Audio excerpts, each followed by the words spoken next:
Hey, y'all. Happy Friday.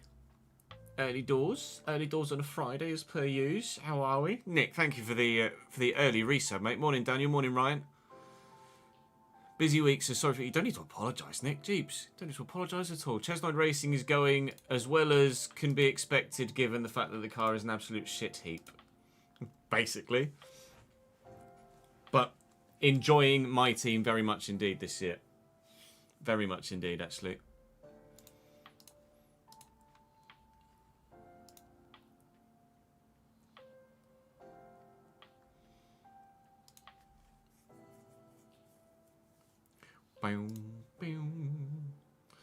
So hopefully we will we'll have a good full season and the content continues to go down well on Twitch and on YouTube.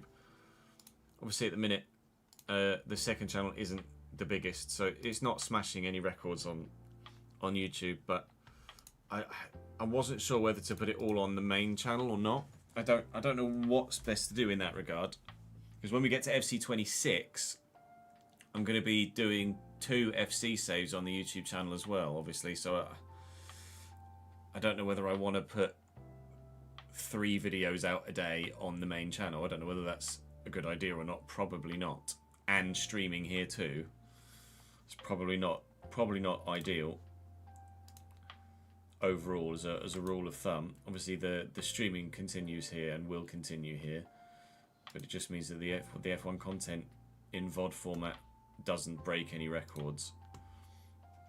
Like the first episode is on 8k views and it's now getting less than 2,000 views a video, but that's just the nature of it, isn't it? Nature of the beast.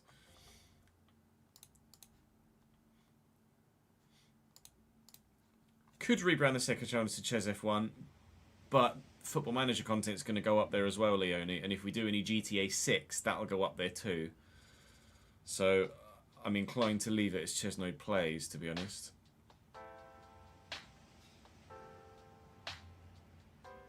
In all honesty.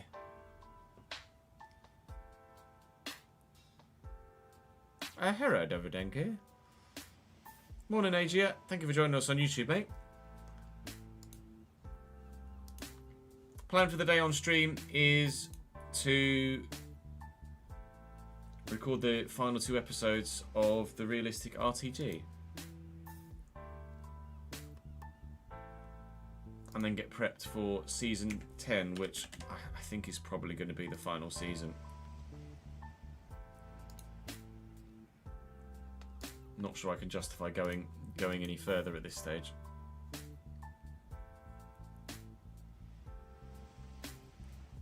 In all honesty. So the plan is to we'll do some browsing after we've recorded the 2 videos. Yeah. A pole, fastest lap, and a win at Laguna Seca, mate. GG's. On the Ferrari, nice. No, I appreciate it, Nick. I'm hoping to get some iRacing early next week. Ah, Aztec, hello. Had you maybe not changed YouTube channels?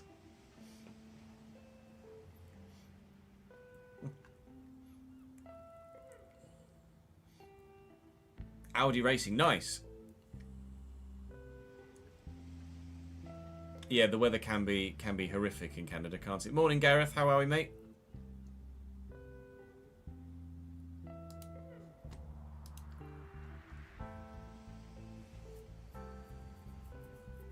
Apparently, Angel Gomez is going to Marseille as a free agent.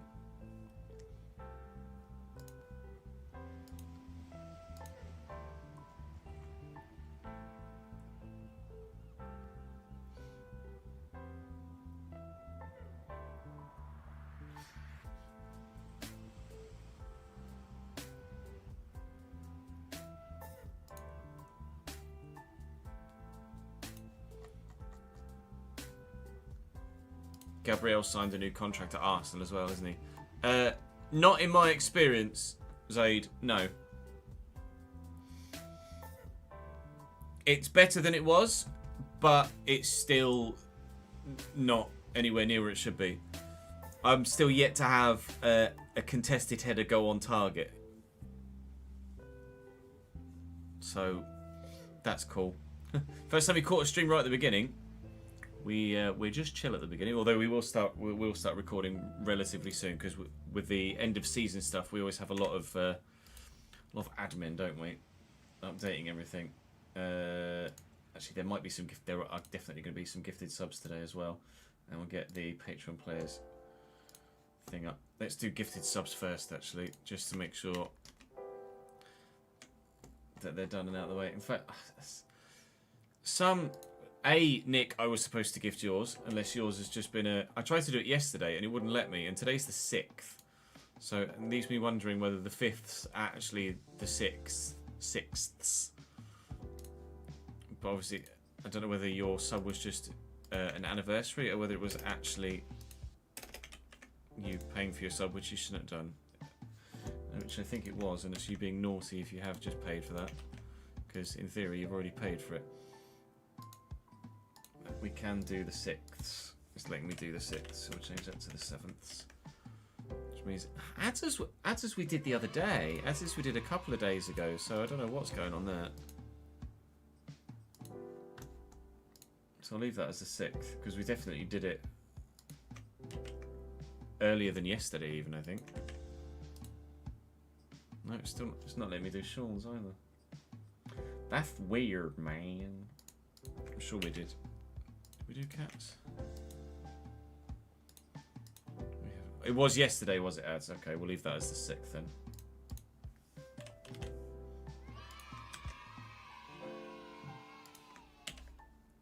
Do Busters. So yeah, 2 episodes of the Realistic RTG to record today. The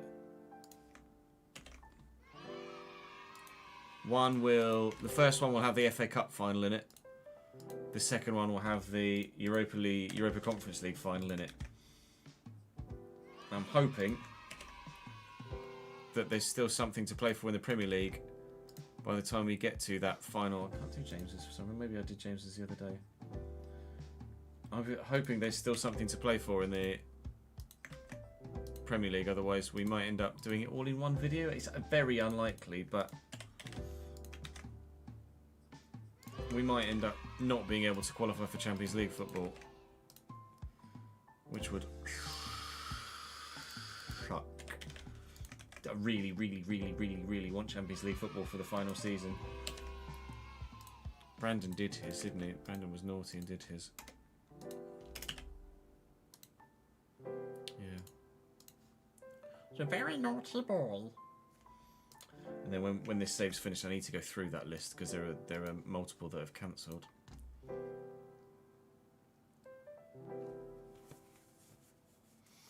I actually think it was originally set up through your iTunes way back when you originally started following. Now you don't have iTunes, but Apple, being Apple, you can't get into your old account to cancel it. Oh. Fair enough.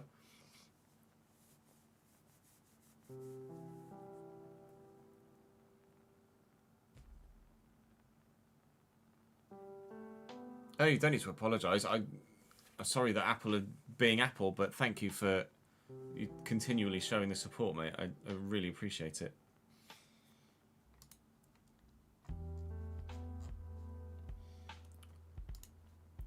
We will put a post live on the Patreon over the next couple of weeks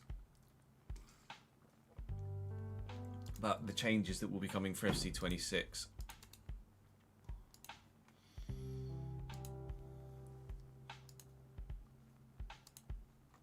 going to tweak things.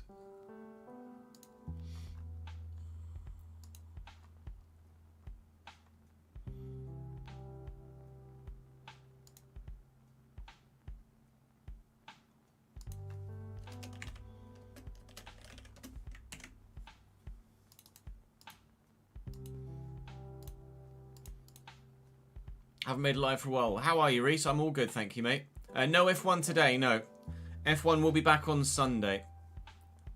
We're recording two FC videos today. And then Sunday we will more than likely do F1 and the first episode of the new season of FC. And then Monday and Tuesday will be a mixture of F1 and hopefully some iRacing too. I do need to double check. Actually, I'm just going to double check what tracks there are, because that would depend on what day we do iRacing. Because Okayama is where it currently is in the Mazda, so that would mean that on Monday we'd be racing at Okayama, which is, I already own that. Is that the end of the season?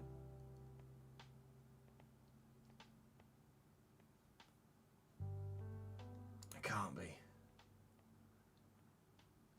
Is it the end of the season on Monday? Surely not. I don't know how to check when the season ends.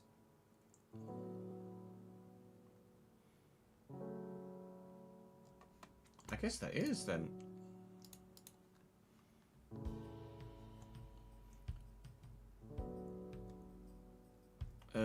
Where's the GR86? That's at Daytona.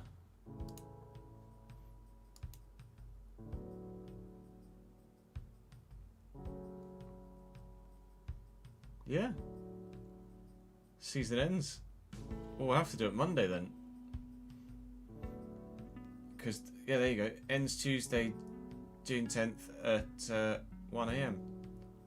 So, the plan then, Monday, will be to try and get that safety rating from 3.36 to 4, or as close to 4 as possible. Because then it will be a new season, and we want to be as close to 4 as possible. Well, over 4 preferably, to automatically go up to B, but as close to 4 as possible, so that at the beginning of the next season we can just quickly get to B, and then unlock loads of stuff for the next few races, for the next few weeks. So I really do want to keep doing the iRacing stuff.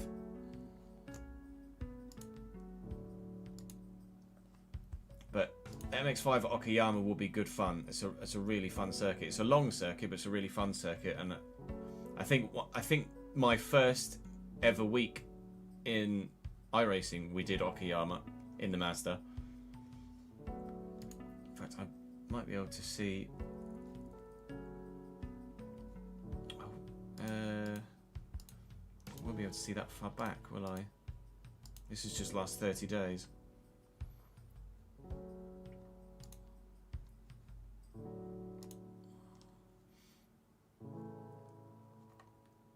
No, and iRacing Dead is not available for rookie licenses either. And then the GR86 was Daytona. Oh, we've done that in the either in the GR86 before or in the Mazda. It might have been the Mazda, but that was a fun circuit as well. So we could do both of those. And then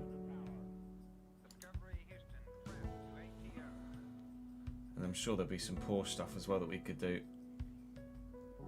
depending on where it is. I can't remember what one it came under.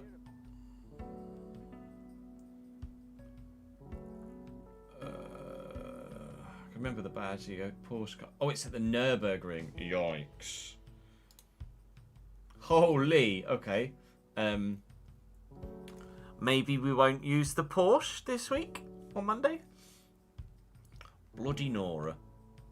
I don't really feel like jumping in at the Nordschleife, to be completely honest, in a car with no ABS. So we'll wait to do any Nordschleife stuff until I've gotten a B license and can drive some GT3 cars that have ABS.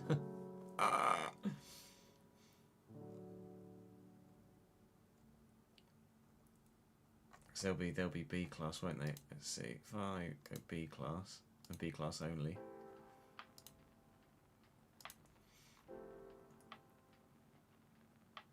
It's the GT Sprint. Is that GT3s or 4s?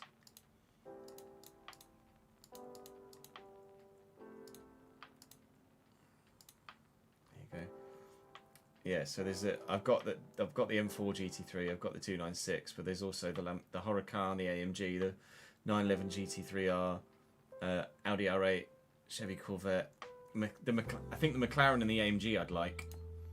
I think I want to drive the McLaren. Pretty sure they have ABS, but I'm not eligible yet. Regardless, that's for Monday. Oh, yeah, I do need to do that.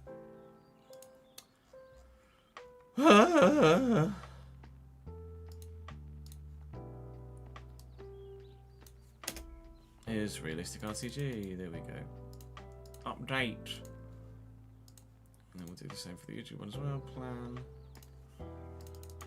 So yeah, we'll do 2 RTG videos today, maybe a third.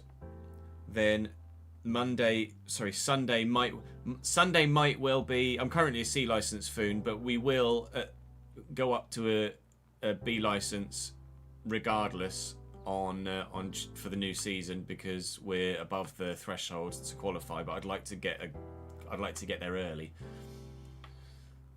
or get at least as close to it, so that we can get from a B license to an A license very quickly, or as quickly as possible anyway. So Sunday we may well do two F1 races. We may well do Canada and Austria on Sunday. Although Austria will be a sprint weekend, won't it? So that'll be quite a long one to do.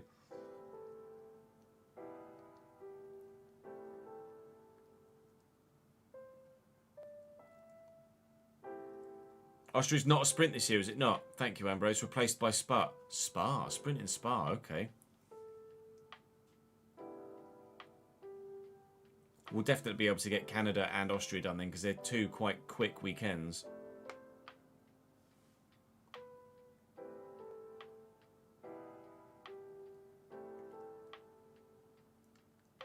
And yeah, I like the Nürburgring GP circuit as well. But the Nordschleife scares me. Very much so. Right, we could also maybe do some single-seater stuff on Monday, but we'll do that on Monday. Monday will be iRacing then, and then Tuesday will be back F1 and FCing. Paul? Ches? Question mark? Paul? Question mark? Hello, mate. Right, let's get Gannon, shall we? Recording underway.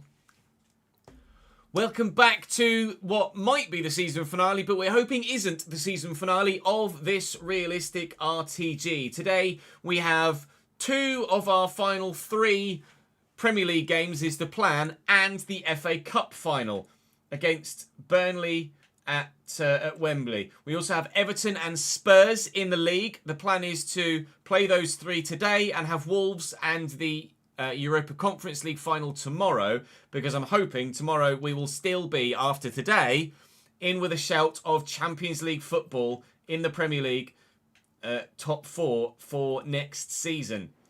We currently have a game in hand and can go 5th if we win it.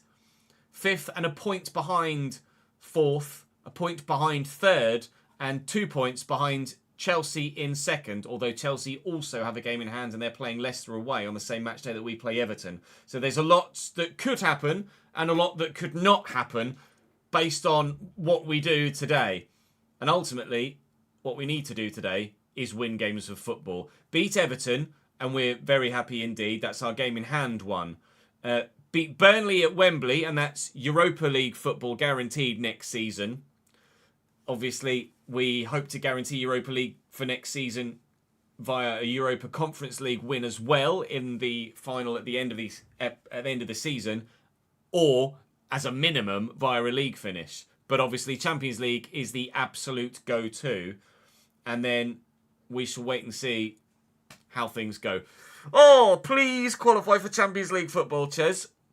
Please qualify for Champions League football. One thing at a time, one game at a time. Saying thank you to those of you on the board behind me for your continued support in the comments section. Thank you very much, William Howard, Vivek Sagar, or Sagar, and Slothy as well. Appreciate it, Brennan. Thank you very much for everybody's continued support on stream as well. Links in the description to the Twitch channel. Of course, you can watch me stream this series and all future content here on the Chesnoy Gaming channel too, be that whatever comes after this one, be that Formula 1, be that Football Manager, be that FC26 when it arrives. But for now, concentrating on Everton and solely Everton. It's 7th place, 14th. We don't want to be 7th by full time. Sorry, Paul, let me scroll up and see your earlier message. Absolutely can check and see how your player is doing, Paul. Of course we can. I think you might well have been at Osasuna. In fact, let's have a look. Where are you? You started at Newcastle, and yes, you're still at Osasuna at the moment, according to my spreadsheet. So let's find you, shall we? Paul. There you are. Yes, you're at Osasuna with your blue hair still. 84 rated. As has been the case with a lot of centre mids, you've got on just be that Patreon players or not Patreon players, you've got incredible finishing. You can't jump. Well, you can jump, just not very well. But 91 stamina, so an absolute workhorse. 85 balance, 84 sprint speed, 83 ball control, 88 dribbling. Short passing's good, stand tackling's good, finishing's excellent. Long shots are just as good. Can take a penalty as well, and high shot power. Osasuna are lucky to have you, I think. China, Miami, Spa, Kota, Brazil, and Qatar. Okay, cool. Barasuna.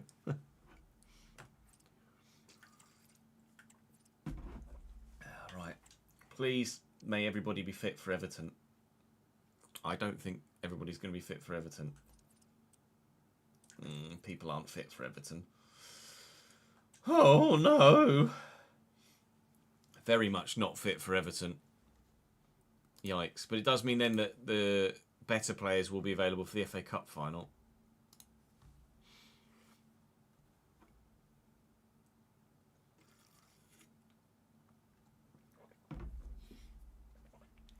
The fact that at 40... The fact that at 40 Ronaldo can jump like that is mental, isn't it, really?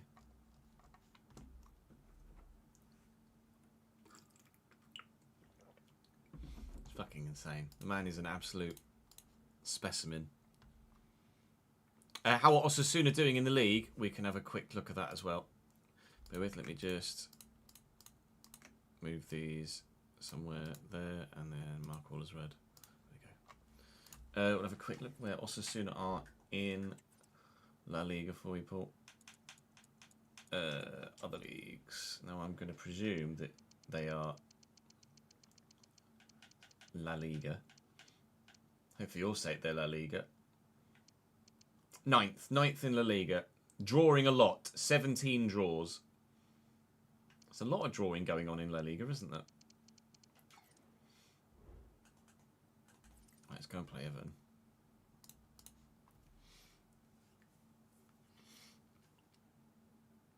Watching my FC save for the first time. What's this spreadsheet about? Divyansh, we use the spreadsheet to realistically track all of our finances, all of our player sales and signings and everybody's individual stats. Basically, we track everything that the game doesn't over multiple seasons. And we also pay note to the registration eligibility for certain players in certain competitions as well. So yeah, it tracks spends, budgets, players, moves, bank balance. We make sure we've got all the financial information accurate as well as per this year in real life.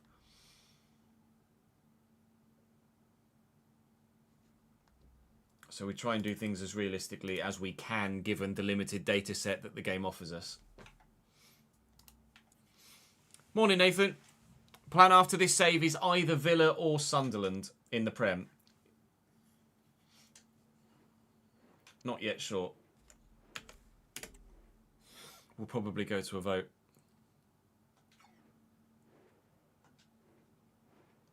Let's make sure that Everton are as strong as they could be. Xerxes, Erase, Deal, Manners,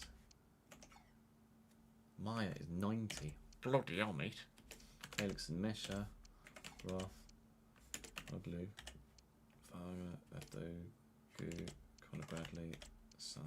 Connor Bradley at Everton is an intriguing one. Another player that should be not really playing for his current club in real life rivals, but it is what it is. Rogers. Hayward. Ribeiro.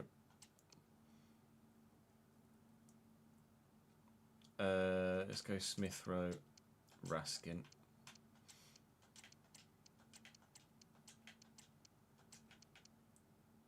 I can't believe I'm to rotate quite so heavily. I thought everyone would recover quite well. They haven't. Oh no! Here we go then.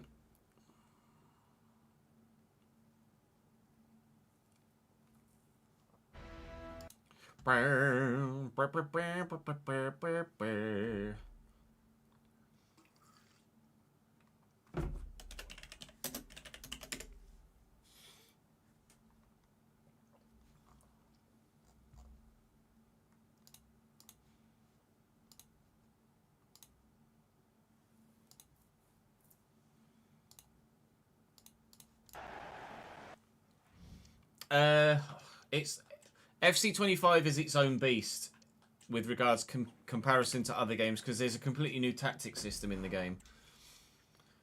We've done what we can to make the gameplay work as best as possible for career mode, but it's still really not very good, in all honesty. The off-the-pitch stuff is better and improves every year, but as has been the case for insert time period, it's the gameplay that lets the mode down because it's significantly orientated towards online players, not offline players. We hope that changes for 26. Everton line up as follows. Benjamin Sanders in goal for them. Former Liverpool man Connor Bradley at right back here at Goodison Park. David Adogu and Jean-Claire Todibo at centre back with Tom Roth at left back. That's a really strong defensive unit there. Marco Meyer is 90 rated. Felix and Mesha 85. Then the forward few aren't great. Or the forward midfield three. Darian Males or Marles, Justin Deal and Thiago Moraes are all right. Joshua Zirkzee is very good up top. They've got some options on the bench, but not a massive amount of talent. We've had to rotate quite significantly because of the nature of the fixture list. So hopefully the side that we're putting out here, the side that really we're forced to put out here, can do the job and grab us the win. And then those first team regulars will be available for the FA Cup final. But I've been forced to make more changes for this game than I might like, given how important these fixtures in the Premier League are for us at the moment. That's a hell of an interception there to send Joshua Zirkzee in. That's a great tackle, though. And there is loads of space for Morgan Rogers if I can get it out wide to him, but I can't. Cannot let Joshua Zirkzee dictate play. He is perfect for the role that we really use, actually, as the target man that drops deep and interlinks play. He'd be a player that absolutely, at this stage, would be particularly impressive for us if we were looking for a new striker. We're currently not looking for a new striker, but if I were, he would be one of the go-to names on my shortlist for sure. He wasn't great for me at Man United when he was lower rated right at the beginning of the cycle, but at this point in a save, Zirkzee's one of the best strikers I could possibly sign, considering the nature of my personal play style. Rogers is in behind here, and we do have the man in the middle, but it's a case of getting it to him, because there are so many Everton defenders back there. Everton defenders that have done the job defensively. Corner comes in, Longhorse is up. He's not got there. Raskin will drill it to Mateus Fernandes, who can hopefully find some space, or at least a pass to a teammate who has some space. Van der Haar is not going to be the man to ping it from distance. Smith Rowe could be, but he's not got the room to do so. Trying to work this about to find the opportunity to give us the 1-0 lead we crave. Looking for the man at the back post. Fernandes is up. It's cleared away. Putting the pressure on. Everton will not buckle under it yet.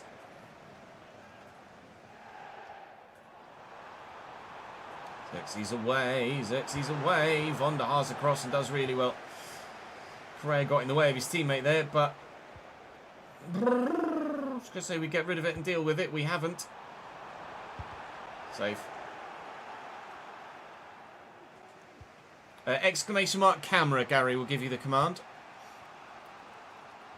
Davies. Down. Oh, he might have been offside there, Rogers. He was. I think it's classic, yeah.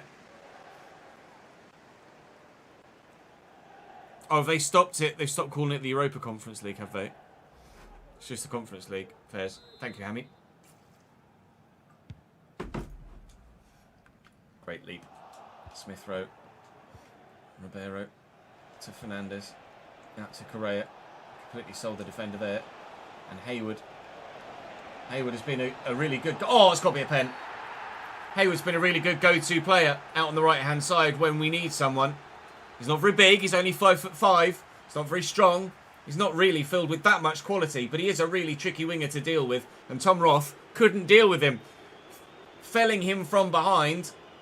Everton get away without a red card because of the double jeopardy rule. It was quite a harsh challenge from behind, but Matty Fernandes from the spot to give the away side the lead, and he can't do it. Brilliant stop by the goalkeeper. That was unreal. Sanders does excellently, and Felix and Messer clears as well. We really should be 1-0 up, but we're not yet. Can we get ourselves there though? Raskin just surrounded by 4 blue and white shirts. I can't get the ball away. That's probably a foul in there as well. Oh, what could have been so far. Needed to bury that penalty. Well in, Longos. Looking to send Rogers away.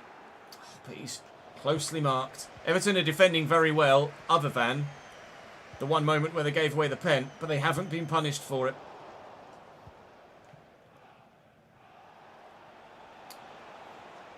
Balls, I think, is probably the word for that, chat. Balls. Hayward. And Fernandes.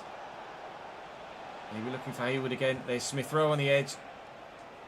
Looking for Morgan Rogers. Quickly into Ribeiro. Out of his feet. And away to an Everton man. He's just still going. Davies trying to get there. Digs that across. Head is poor.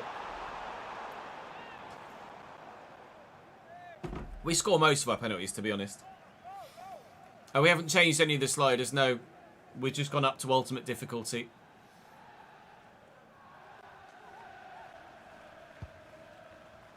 A Basque-only Bilbao save would be great, but you can't filter by Basque players on the game. So it would be very difficult for me to know who is and isn't Basque without constantly just Googling people. Youth Academy would be obviously very important, but I don't know off the top of my head who is or isn't Basque.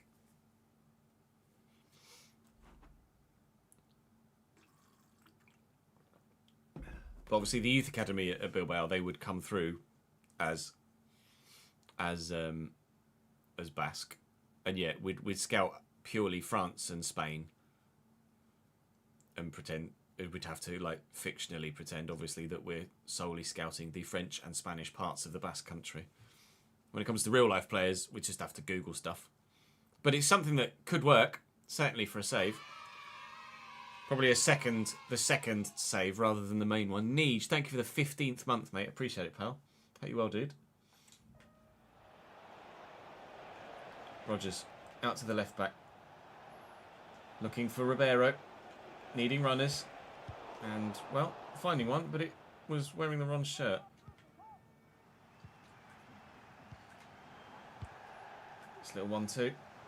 Maya trying to pull the strings in midfield. Don't even think about it at this stage of the half. It was going wide. Lucas, you could have let that go, mate. Everton have a corner in stoppage time. It's safe. Oh, it really wasn't that safe, but it is half-time.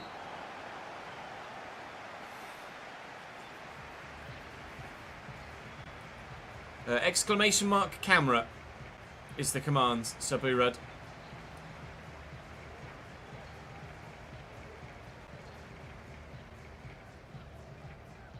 There you go.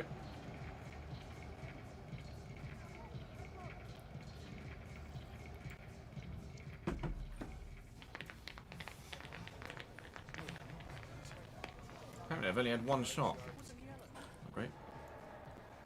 It says there in chat for you, Gary, above exactly what it is.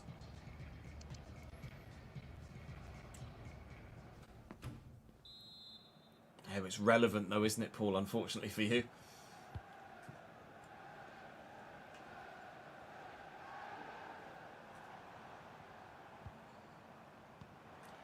All around the corner to Moraes here at the beginning of the second half. Xerxes with the header, but that is tame. Get that to Ribeiro. And fine Raskin. That's not where the ball was supposed to go. It's supposed to go to Matty Fernandes. It's Connor Bradley inside to Maya. Oh, I don't want to draw the defender too far out of position. He's in. That's away. We really need a goal, lads.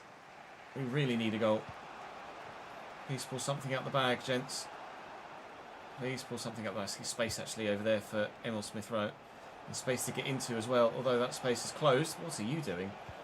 Looking for the run of Raskin. Oh, so he did it against Manchester United. Oh. And he nearly did it against Everton. That's only our second shot of the game. With bossed possession, Everton have had the more chances created. I was supposed to go to Matty Fernandes as well. Apparently I'm not allowed to pass to Matty Fernandes today. Moraes is a bit quick, isn't he? Good block by Van der Hart. That was almost a little desperate there, trying to scramble across. Smith-Rowe out to Jay Davies. Make the run, please, Morgs. Rodgers through the gap. Is he going to get there ahead of the defender? No. Where's the advantage there? I've absolutely no idea, referee. Can we win it off them? Can we force a mistake? No, not yet. Oh, come on, I need a goal.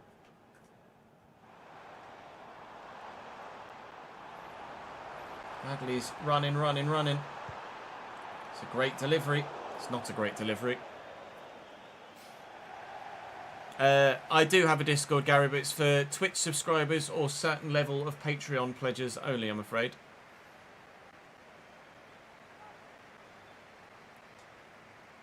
Yeah, I'm sure everybody at Newcastle is obviously and didn't want to see Sunderland promoted, but now that they are, is looking forward to the Derby days again.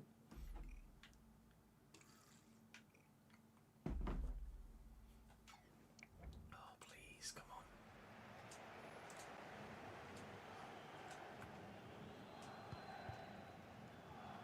Hayward. Here comes Clarkson, fresh off the bench. And looking to pull the strings. Oh, Hayward. It's just that little bit too far away from Ribeiro. Oh, what an opportunity. Maybe I should have taken a touch first, but I didn't want the defender to reposition himself and me not be able to find the ball through the gap. Get there. Come on. Ribeiro, make the run, please, pal. Arrgh, they're cutting everything out, Everton. Everything. Don't know why the right back was so deep there. Big save. Right back played Xerxes on. That was absolutely inexplicable of him to do so. And Mesha out to Moraes. Stood up. Xerxes going to bring it down. Dangerous this. Van der Haar's in the way. We'll play it out. Still desperate to find that goal to give us the 1-0 lead that we crave. Trying to get away from Deal as he's running out of stamina. Ribeiro's there available on the inside. Here's Smith-Rowe now. Morgan Rogers is out there, but is he onside? He is at the moment. Found. Back. Edges. Leighton Clarkson off the bench. Oh, couldn't get the close control I needed. I need that to be the other way round. Smith-Rowe looking for Leighton Clarkson, because Smith-Rowe would have had the close control capabilities there. Well intercepted by Raskin. We'll just float it out wide to ensure it gets there. Things are getting desperate. That's just not great, is it? Things are getting desperate now. All right, Moraes, you're a bit quick. Cross in. Xerxes with the physicality to outmuscle the man. Oh, mate, I'm desperate for a goal. Challenge.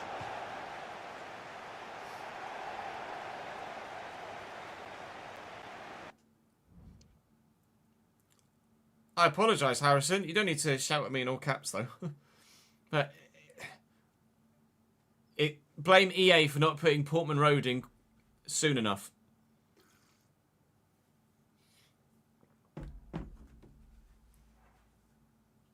I didn't get the opportunity. Things didn't fall right timing-wise to do an Ipswich save. It was my intention to do so, but timings just haven't worked out, unfortunately. If you feel that you want to unsubscribe as a result, then I apologise, but you're more than welcome to do what you like. Morning, Benny. What a throw. Need to get the ball into their box as soon as possible. Oh, Clarkson out-muscled. Clarkson has the ball thrown to him, though. Looking for Hayward. Lewis, you would make yourself a Bradford City hero. Ribeiro already is a hero. And even more so now. Oh, yes! 90th minute winner at Goodison Park. Rodrigo Ribeiro has been so reliable as a goal scorer since arriving. And that is huge for us. We've tried, and we couldn't find a way through for so long. And as time was running out, up stepped the man we needed.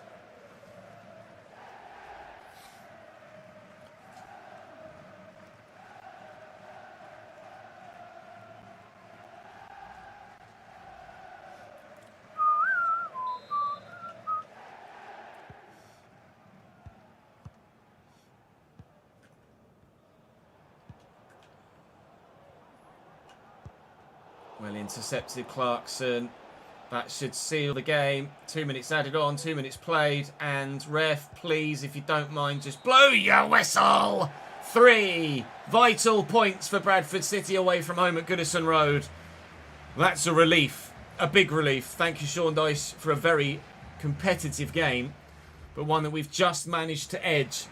Is that a sign of the character of this side, that when things are up against us, we can pull out the result? Burnley have just held Spurs to a draw at Turf Moor, but can they do the job at Wembley in the FA Cup final? We lost to Ipswich last season. That cannot happen again. There will be another save before 26, Hammy, yes.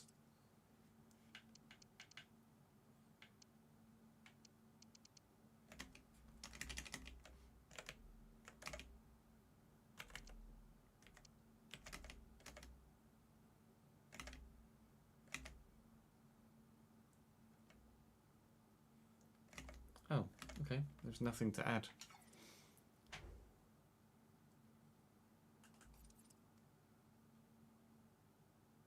Oi, don't be rude to Bradford. We want Hudlin. Good luck, Mr. Pricey.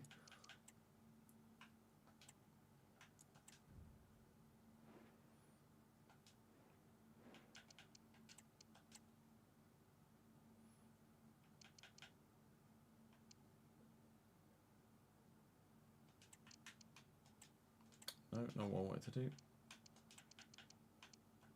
we go. Right, we'll let the Burnley manager pick his team. That's what we'll go in with.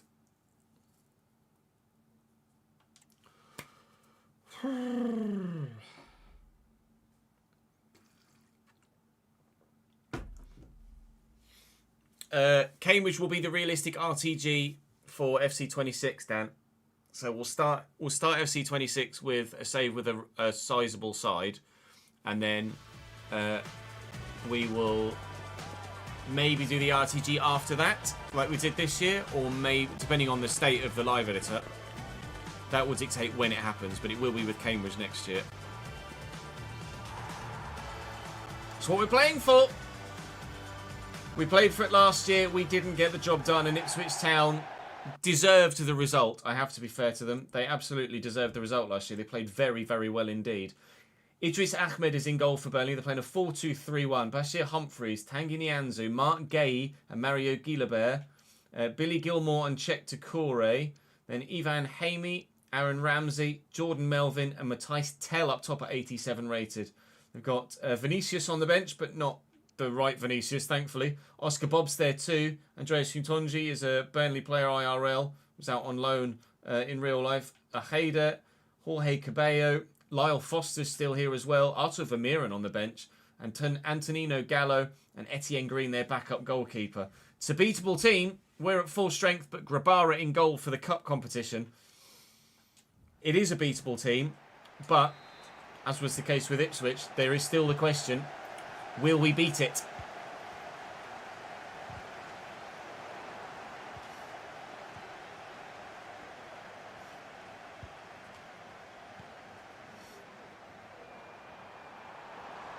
Ramsey inside.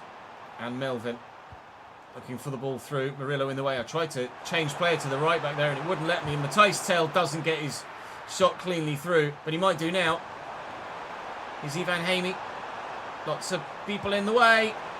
Grabara makes the save. Deary me. Cutting me apart early doors, Burnley. Hamey will take the corner himself. And it's not a great one. Ouattara will clear it, thankfully. Into the 8th minute now. And already, Burnley showing that they're not just here to make up the numbers. They fancy themselves for this FA Cup final. They saw how we bottled it last year. They want history to repeat itself. We are absolutely desperate for that not to happen. Agbinon looking to get in behind here. Away from Humphreys. Away from the next one too. Agbinon to Fernandez. Dibbling's here. Out of his feet. An early shot well blocked. Efforts at both ends in the opening 15 minutes. No goals.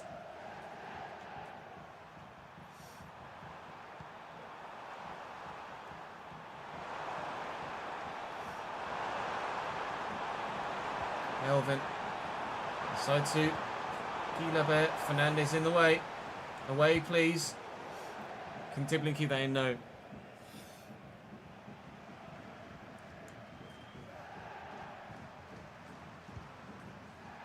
Melvin. Into Matthijs Tel. It's obviously going to be the main danger man for them in this game. I mean, Fernandez has won that back. It's not a foul, really, is it? Cambridge got relegated because we didn't sack Gary Monk quickly enough. Foon. If we'd have had Neil Harris all season, we'd have finished mid-table.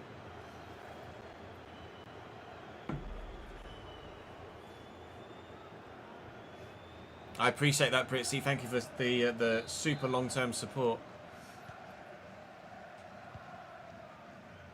Shempong into Fernandez. And out wide. Dibling can't turn the man. Melvin runs into Arne Engels. He's quickly got it out of his feet, looking for Lancashire.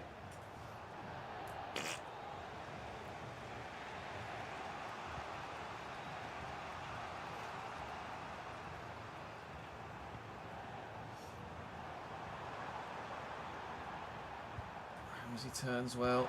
Doucouré forward to Tel. Matthijs Tel with, well, an ambitious effort is the way we'll phrase it. Not a very good one is another way to phrase it. Still being a bit too polite for the quality of that effort. Agbinon into Sarah. Lankshire's on the run. Lankshire's going. We'll look to him. We'll bring this down as well. He's gotten away from the defender, but he did use a hand there, I think, Will.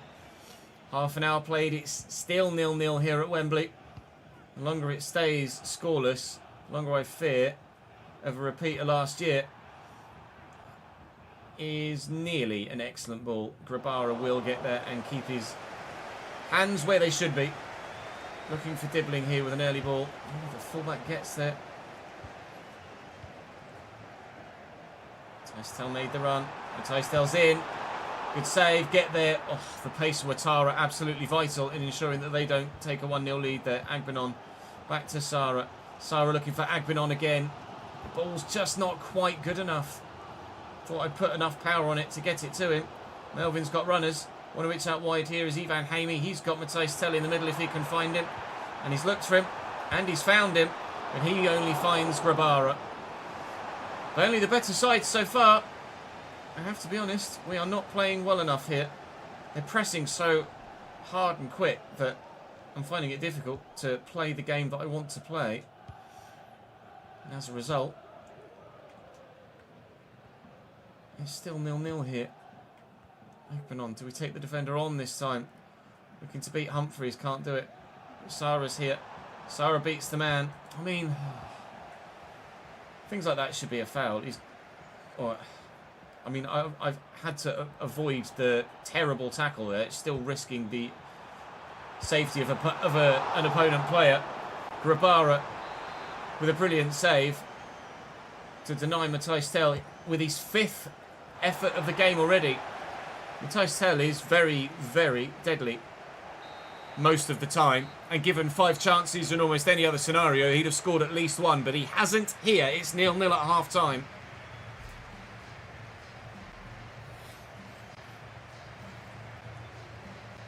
Yeah, Cambridge's side will be much different next year. The most scandalous thing that's happened to me on FC, I couldn't tell you off the top of my head. I'm sure chat would think of something. No, F1 back on Sunday.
Yeah, RTG's rose to glory.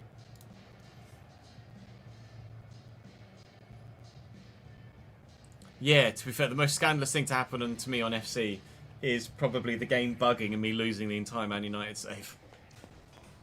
Rip.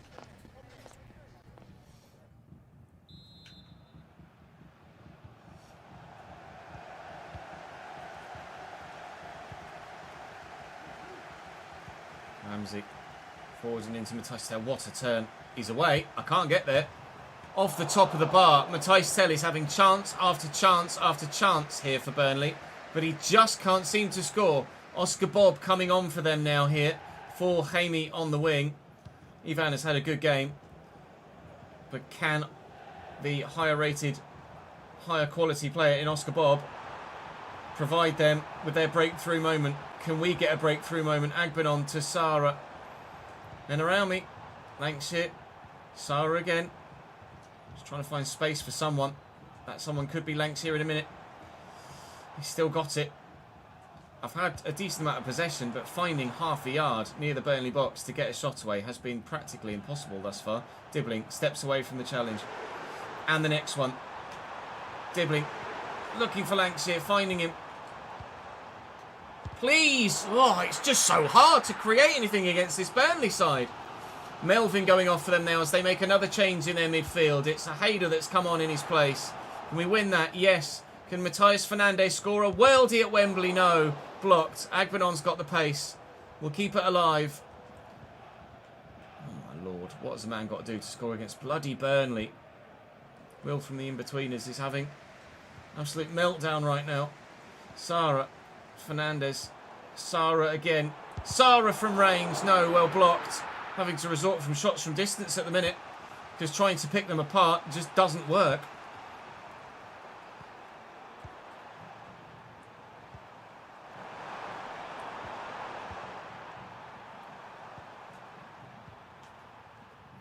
Gilbert. Lovely little flick. Tukore. Tail. Don't get turned. Gilbert. 1-2. It's just men everywhere here for Burnley. Yarek's up. Deals with it well enough. 68th minute now. They're making changes. Bob. Ramsey. Delivers well. Up we go, please. Oh, my Lord. My defender missed the header. Matthias Tel misses the target. The heart is pounding now. Thanks for follow, Riddick TV. Welcome to the channel, mate.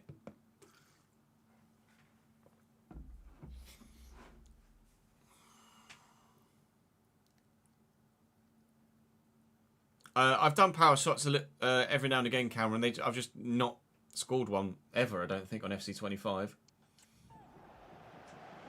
Either get blocked or I just can't be accurate enough with them.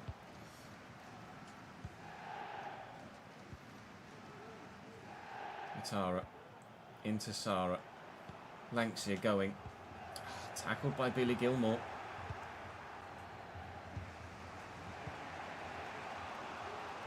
There's Aaron Ramsey. That's perfectly weighted. That's an excellent save again by Grabara. Matthias Tel deserves a goal in this game. Or maybe the fact that he's been so unable to get the ball into the back of the net. He doesn't deserve a goal. Banks it. Arriving is Matty Fernandez. Edge of the box, here is Sarah. Looking quickly for Lancashire. Can't find him. Still no way through.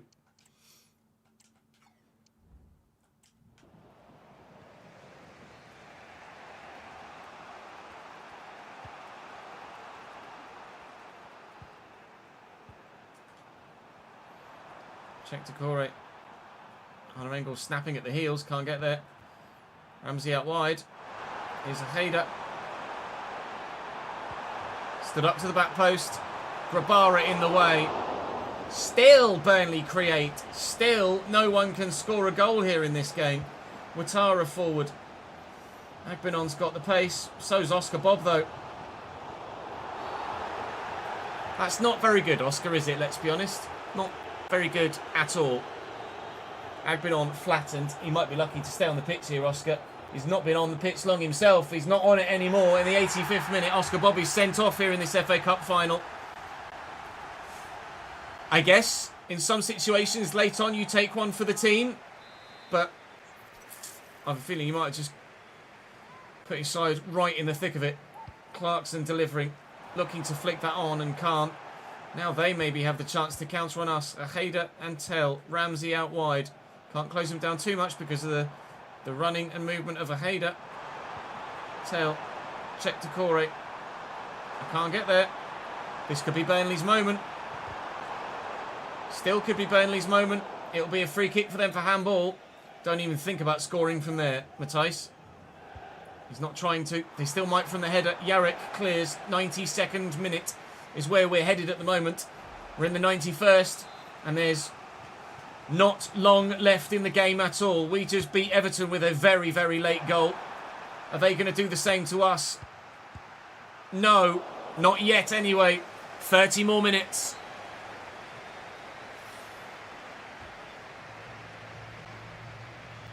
Morning, Rob. Thank you for the follow tactics, Stephen. Welcome to the channel, mate. My God. This is a little intense, isn't it? Ribeiro's dead. He's not been able to recover his stamina. Could do Agbenon for Rodgers or Hayward. Oh. Busy fixture list is killing me at the minute. Grabara is absolutely man of the match so far. 11 shots for Burnley, 4 for me. Grabara on a 9.1. A 9.1, having made 7 saves so far. Yikes. Second half. Not second half. First half of extra time on the way. Don't do this to me in the FA Cup final. Don't do this to me in the FA Cup final. Come on, game. It's gonna break, innit? It's gonna break. Let me jump to the sim. It's broken.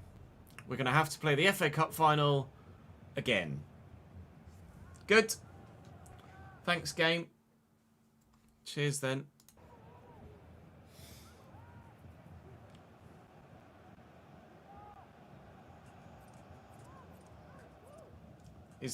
There's no way to fix this, is there?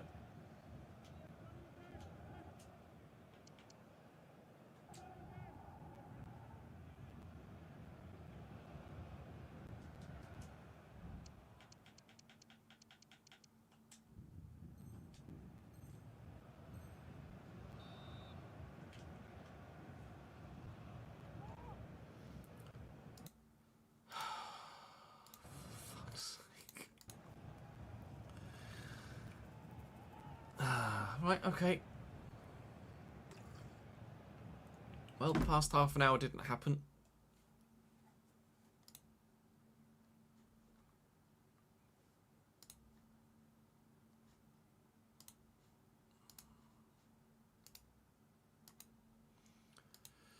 Good.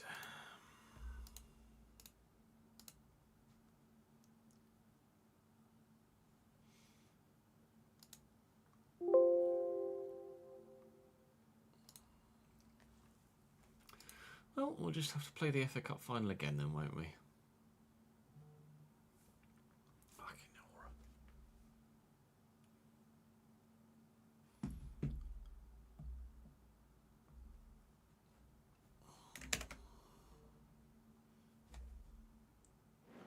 Wild Sun, thank you very much indeed for joining the Patreon at the VIP tier, my man. I appreciate that very much indeed. Let me make a note of that on my whiteboard and we can deal with that a little bit later on today and get you added in. EA Sports, it's in the game. Do forgive me if I've mispronounced that username. Wild Sun with a double N. Patreon shouldn't be in dollars. You should be able to pay in pounds. Is it you, Cameron? Yep. Black screen load forever again on the way into extra time ads, so we're going to have to play the FA Cup final again.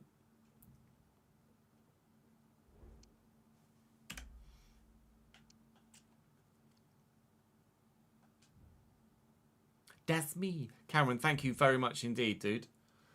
Can you drop me a message on Patreon with your Twitch username, if you're on Twitch, and with your message me with your Twitch username, and then leave a comment on the realistic RTG Patreon post, which is the pinned post at the top of the Patreon, and then we can add your guy in once you've given me the details of your player. But thank you, Cameron, for joining the Patreon at the VIP tier. That's really generous of you, mate.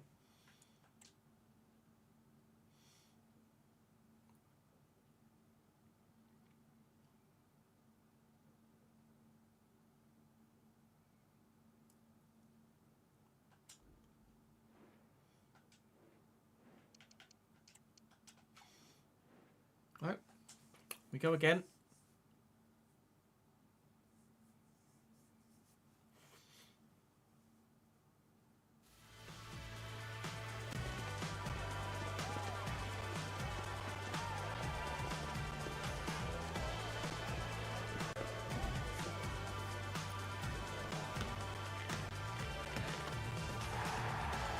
That's what we're playing for. There's the FA Cup trophy. It had blue and white ribbons on it at the end of the game last year. We don't want ribbons that aren't our colour on the trophy this year. To be fair, both sides could put claret on it, but we want gold to go with it, not the claret and blue of Burnley. Full disclosure, played most of this game once already. Was 0-0 at 90 minutes, and then the game did that whole freeze as they're coming back onto the pitch. You've got to close the game and play the game again thing.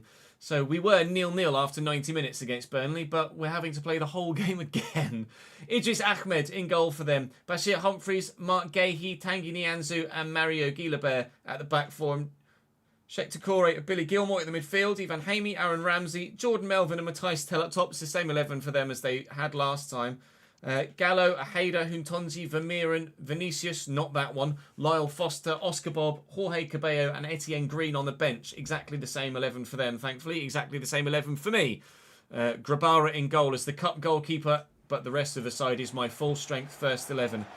Burnley bossed the first game against them, but only those that have been watching on live stream will get to, or will have seen the highlights of that game. It was a particularly difficult one. Burnley played very, very, very well, and Matthias Tell had about 9 chances to score and couldn't do it. So we are well aware of the threat that lies in front of us here now. I had a few chances. Burnley had a lot of chances. Nobody could get the ball past either goalkeeper.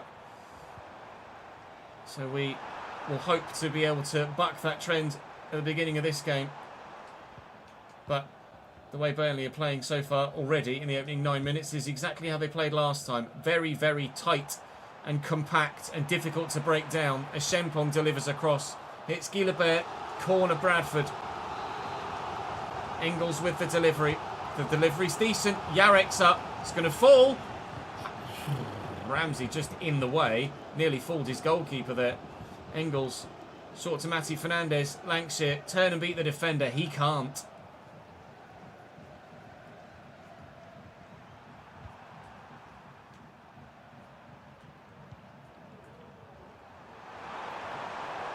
Tells the way down the right.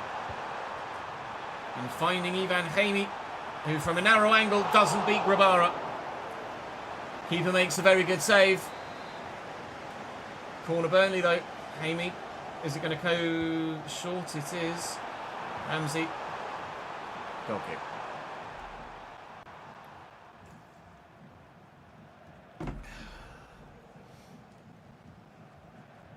Feels like you've been stealing until now. Thank you for the long-term support, mate. Up we go, Lancashire. Well up.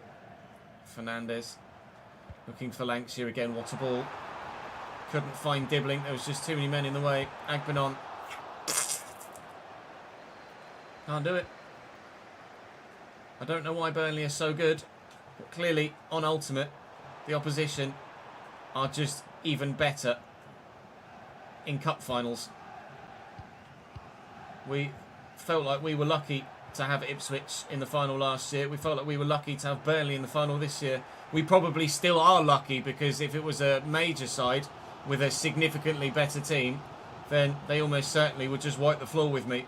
We're finding it difficult against a side that we absolutely should be beating. Run, please, Will. Trying to get him to go in behind there. He didn't want to. Sarah's in the way of that, but it still falls to Burnley. 25 minutes played here. Still 0-0. That's loose from them. Counter-attack potentially. Dibbling's on his way through the gap. Is the ball going to find him? It will. Can he beat the defender? No. His touch isn't good enough, and it is loose and gets away from him. Half an hour played. This would have been the half an hour of extra time in the last game. It's still 0-0. 120 minutes played against Burnley. 120 minutes played for Burnley against us, and nobody can score a goal.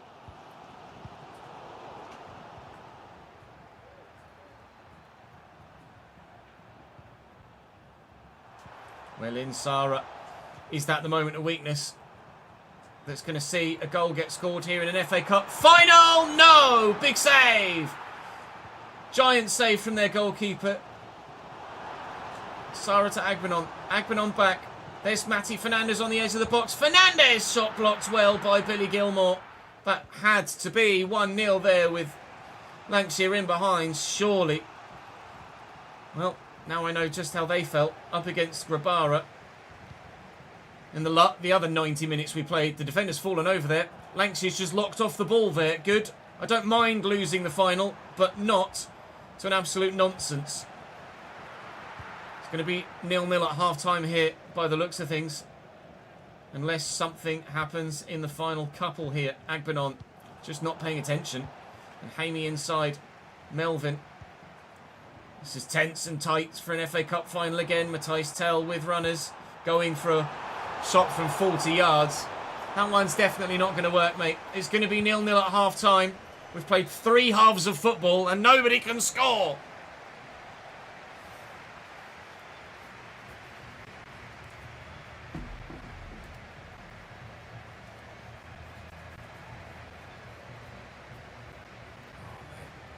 No F1 today, Beverson. You can find out what the plan is by doing !plan.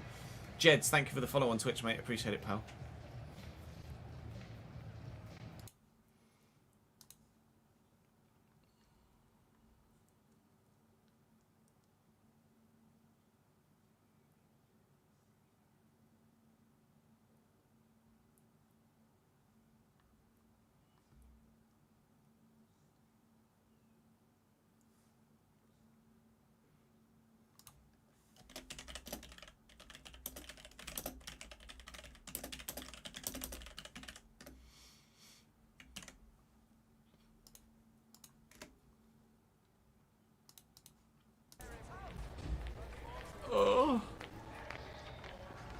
Oh, look out. We have a Zerk wave. Hi. Afternoon, Ben. How are we, lad?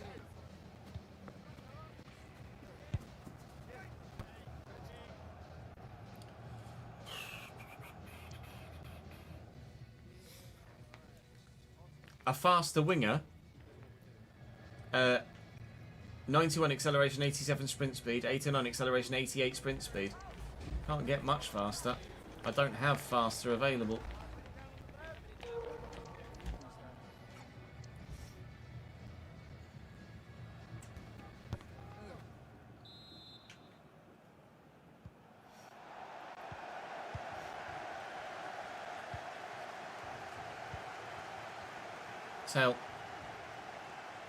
Tail. Grabara makes the save.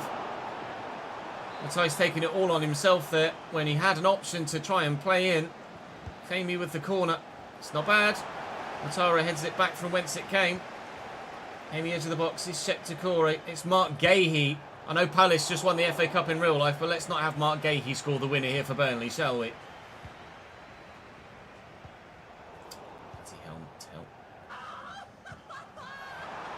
Melvin cuts inside. Here's Matthijs Tel. Good block by Yerrick. It hit someone's hand. I think it was Tel's. We've cleared it here in the FA Cup final. We are nervier yet further still as continually Burnley will not let up their attacking pressure. Back. Humphreys into the box. Hamey out of the box. Decore into the box. Hamey! Goal for Burnley! Finally, after 145 minutes, someone scored.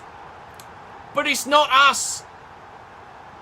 Are we about to lose back-to-back FA Cup finals? Maybe. Beta Blue, thank you for the follow, mate. Or for the raid, sorry. Welcome in, everyone. Oh, well, and thank you for the follow as well, as it happens. New Boy and Potato, thank you very much for the follow, mate. Oh, no.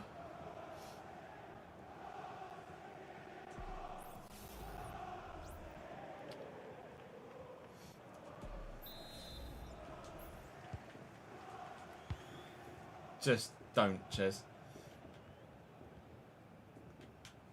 Dibbling into Fernandes.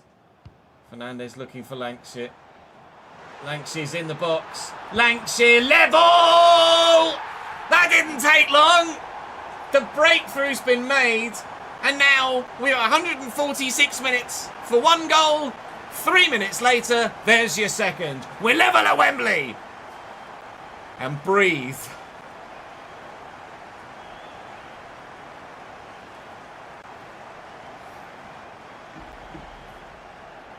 Oh, you've watched me on YouTube, have you? Appreciate it, Beta Blue.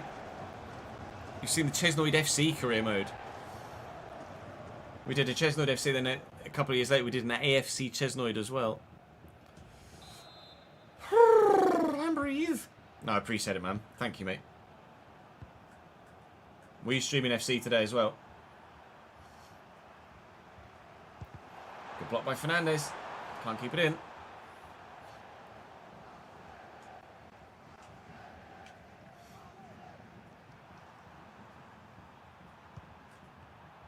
Melvin. Tail to Melvin. I want Yarrick. It won't give me Yarrick. Grabara makes the save. And breathe. Deary me. Come on, lads. Can we? Oh, Decore late in. It's going to be just a yellow, I think. Agbenon is furious. I think he's actually just going to give him a telling off. In that, the final that wasn't, Oscar Bob did get sent off for them in the 85th minute. We were about to head into extra time against 10 men. So I've not been as lucky here. Agbenon, Sarah. The first ball was meant for Matty Fernandes. Sarah can't find him. And play continues. Vermeeren is on for them in their midfield now. We might have to make the same change we made before, which was Sarah for Clarkson. Just to freshen things up in our midfield. But everybody's so tired from the game against Everton with regards to my fringe players that I just don't have that many options on the bench, but we might not need them. Tyler Dibbling looking for Lancashire. Will Lancashire in the 73rd. We had an episode recently called All the Comebacks. We've done another one. Burnley 1, Bradford 2. Oh, you're streaming Among Us with friends. Nice.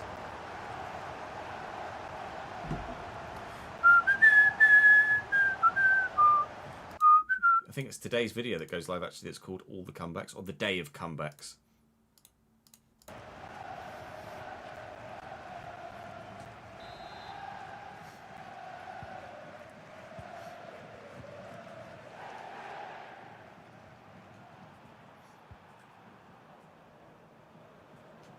Sarah's in really well. Okay, and then does a somersault over the man. And now Burnley are back in. And they're going to have a corner. It's not over yet. It really, really isn't over yet. Keeper Kane didn't get there, but it's flattened his defender. Sarah tried to turn away from Humphreys and couldn't. Oscar Bob. Oscar Bob gives the ball away. Murillo intercepts. And breathe. Having to tell myself to breathe because for the majority of this game and the last game I've been holding my bloody breath. Lancashire looking for Dibbling, finds him well. Can Lancashire score a generational goal in an FA Cup final? Not Lancashire. Dibbling, he's still going. Dibbling! Oh my God, he nearly did. 8 minutes to go as they swap their number 8 for a number 9.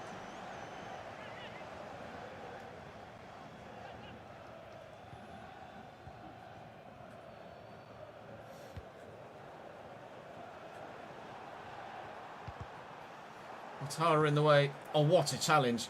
What an unbelievable challenge. Here's Bob. Can't get through. Can't get through. Sarah looking for Dibbling. Win the header. Does. Lancashire gets there. Just hold it up. He used the hand. When I said hold it up, I didn't mean actually just pick the ball up and run off with it. Good header by Yarrick. Huge header by Yarrick. Engels away. Skips over the challenge. Fernandez. Looking for Dibbling, can't get it to him.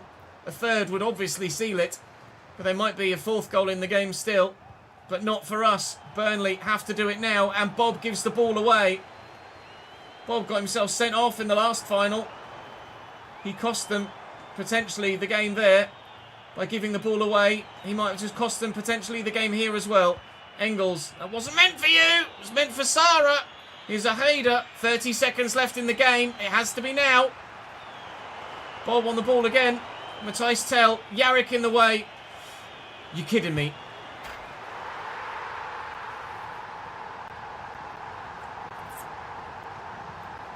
I don't mind losing the final. I don't want to lose the final to nonsense. We haven't lost the final yet. But it continues because of nonsense. How stupid is that? Matthijs Tell buries it in the top corner. Burnley make it 2-2 with the last kick of the game. And I have to watch that back just to fully understand what the hell had just happened on the edge of our box. So, as we're through here, Yarrick intercepts the ball. I'm still in control of Yarrick. He wins the ball. Murillo comes across. And Matthijs Tell just runs off with it. Sick. Bloody Burnley.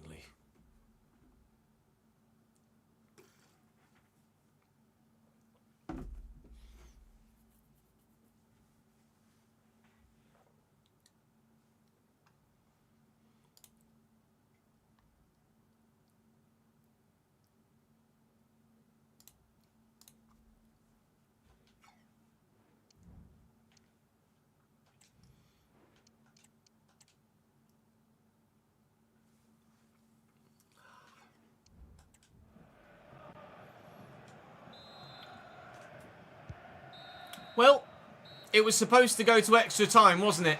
From the 0-0 draw. Now, the 2-2 draw sends us to extra time. So, if anything, maybe it was supposed to happen. Maybe it's fate. Wish it wasn't fate. Don't do it again. It hasn't. Thank God for that. When the screen went black there, I was waiting for it to freeze again. We will get extra time this time. But we're playing against 10 men. Sorry, we're playing against 11 men, not 10. Is that going to make a difference here? Christ, they're trying to make it 10 men. Agbenon through. Lankshire's found. Clarkson's just come off the bench. It's Tyler Dibbling. It's Mateus Fernandez. It's off the top of the bar and over.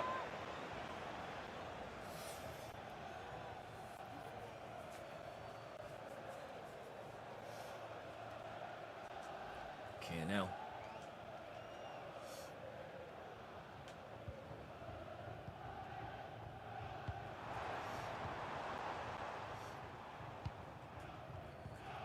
Clarkson wins that back. Ingles turns nicely. And Matty Fernandez looking for Dibbling.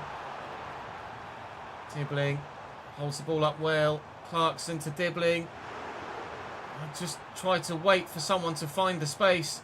Asher Agbinon. Asher Agbinon! Well held by Ahmed.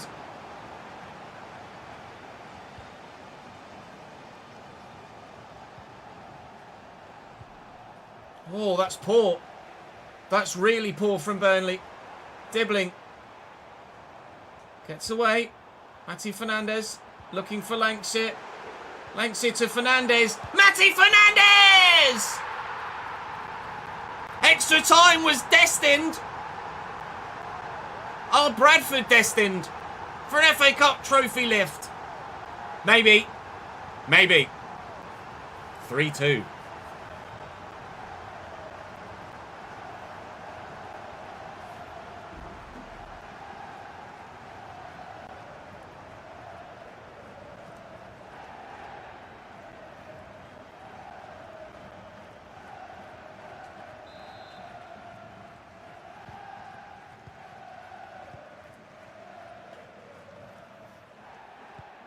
Ramsey. Tell backing in. Tell looking to get away. It was the last minute of the 90. Is it to be the last minute of the 105 for Burnley here? They've kind of bullshitted their way through again. Tell. Good save by Grabara. Oh my Christ alive. How has Grabara made that second follow-up save? Matthijs Tell with a pretty BS rebound, but pretty BS second save. Unbelievable, Jeff. Corner delivered. Bob brings it down but uses a hand. Half time and extra time. Should that have been 3-3?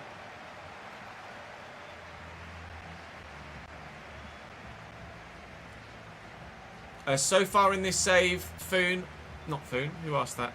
Beverson. So far in this save, we have won League 2 and we have won the FA Trophy. No, sorry, the EFL Trophy. That's it.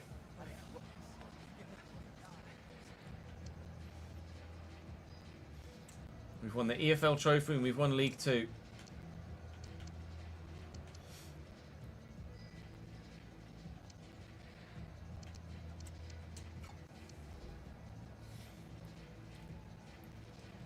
We've not won a trophy since Season 2. This is Season 9.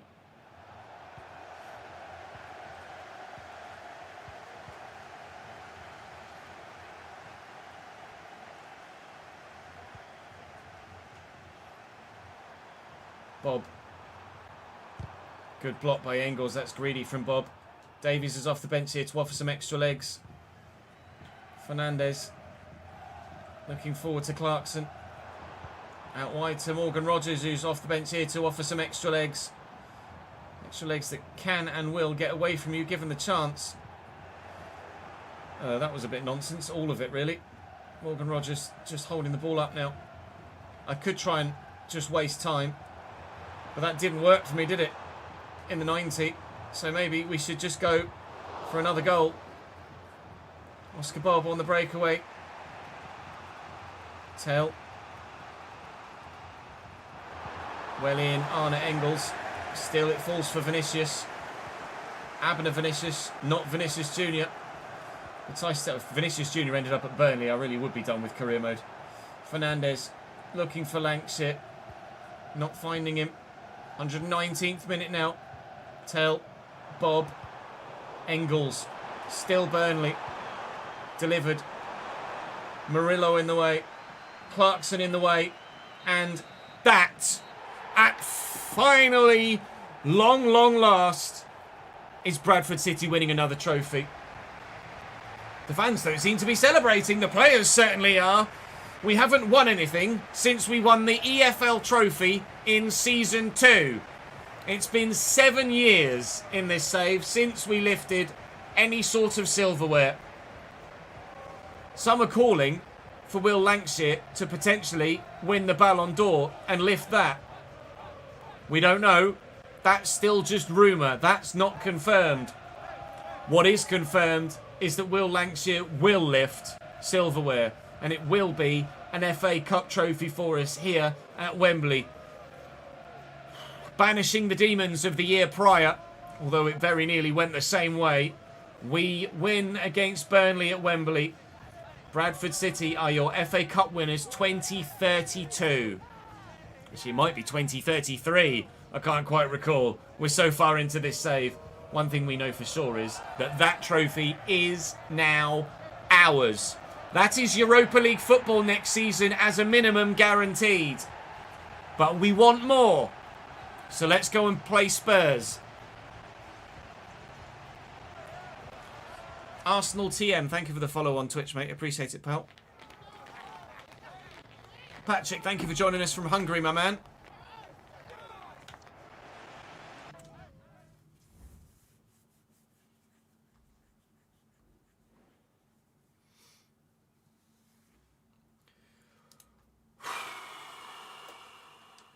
Wow. A final worth waiting for, I think you might agree.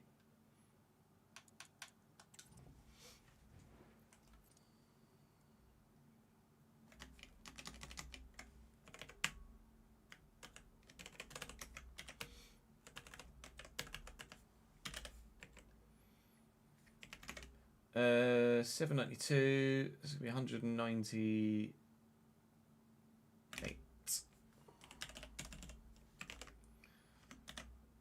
Prize money. What do we get for winning the FA Cup? Was it £1 million? £2 million.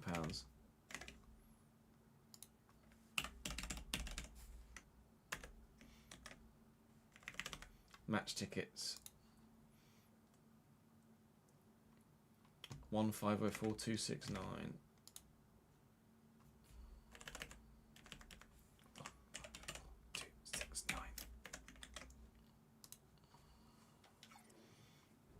All 300 minutes of that final pretense. You are telling me, mate.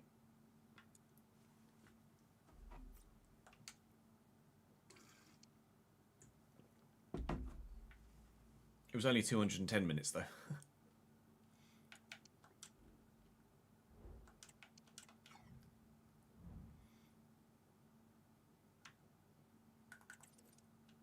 Not got anything else to add to the budget, do we?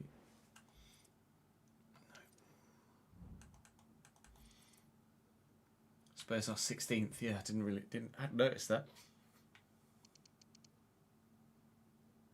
Spurs genuinely threatened with relegation here. Holy moly. So as we head into our final game of today, a win will send us third. Beat Tottenham, and it's in our hands. Draw with Tottenham, we'll stay 6th, or move to 6th and stay outside of the top 4, and it's not in our hands. Lose to Tottenham, and it's really not in our hands. The title has gone. Liverpool have won the league. 4-point gap, 1 game remaining. Congratulations to them. The first side to beat Manchester City to the title for a while in this save. Tottenham are 16th and very much threatened with relegation here. If we can beat them, then it will be a very nervy final day for everybody involved at Tottenham Hotspur Football Club. But we have to beat them. We have to beat them. Please.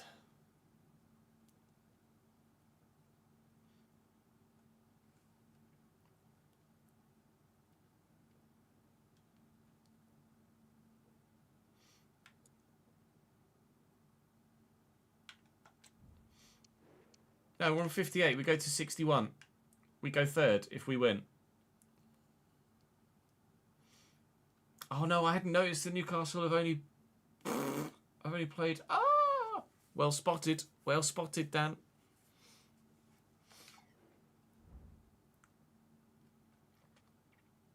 Ah, Cameron. There you go. That's your username on Twitch then. Did you drop me a private message on Patreon? Just confirming that. If you could, please, I'd appreciate it.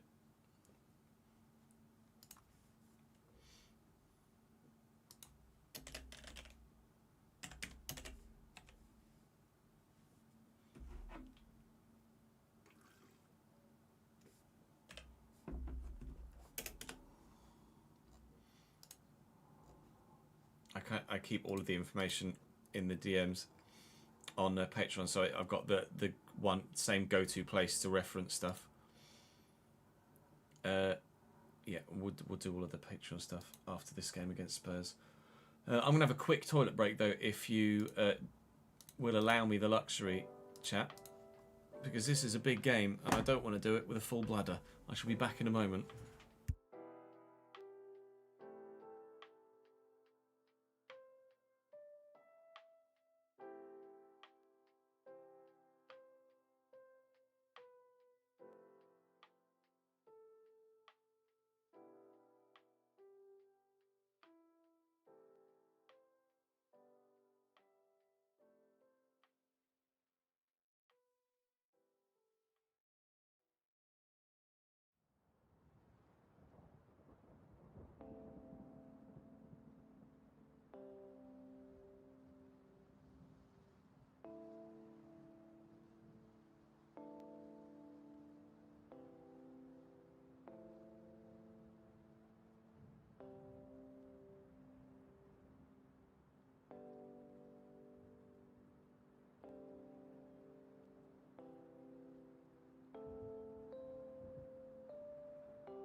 Cat's in here somewhere.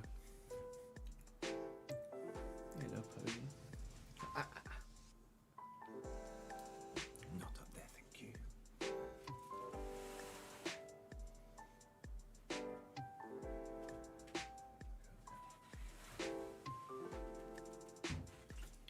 Sorry, chat. The dishwasher had finished. It needed doing, otherwise it would have just ended up smelling. I mean, there's nothing there. Can't stand that. You know that, like, that like old dishwasher smell. It's awful, isn't it? No, I made some lunch and had to do the dishwasher as well. Shuriken. I hadn't realised that it finished when I went out. So I thought rather than have another break after this Tottenham game and then go and eat, I thought I'd just do it all in one go. No, apologies about the extended unanticipated break.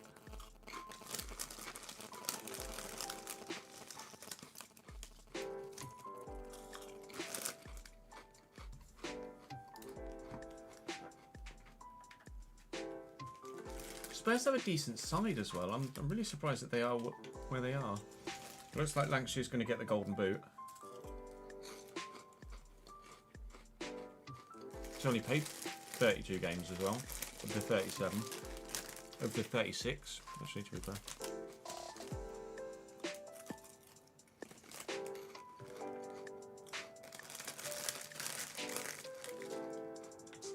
Jonathan David's leaving Lille in real life as well, isn't he? Isn't he going somewhere else? He's leaving Lille on a free, right?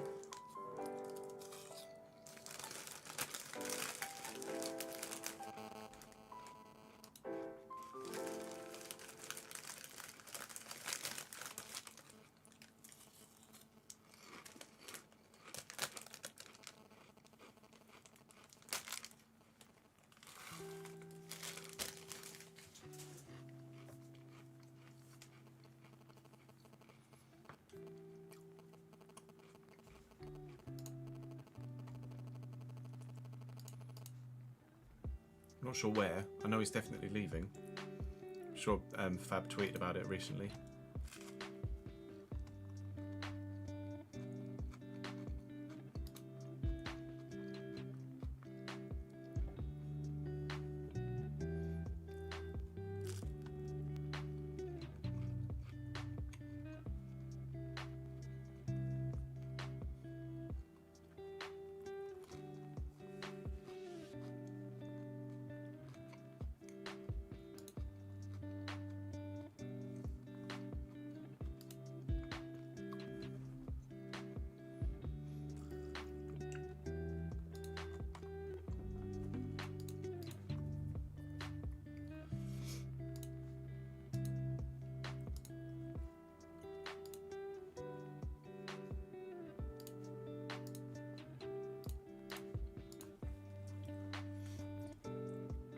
Dibbling with 12 assists leads the way there as well.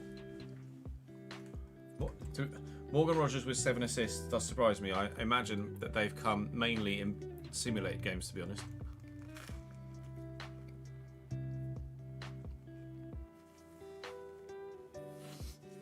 Go on, Daniel, lad.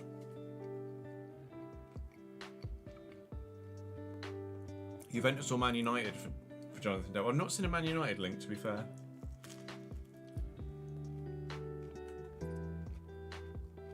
Nowhere near as many clean sheets this year.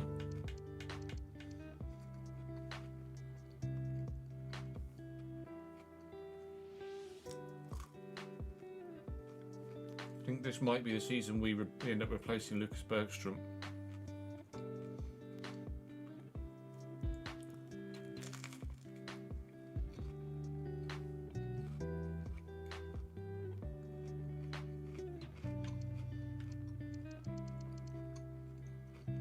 Who with, however, I don't know. We're not going to have anyone that's 87 rated by the end of the season, are we? We don't think, anyway. Oops.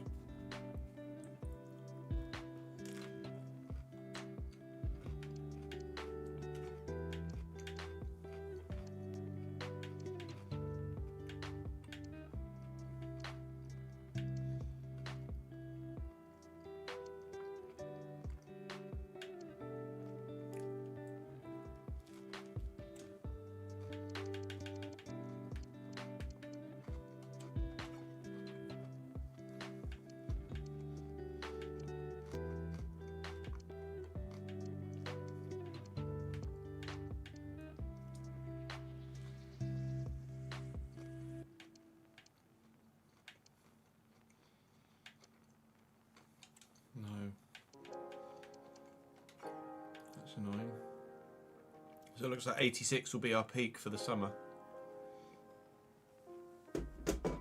Which is a shame.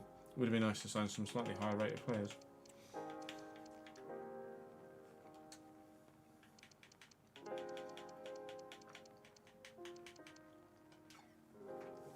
We will be able to in January of the next season, but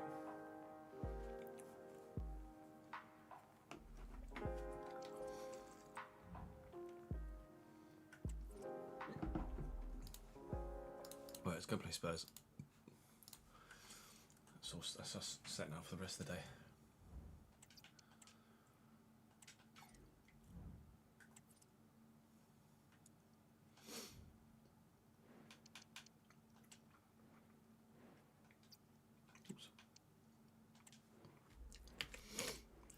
You want to finish 5th, Daniel. Why 5th?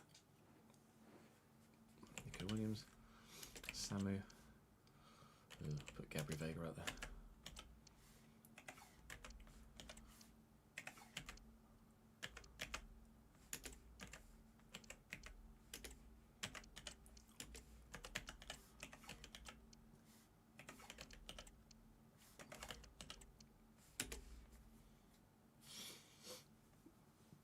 That team is 16th in the Premier League somehow.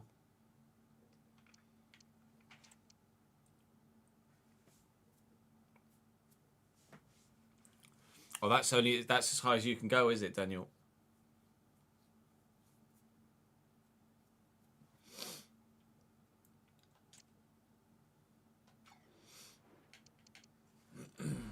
Come on in. Spud's time. We did, Saints, yes. 3-2 in extra time.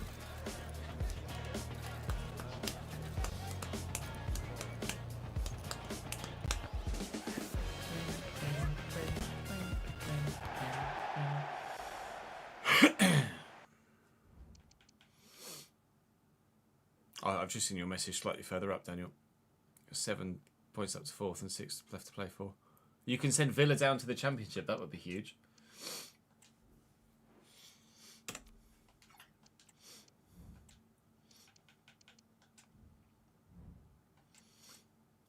So to potentially help relegate Tottenham, we need to beat this side. Georgi Petrovic in goal. Will Short at right back. Pau Kubasi and Leo Egger at centre back alongside Alphonso Davies at left back. Ure Rivero, Alfie Devine and Ethan Nwaneri is their midfield. Gabri Vega wide right. Samu through the middle and Nico Williams on the left. They have some decent... Actually, no, they don't have that many decent options on the bench at all. But that starting 11 is apparently 16th in the Premier League. I hadn't noticed when looking at the league table previously, actually, that Newcastle have also only played 36 games. They face Burnley today on this match day. So if Newcastle fail to win and we win, we will go 3rd. But we could both go into the top 4 if we win our given match days today. Tara picks up the loose ball. They're looking for Morgan Rogers through the gap. Morgan Rogers doesn't do much for us. And Pau Kubasi comes across with a brilliant block. Rogers is apparently our most creative player. He has the most assists in the Premier League this season of anyone in a Bradford City shirt. But he couldn't grab a goal there. Thankfully, Sarah has stopped Nico Williams, helping Tottenham score a goal. We'll spread this to the left, and maybe we can use Morgan Rogers again. He might just be onside. He also might just be offside, and that is the case. I need to sneeze.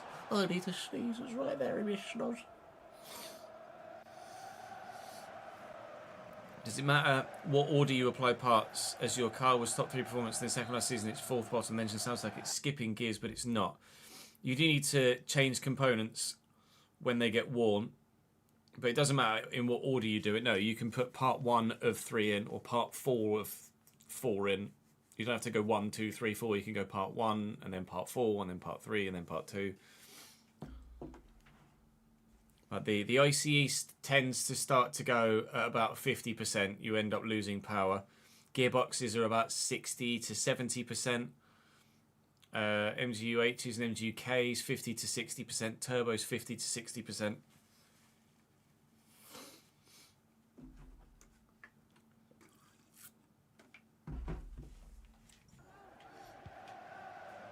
It's gone straight out, hasn't it? No, he's kept it in there, Gabri Vega.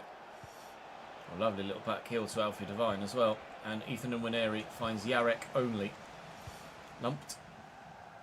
Lumps to the lank. Engels. Player to watch, apparently. Will Lancashire, supposedly. Unsurprisingly. League's top goal scorer for the second year in a row. It could be Matty Fernandez. It won't be Matty Fernandez. That gives us the early lead here against Spurs. FA Cup goal scoring winner for us. Or winning goal scorer for us. If you put the words in the right order in the sentence, Jez. We're not able there to get us a goal. Or help contribute to a goal. Looking for Morgan Rogers here. Short steps in really well. Short's only 74 rated or something, but he might be good enough in the right areas to ensure that we aren't able, that was poor, to isolate him as the weak link in their defence. And so far he's dealt with Morgan Rogers very well indeed. Is Ethan Nwaneri now bursting forward for Spurs. It's a sentence that every Arsenal fan dreads. Samu's passed me, but he's taken the shot early. Only 5 clean sheets for Lucas Bergstrom in 30 Premier League games so far this season is certainly not good enough. We are absolutely considering replacing Lucas Bergstrom as our #1 goalkeeper for next season. But that's for next season. Right now we're concentrating purely and solely on this. Not only the entirety of the rest of this season, but as we say, one game at a time. Solely concentrating on Spurs for the moment. Alphonso Davies versus Tyler Dibbling. Dibbling inside to Lancashire. Egger gets there. It's poor. We've won it with a Shempong. Matty Fernandez can't keep it away from Ethan Nwaneri though. And a Shempong dangled a leg and then seemed to move it out the bloody way. Samu played in. Shempong coming out towards him, getting in the way. And should win the foot race too. I am trying to play a long pass there. And he's gone with a slide tackle. Thankfully, no booking. But it could easily have been a red card, given the angle that he took the player out at. Trying to just play the ball down the pitch. It obviously wasn't registering me as getting to the ball. Samu's gotten to that one, but it's nowhere near the goal.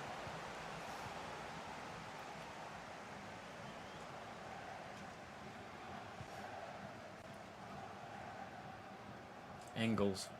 And Sara. Across to Ouattara. Lovely ball to Rogers.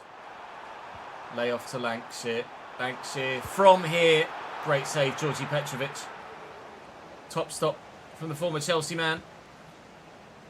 5 to go till half time. It took a while for the goals to come against Burnley. It is taking a little while for the goals to come here against Spurs. Good save, Bergstrom. Holding on till half-time, hopefully. Nico Williams with the corner. It's not bad. It's not great either. Cleared away. There's just so many bodies here. And one of them scores a goal for Tottenham. They're number 28. I'm entirely too sure who it is at a glance. It's Alfie bloody Devine. 1-0 Spurs. That's not part of the plan for Champions League, is it?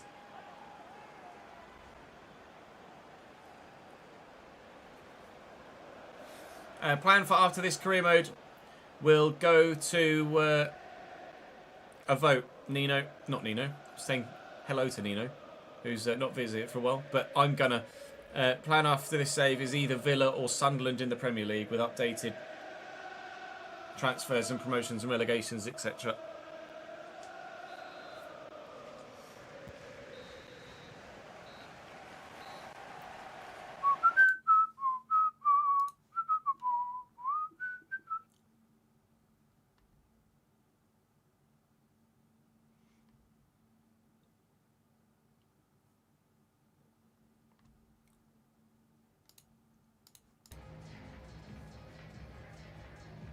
Spurs can still go down in this save, yes. Although if they win here, they will have saved themselves.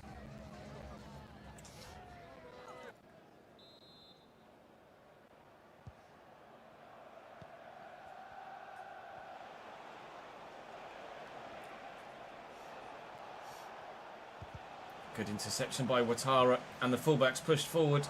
Rodgers looking to get past, but can't get past Pau Kubasi. Excellent defending from the former Barca man. That's not great from Nwaneri, and Matty Fernandes races away from him, and Dibbling's making a run.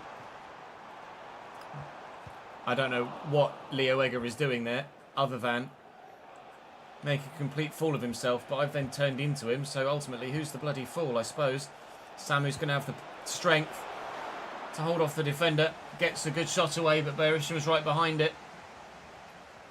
Tottenham already gotten their lead. We need an equaliser and then a winner, please. Can I please just run around Nwaneri rather than into him? Berisha and bowl it out. And Rodgers brings it down. Takes it in his stride well.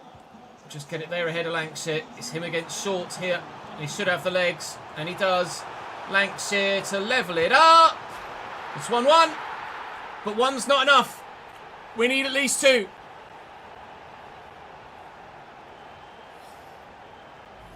Yeah, Job looks likely to be going to Dortmund, doesn't he?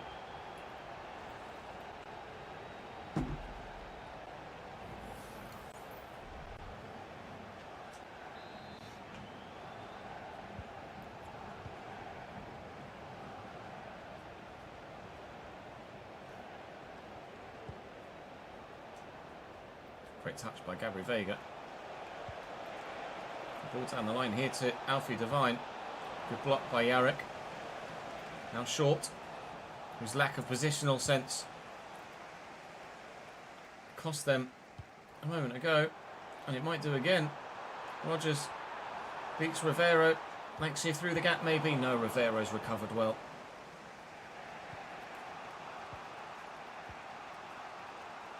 And Nwaneri. And Nico Williams Jr. Oh, the pace, the pace, the pace, the pace, the pace, the goal. It's just too quick. Tottenham 2, Bradford 1. Now we need 3.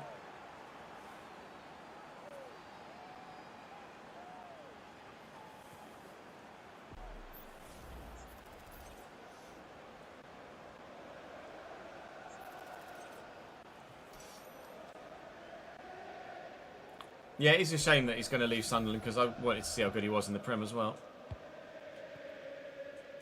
Shempong. Dibbling failed, but back to his feet. And we'll get to that ahead of Alphonso Davies. Thanks it. Beats the defender. Pau Kubasi comes across to help his fellow man out. Engels delivers. Short is off for them.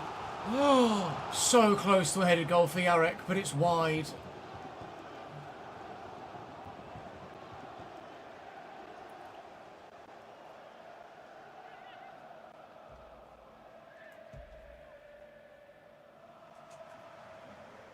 Evening, Mike. How are we, lad?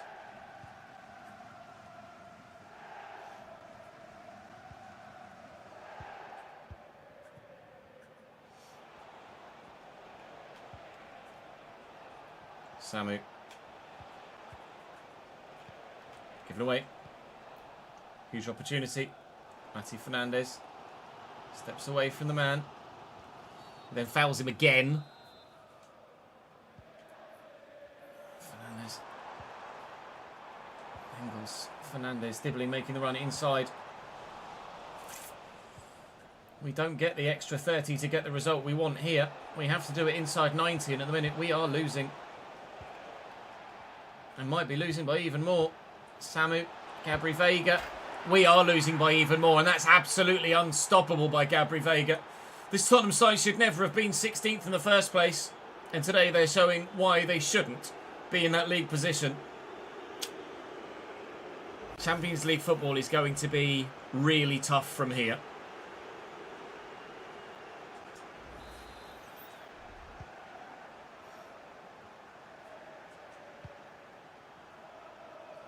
Take by Rodgers.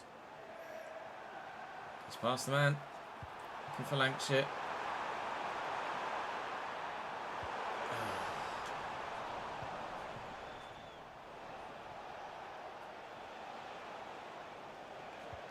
Ingles does really well. But can't keep it in. Oh. Thrown it straight to Rodgers, who's then lost it immediately to Ashton. Morgan. Oh, God, Sarah. Matty Fernandez. Spins well. Ingles into the gap. Into the gap. And Fernandez. And Dibbling. I mean, it's the 87th minute. So if he does score, or if we score, there's still a lot to do. It's poor from Lancashire. That was the effort of a very tired man. He's done an awful lot for us, Will Lancashire, but that was just asking a little bit too much of him to run 60 yards in support and then put some decent shot power behind the effort. Fernandez forward to Sarah. Goal difference is important for us as well in the league at the minute, regardless of Champions League football positions that we look highly unlikely of getting now. Oh, I couldn't have read that he was going to lunge then. Matty Fernandez. Can't lose it now. Please. Get there, Lancashire. He hasn't. We're going to lose 3-1 at home to Spurs. The Champions League spots were in our hands. They are no longer. That is gutting. We didn't bottle the FA Cup final. We might have bottled top 4. But the goals there for Tottenham were very good. And the side was particularly impressive too. And they just had the quality that we don't. So as we end today's episode, we are 7th. 2 points off 4th. God, that's so annoying. It's just where we won the FA Cup, isn't it? Otherwise we might have been destined for Europa League again. Or even no European football. We go to the final day in tomorrow's episode where we hope a miracle will happen. Which is very unlikely. But there is a European final to play. So don't miss tomorrow's episode. I shall see you there.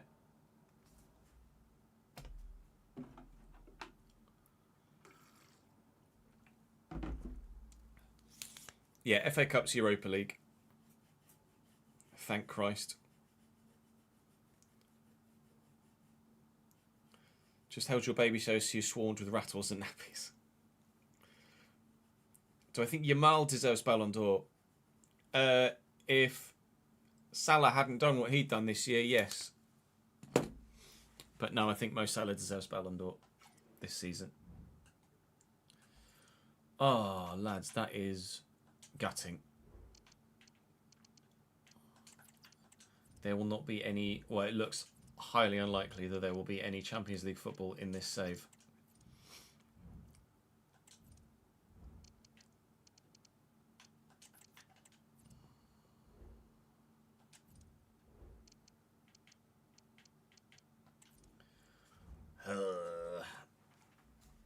You think it should be Dembele? I mean, he has now won the Champions League, hasn't he?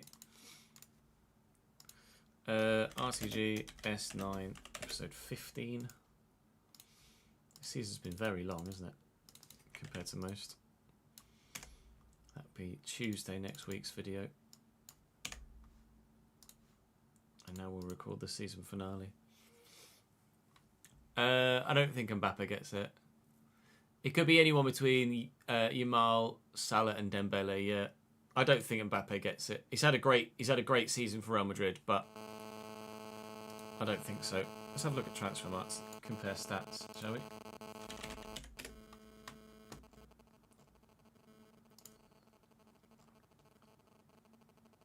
So Salah this season has got 34 goals and 20. The £5 meal deal from McDonald's. Shush. Salah this season, 34 goals and 23 assists, 57 contributions in 52 games. Ousmane Dembele. Load, please. Load, please. Hello. Thank you. Stats, current season. Dembele has 33 goals and 15 assists in all competitions, so 48 contributions in 49 games. But obviously won the Champions League. Salah won the Premier League.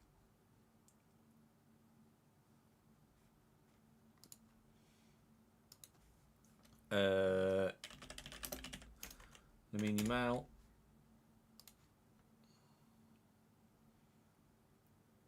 Yamal's been. I'm not denying that Yamal is an insane talent and hasn't had a very good season. But it's not. McSpicy Frank's Red Hot is back. Piss off, McDonald's. It's not comparable, I don't think.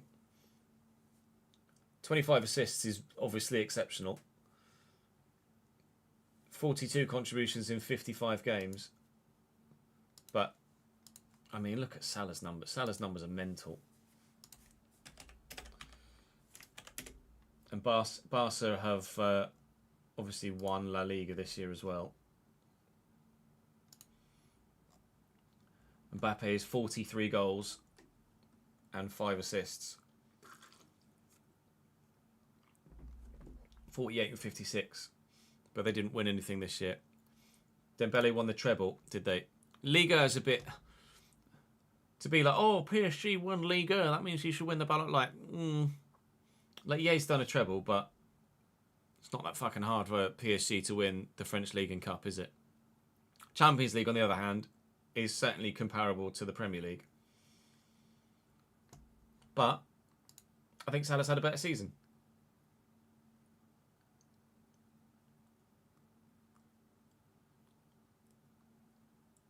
Salah for Ballon d'Or for me.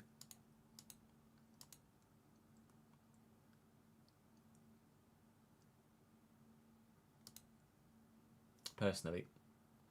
Salah, Dembele, Yamal is probably the 3 in the order I would have them. My favourite Bradford player in this save, or in this team right now,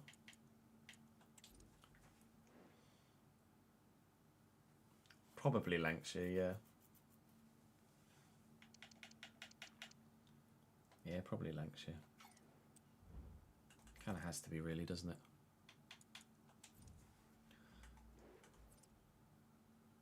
Oh, I can't believe I just bottled fucking Champions League football.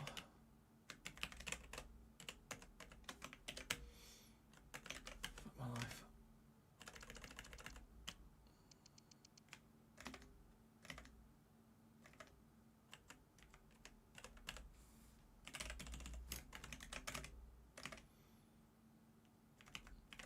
Match tickets 24878.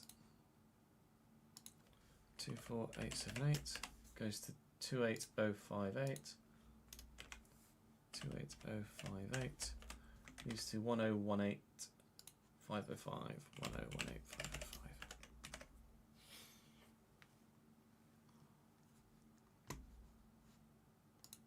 Yeah, I'm not sure what are Rafinha's stats this year.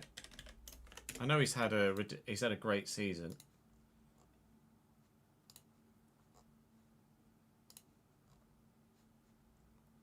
I'll wait for another fucking McDonald's ad to play then. 34 goals, 25 assists. I mean, that's better than anyone else, numbers wise. 59 contributions in 57 games. Rafinha should be above Yamal and above Mbappe.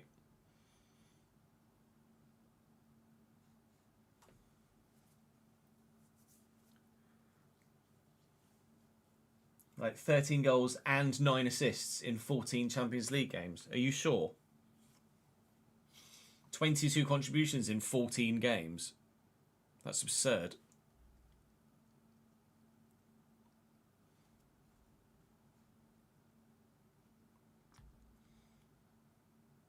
(29 in 36 in La Liga). Who did they have in the Champions League?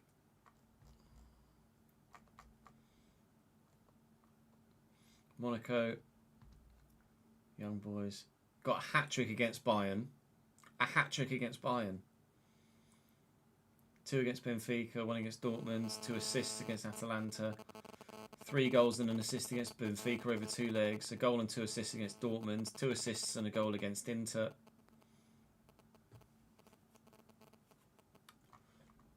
He just suits. He absolutely suits Hansi Flick's system, doesn't he?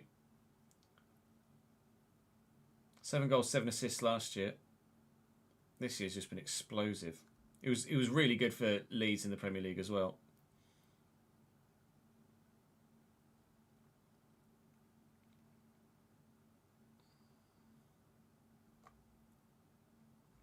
But this year, whoa, unbelievable, Jeff. Unbelievable, Jeff.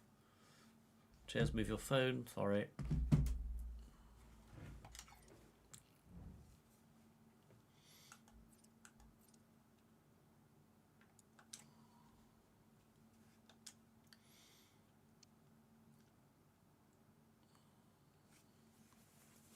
You won 5-1, so Aston Villa are down. Damn.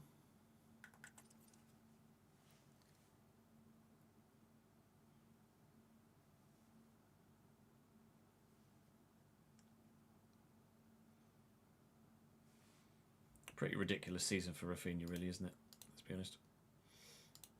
Yeah, Europa League for you. Looks likely to be Europa League for me as well.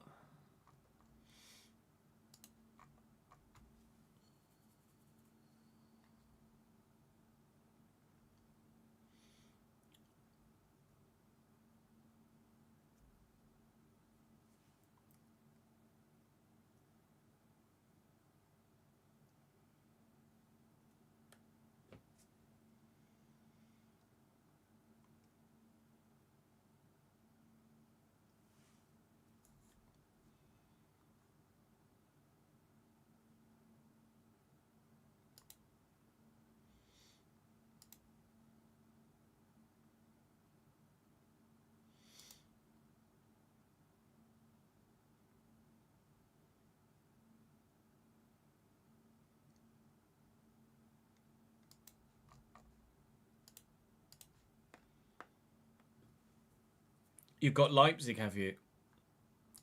That's more difficult than my game on paper, isn't it?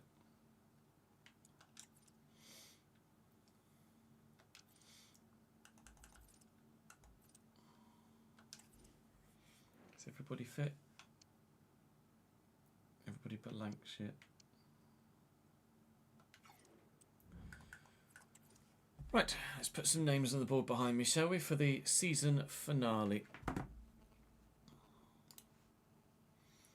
Anybody want to use their channel points to get on the board behind me for the season finale before I start taking names from the comment section?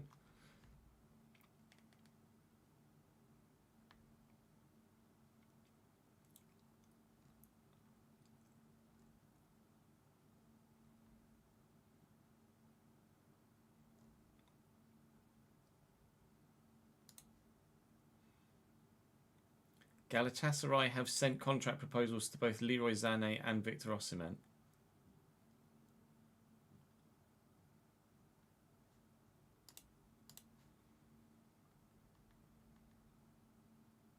Now we've won the FA Cup, Lawrence, so we'll get Europa League next season.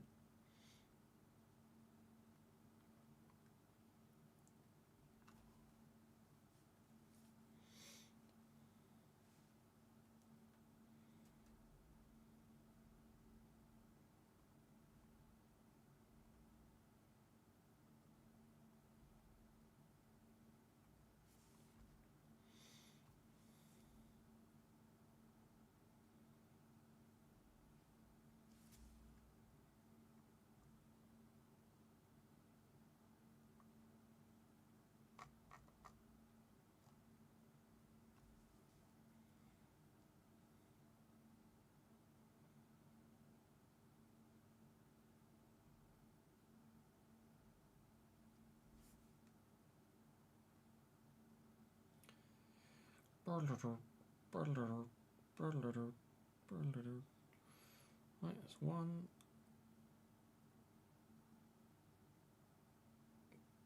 2,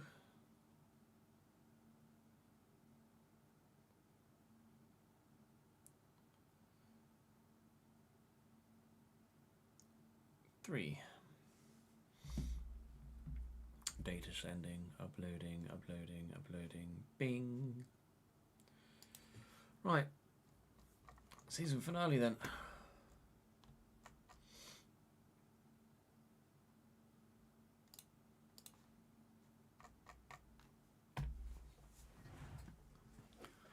Welcome to the season finale of the 9th season of the Realistic Road to Glory here with Bradford. We currently sit 7th in the Premier League. We can still qualify for Champions League for next year. It is unlikely, but possible. We are 2 points behind Arsenal in 4th and Manchester City in 5th and a single point behind Brighton in 6th. If we'd have beaten Tottenham in the last game of the last episode, we'd have already been in 4th. But I couldn't do it. So we're not. We also have the Europa Conference League. Well, it's just the Conference League, isn't it now? We also have the Conference League final today against Udinese. And, of course, a full season roundup once we're done there. Oh, the 3-1 defeat to Spurs was a real killer yesterday.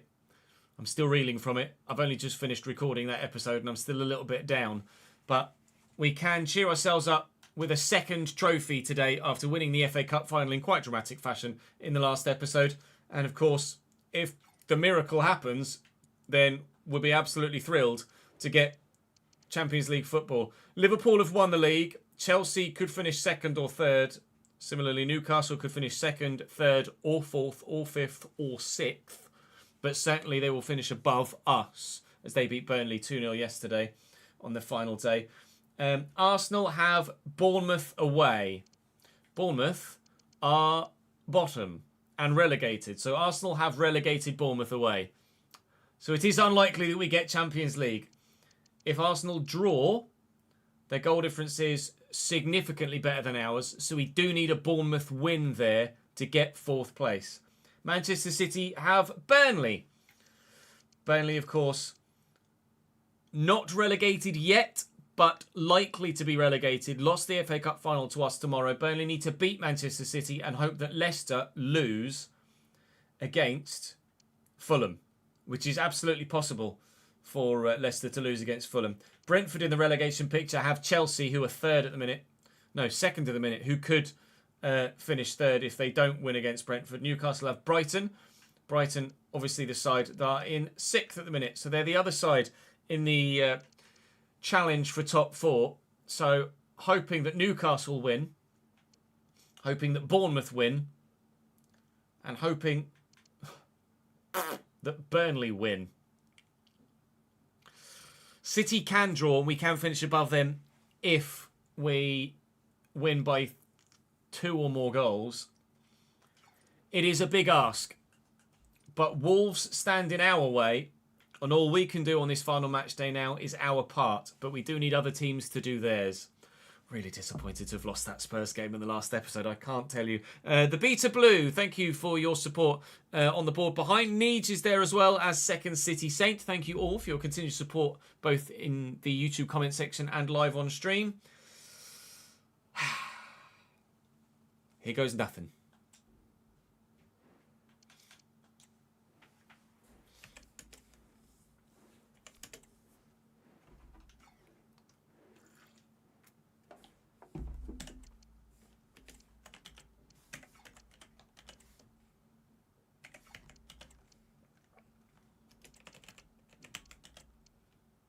Did I play Cam? No.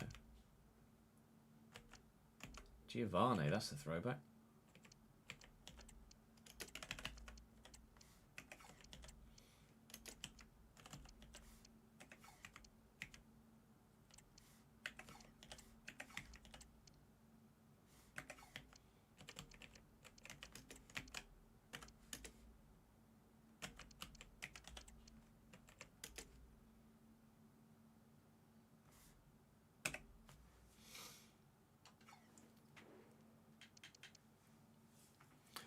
Oh, please.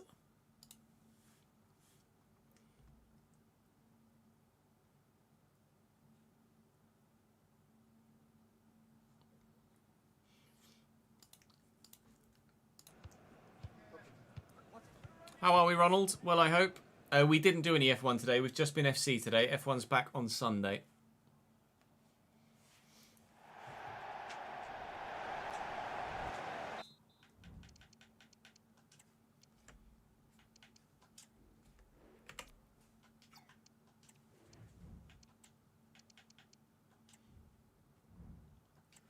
The side that stand in our way, Bart Verbruggen in goal for them, Sasha Bowie, Ryan Winter, Totti and Mincherelli at the back. Ullman and former Bradford City player Samuel Giovanni in the midfield for them. Gabriel Peck on the right, Patreon player Jelle de Hoog on the left. Bruno Durdov at cam with Liam Delap, Chelsea's new number 9 IRL, leading the way. Options on the bench are all right, including an ageing but still 81 rated Lautaro Martinez.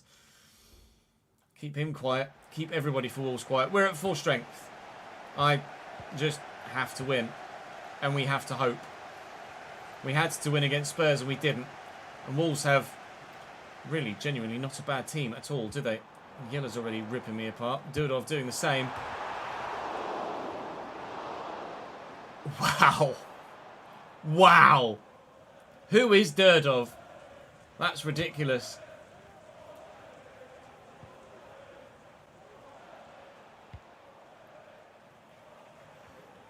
Ouattara and Matty Fernandez to Ouattara again. Down the line to Asher Agbenon. For the run of... There's no run to be found because Ullman has just wiped me out. Should only be a yellow, especially at this early stage of the game. But he definitely caught me and it is definitely a yellow. We'll call a second player across here. All right, we won't. That was my intention. In there to Arne Engels. Returns well. Doesn't really have anywhere to go, but available here is Mateus Fernandez. His wasn't quite as good as Durdov's.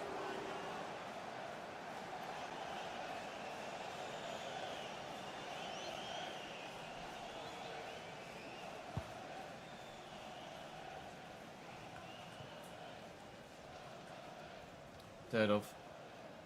He's absolutely ruining me. Who is Durdov? Who is this man? Delap. Saved by Bergstrom. Who's Durdov? Corner from him now. Good delivery too. Ouattara can't quite get it away. Delap down to Winter. Straight at the keeper.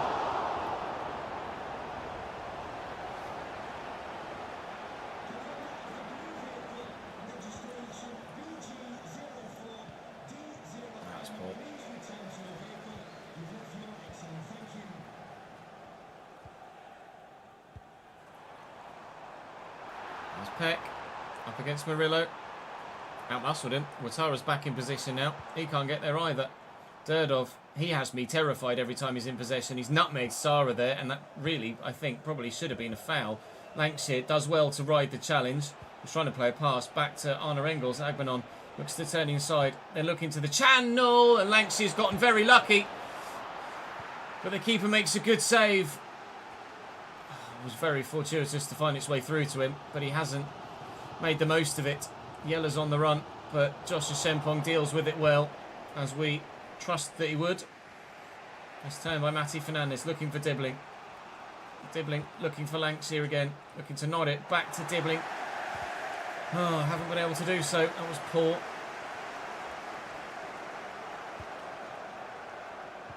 Giovanni caught late there.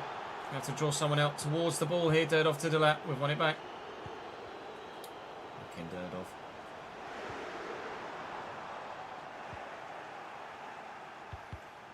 Christ.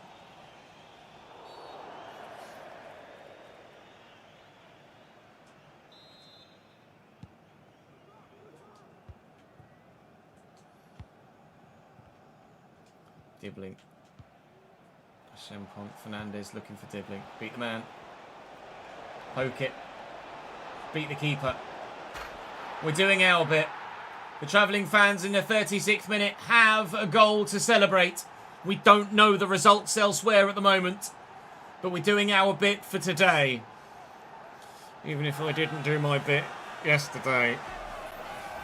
Durdov is a Croatian ringer for Hajduk Split.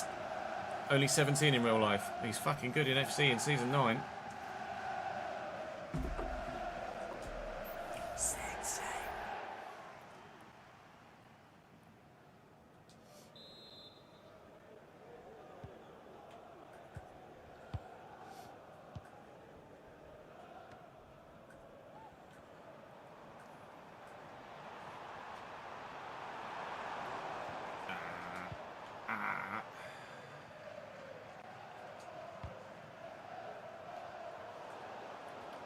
Derdov. Well, I thought I'd fouled him. Referee disagreed. Liam Delap goes for goal when Derdov was available. We'll get rid of it. Derdov, I'm told, is a 17-year-old winger for Hajduk Split in real life. I am intrigued into the idea of maybe signing him in the 10th season of this save. Such an impression has he made on me in this episode thus far, or in this game so far. First time we've played against him for Wolves as well, I think. He's a winger that's actually playing at cam in this formation for Wolves. Just because they didn't have anyone that wasn't any higher than 75 rated available at cam. Turns out he can play at cam pretty bloody well as well. 1-0 at half time. But again, we don't know what's happening elsewhere. I feel like you should be able to see the half-time scores still. Kind of annoyed that you can't anymore.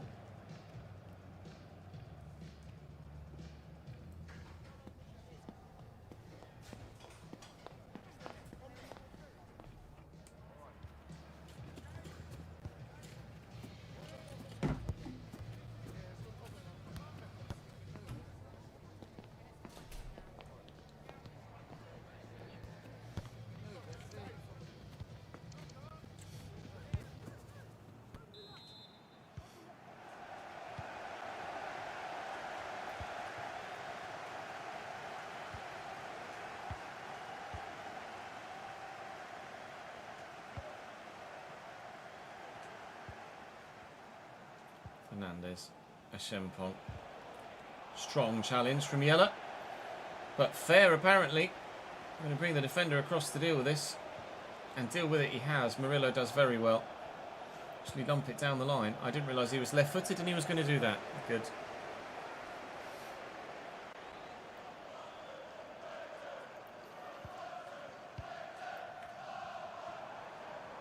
Giovanni. Can't get past Murillo. Can get past Murillo. Delap. Bersham only just makes the save, but is able to get it past the woodwork and wide for a corner. Ullman with the delivery. It's not a bad one. Yarrick's there. Ball's coming back. Yarrick's there again. Flicked away by Dibbling only as far as Totti. Oh, God, that was terrible, Ches. It's not going to cost me.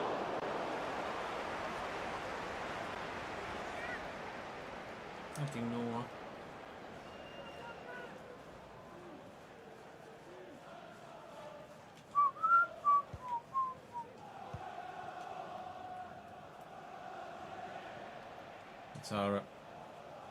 Sara. So slow in the feet. Needed more there. Tackled. Fernandez. What are you even trying, mate? Lancashire.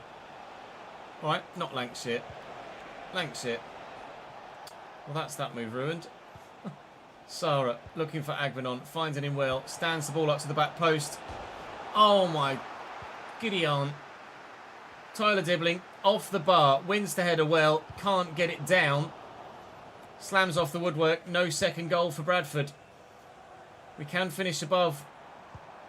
Was it City on goal difference? If we win by 2 or more. We probably need to win by more than, because I think City would have us on head-to-head. So we need to score 2 more goals in this game.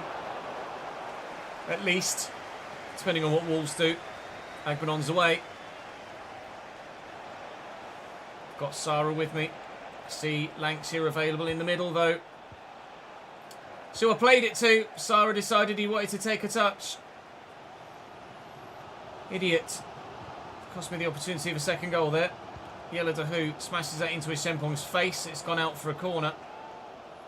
Dahu back to Mincherelli.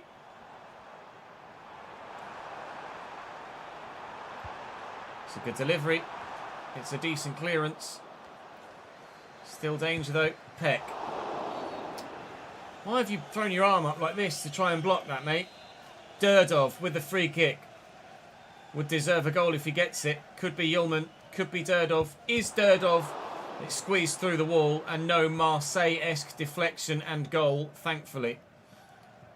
Well, we still need more goals. And if City haven't won their game. or hopefully lost it would be brilliant, but I don't know if Burnley are going to do us that much of a favour. It looks like we're going to get potentially the win. Oh my God. Potentially the win here, but only by a single goal. That's deflected kindly for me. Fernandes looking for Lancashire. Looking to send Agbenon away. Who's in behind Sasha Bowie. Fernandes looking for Lancashire. Decided to kick it at Yulman instead. We weren't good enough against Spurs. We've been good enough to get the points here, but not good enough to get the multiple goals. So we have to hope that everybody above us, Brighton, Arsenal and Manchester City, all lose on the final day. That is quite some expectation, isn't it? If we want Champions League football, it is going to have to be the turnaround of all turnarounds. Tottenham have just gone 2-1 up against Liverpool. It's just popped up in my top right corner, so they're definitely not getting relegated now. Sarah's nipped in well there, and we'll look for Dibbling. Dibbling in to try and help us get that second that we're so desperate for. It's blocked by Giovanni and out for a corner in the 90th minute. I'm going to call someone short. We'll take it short. Engels to Agbenon. Agbenon into the middle. Try and nod that down to a teammate. Oh, it's fallen kindly. Lancashire couldn't swing his leg at it quickly enough. We're going to win, but we're going to win by 1-0. So we need Manchester City to have lost. We need Arsenal to have lost. And we need Brighton to have drawn at best. Pretty unlikely at this stage, isn't it? And the other results are Brighton did lose, City won. Brighton did lose, but Manchester City were victorious. Let's have a quick look. We finished 6th for the second year in a row. Newcastle won, Arsenal won, Manchester City won, we won, and Brighton lost. We finished 6th last year. We finished 6th this year. Liverpool win the league with 68 points. That's how competitive this Premier League is right now. Because every side is developed so much so that everyone's got very, very, very good players. Liverpool only needed 68 points to win the title. That's unheard of. Absolutely unheard of. We ended up only 7 points off the title, but ended in 6th. So it will be Europa League football for us next year. Brentford are down. Burnley are down. Bournemouth were already down.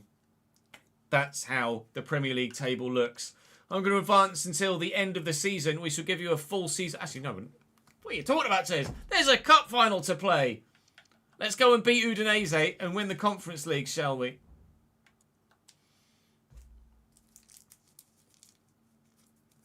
Oh, I've had this penguin in my pocket and it's all melted. Yikes, this is going to be messy.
Finally getting a wheel, second hand from a friend, but it's a wheel and looking forward to using one. Nice.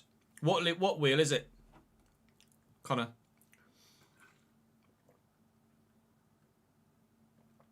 Oh, you want the joke on the back of the penguin? All right, hang on. Joke on the back says, "What's a penguin's favourite?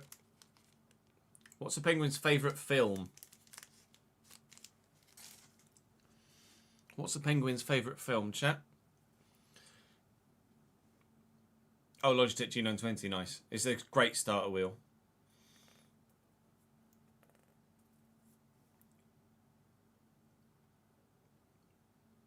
Podronspor is a proper decent one.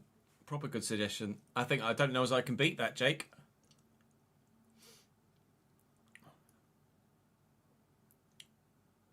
Ice Cold in Alexandria. Not a bad shout. Any other suggestions for a Penguin's favourite film?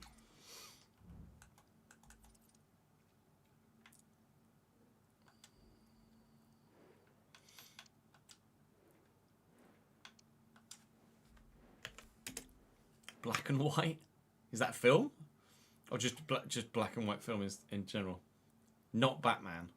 Okay.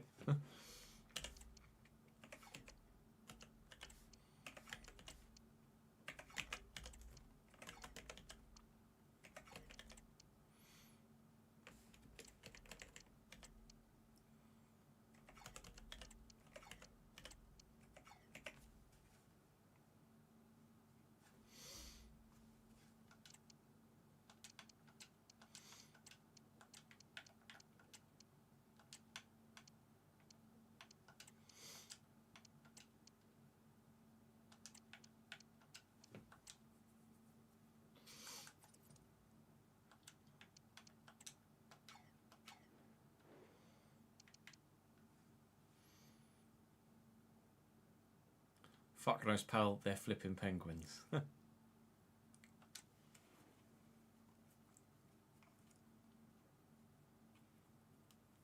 I did give Longos the captain's armband.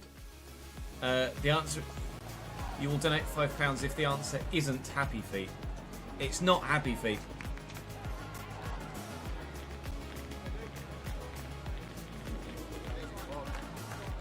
Who's better all time, Son or Dybala? Heung-min Son.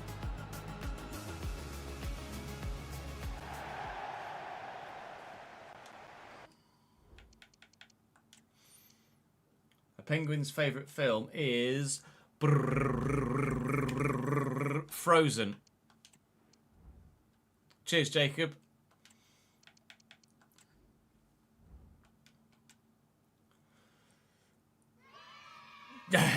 Jade, to be fair, has followed through with the promise. The answer wasn't Happy Feet, so 5 gifted subs. Jack, Red Eggs, it's either Young Goat or Young Oat, Reese, and Joe Enemy with the gifted subs. Welcome to the gang, lads, or back to the gang, as the case may well be.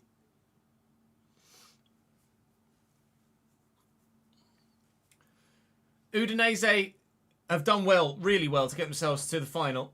The Conference League is obviously the sort of competition where you see some left field unlikely names get to the latter stages of European tournaments. Juan Garcia in goal for them. They're playing 5-back. Alexander Barr at right-back. Cameron Carter-Vickers. Bafodi Diakite. Jacobiol. And Lorenzo Rossi is the back 5. Then Christoph Kadlec. Dragutin Jankovic, 87 rated. Lazar Samajic, 83 rated. Damian Pizarro up top alongside Christian Carrillo, 81 rated. Options on the bench are okay, but not spectacular. Kevin Paredes is the best of the bunch. We have had to rotate quite a bit because of the game against Wolves, but Grabara is in because he's the cup goalkeeper. Correa, Longos, who has the captain's armband, Raskin, Hayward, Ribeiro, Rogers is the side that we are playing in this Conference League final with a Premier League football. Trying desperately to win a second trophy in as many days. Took us 7 years to win another trophy after we won the EFL trophy in League. Well, when we were in League One in Season 2. We won the FA Cup yesterday. Can we add to it now with another?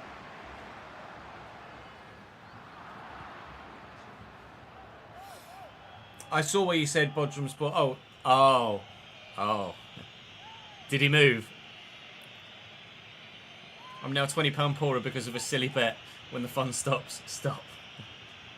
It's very kind of you, Jade, to gift some subs. I appreciate it. Ribeiro with the header. Zamajic wins it down. Carrillo. Longor stepping in firmly. Very firmly. Raskin with a quick spin. Didn't take the ball with him. Gave it to Jankovic. Samajic. Rossi forward. Livakovic is apparently hanging up the boots at the end of the season, but Livakovic wasn't in their starting lineup. Grabara with the ball out. And here's Raskin. 12 minutes in. Yet to see the first chance on goal. That might be about to change. Rodgers. Ribeiro. It has changed, but the scoreline, crucially, hasn't. Engels with the corner. Yarek's up. Still headed wide. Still waiting for a header to go on target since the patch.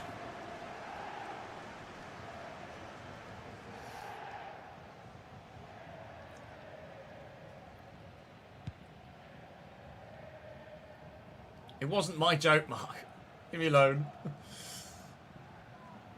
Fernandez. I was looking for the man on the wide right roll, but Hayward wasn't available. What? Did Cadlets there just go from lying down to standing up in an instant? I think he just did. Whilst being hurdled, he slid in there. Hayward goes to jump over him, and as he's being jumped over, he just stands up. Yeah, okay.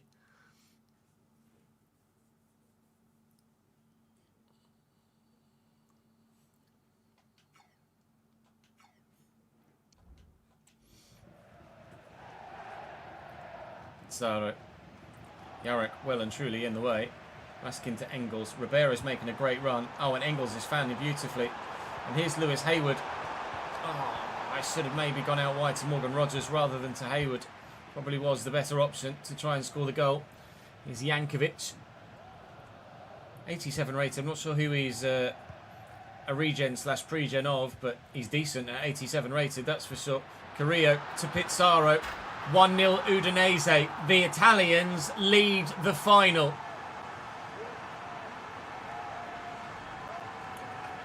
Uh-oh.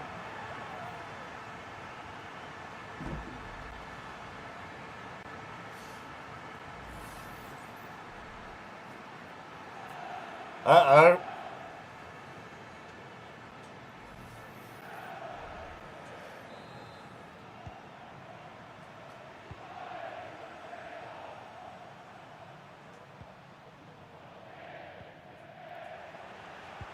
Carrillo over the top.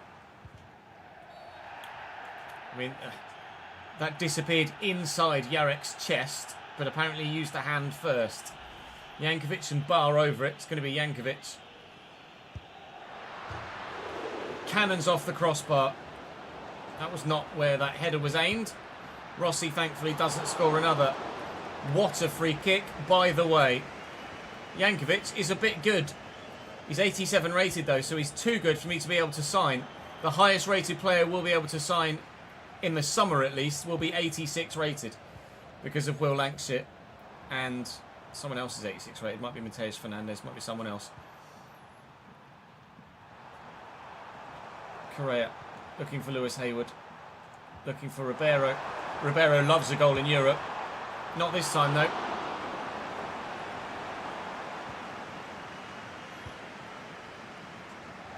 Well up, Yarek. What a header. What a challenge. He's going to keep that in, isn't he? Alexander Bar.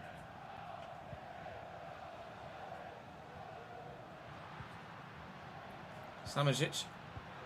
Good tackle by Ouattara. Longos on hands to take the ball away. Looking for and finding Morgan Rodgers, who didn't necessarily look for, but found Jankovic. Lovely change of feet there by Cadlets. And into Carrillo. Deflected, but finds Pizarro, who's beaten me and very nearly scores another. Grabara with a strong save. Udinese proving just why they're in the finals so far in this game. They're playing very, very well. Hayward looking for Ribeiro. Tries to spin the defender, but Biol stands firm. Udinese are really decent.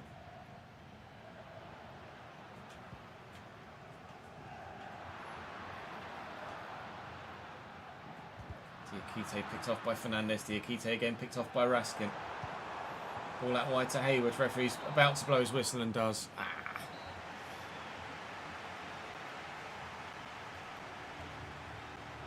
Yeah, Juan Garcia could be a good shout for number one.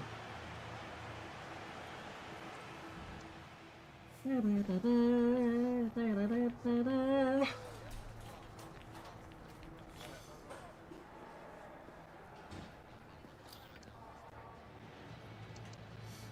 second half.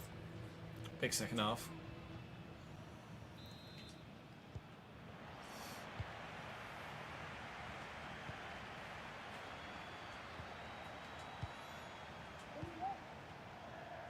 Raskin. Ouattara. Oh, Raskin. He made the run forward and then stopped when I went to play it into the space in front of you, mate. He's won that back, though. And Rodgers is in behind now. Well, is he in behind? He's in. It's not necessarily behind. Hayward. Berries. Young Lewis Hayward says, what sort of fuss about? It's 1-1 in the European final. A goal for Bradford. We are level. Not necessarily the place to go and celebrate right in front of the fans like that, though, is it, really? 1-1.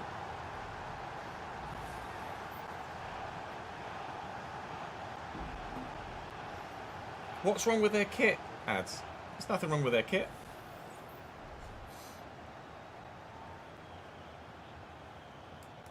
It's not great, but it's not the worst kit I've ever seen. It's no Barnsley from last season, that's for sure.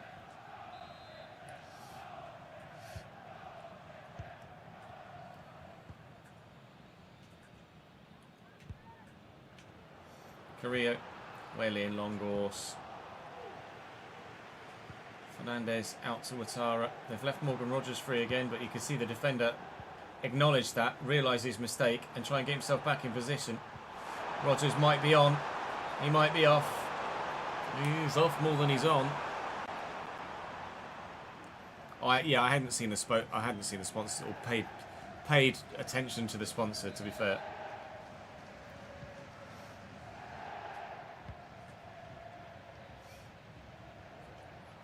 Raskin. Right into the middle. Not for you, it was meant for Engels. Ouattara. Tackled by Ouattara. Oh, God. Cadlets. This is going anywhere and everywhere at the minute. Absolute pinball, but they're pinballing towards bloody goal. Pizarro. Ouattara's in firmly to make sure. Correa looking for Matty Fernandez, who needs to shake off the attentions of the man that's with him. Finds Hayward with a great ball, who spun his defender. Rossi can't deal with Hayward. Hayward to Fernandez. Alright, Hayward again. Fernandez again. Oh, he's offside. No, Paul. We don't, actually.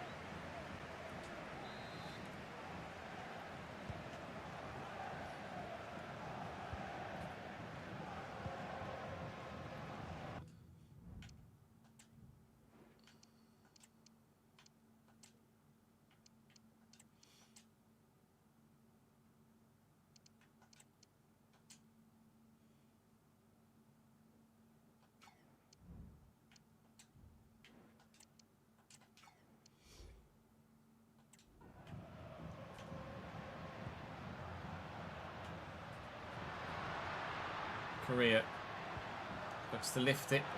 Yarrick got caught underneath it. Pizarro. What's Yarrick doing? 2-1 Udinese. You're son of 3 Venezia Giulia.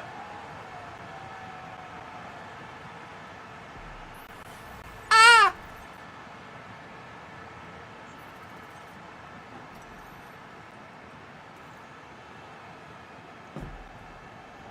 Katza.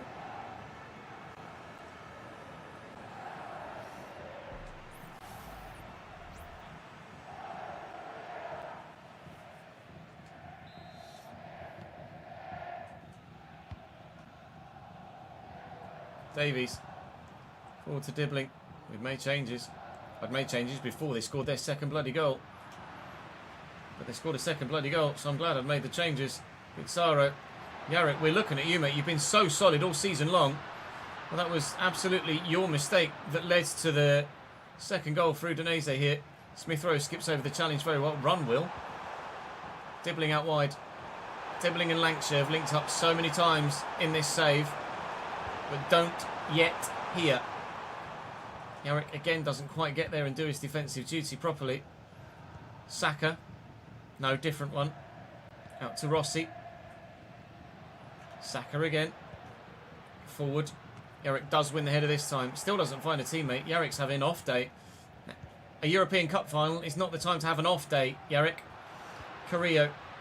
Pizarro. Good tackle. Smith Rowe away. To Dibbling.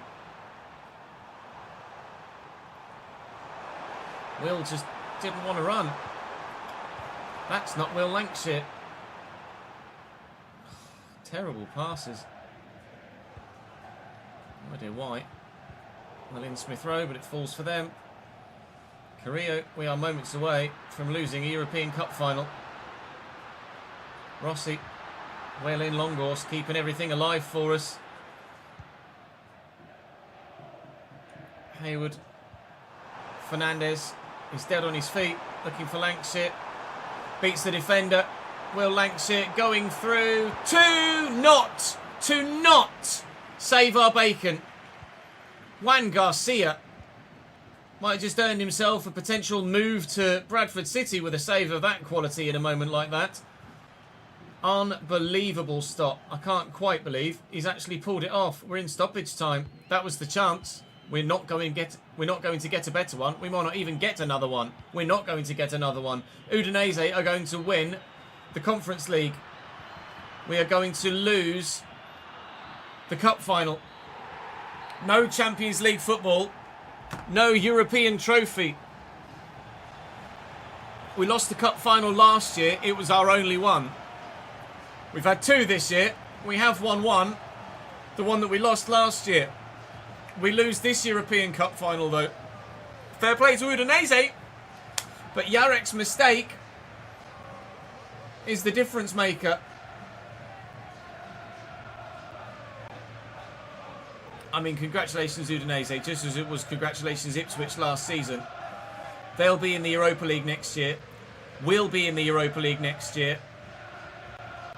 I mean, maybe as this year we got the chance to get revenge and win the cup final we lost last year, maybe next year we'll get to the Europa League final and have the chance to win in Europe again. That smarts. That smarts quite a bit. We'll give Udinese the honour of watching them lift their trophy and then swiftly fly home. Oh, mate. That's what happens in football. You don't win everything. And we haven't won that. Let's go and have a full season roundup now, shall we? Maybe I should have done it before the Udinese game. We've got a trophy parade at least, with one trophy, so we can be happy of that. But I don't quite think the celebrations will be quite so wild, having lost the European final a couple of days prior. But we've got a trophy parade for the FA Cup at least. Fair enough. It's our first trophy in 7 years. Oh, but we could have had two on top of the bus and we don't.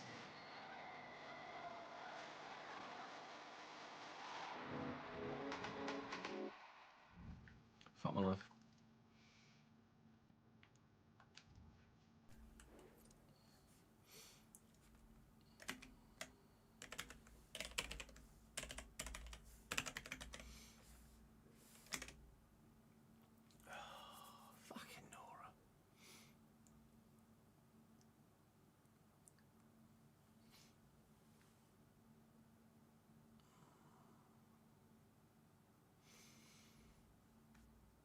You are full of emotes, aren't you, Ads?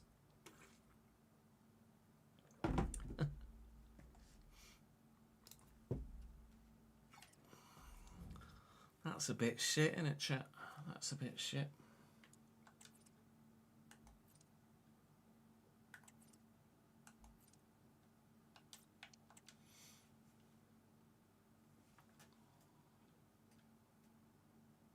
Yeah, it's 2033.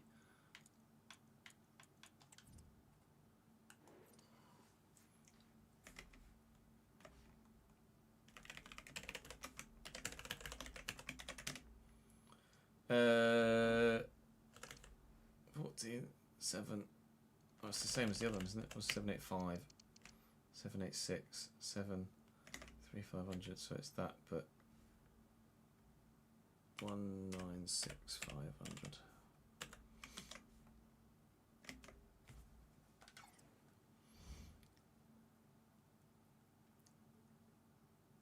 Some have more use than others, yeah, evidently. Well, it means we don't keep Correa.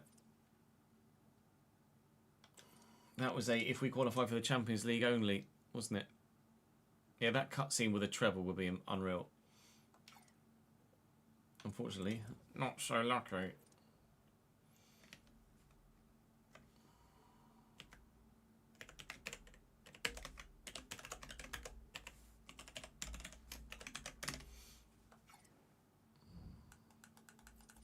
You never know, maybe next year.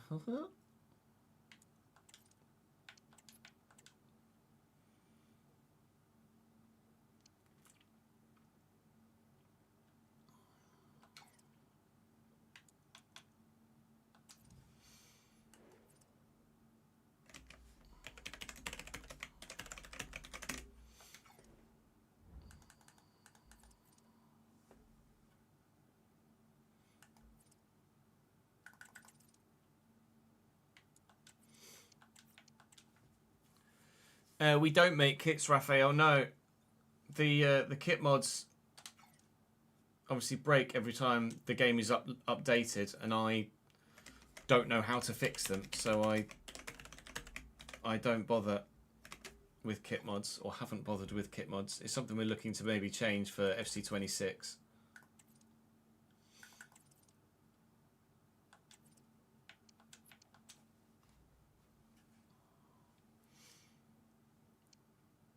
We're going to be setting up and preparing for Season 10, Britzy.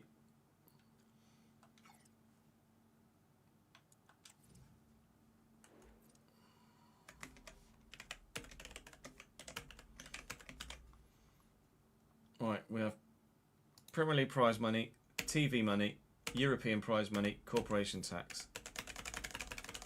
And that's everything left.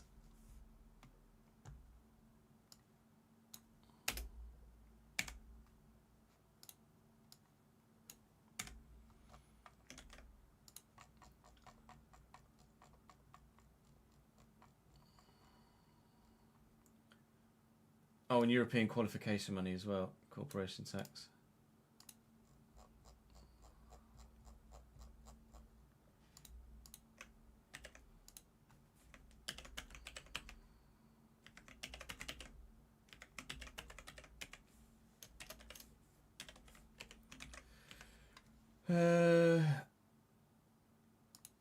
Sleep.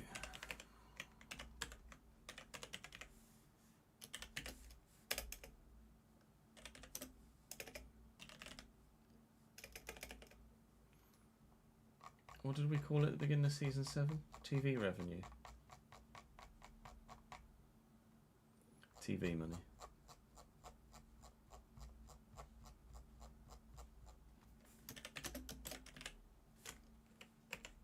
I know that's 79 million.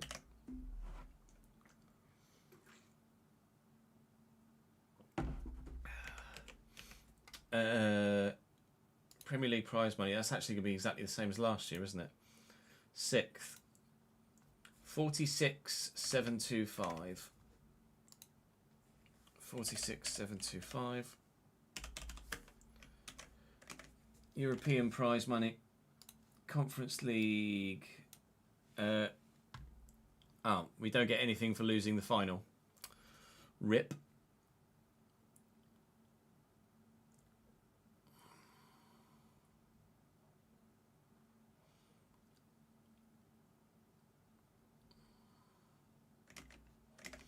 So what did we give ourselves up here then? Was it the 2-6? Yeah.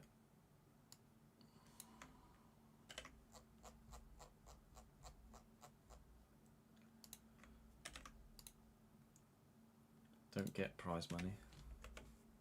Sag.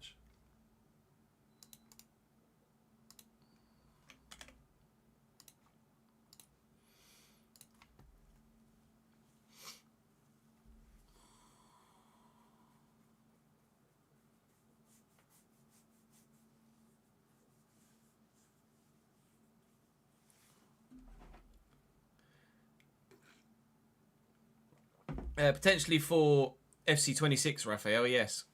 I won't at the minute, but thank you for the offer, though.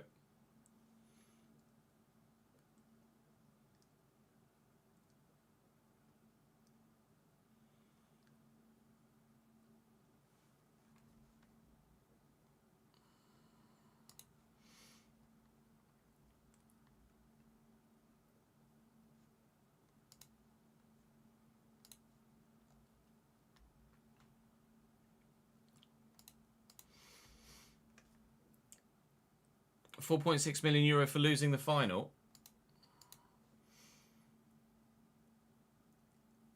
I've got nothing here for... Nothing listed for being a runner-up of the final.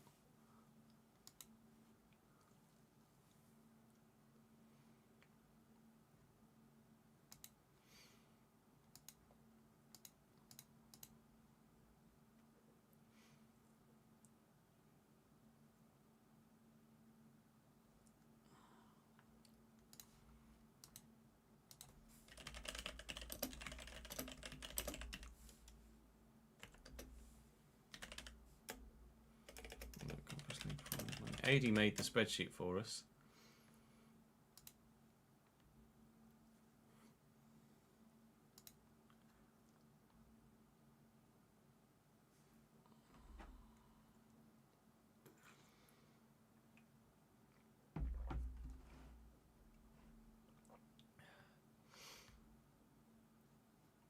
It's done in euros, so I imagine the...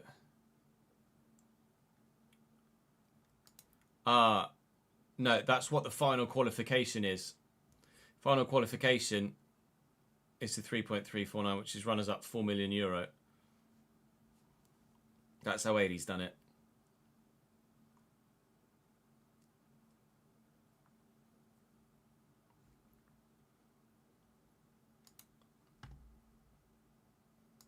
So that should actually just be final runner up.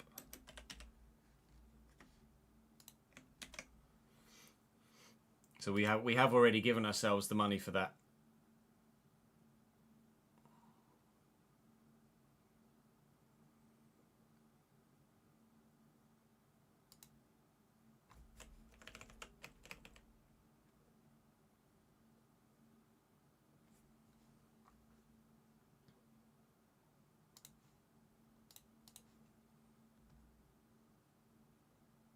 I just went off Wikipedia, Cameron.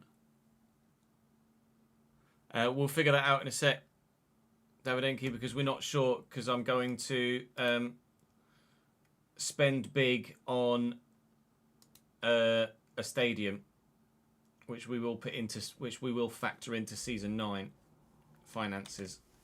But I obviously don't know how big a stadium I'm going to build until I get to season 10.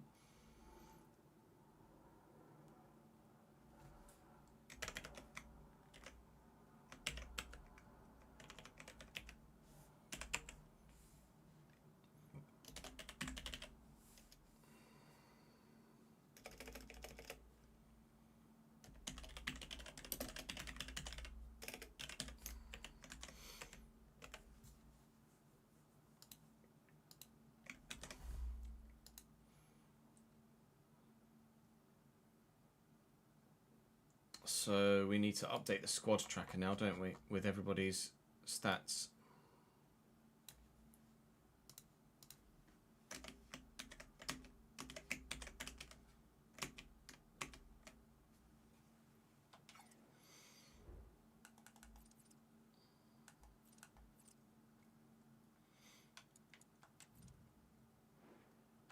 That's the wrong one, Chiz. I'm just going to have a quick toilet break and then we'll run through that. We'll end the season properly, do a final season roundup, and then we can start doing season 10 stuff. I shall be back in a moment.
Budget for next season will be sizable though.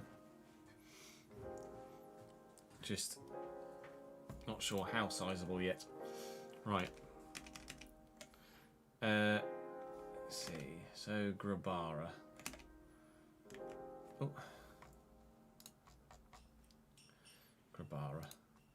Grabara, 24 games, 9 clean sheets. Got more clean sheets than Mr. Tickle did the year before. Then Bergstrom, 34, and only 7 clean sheets in 34 games. So 264 games, 7 clean sheets takes him to 60 total. No assists this year for him though. Watara.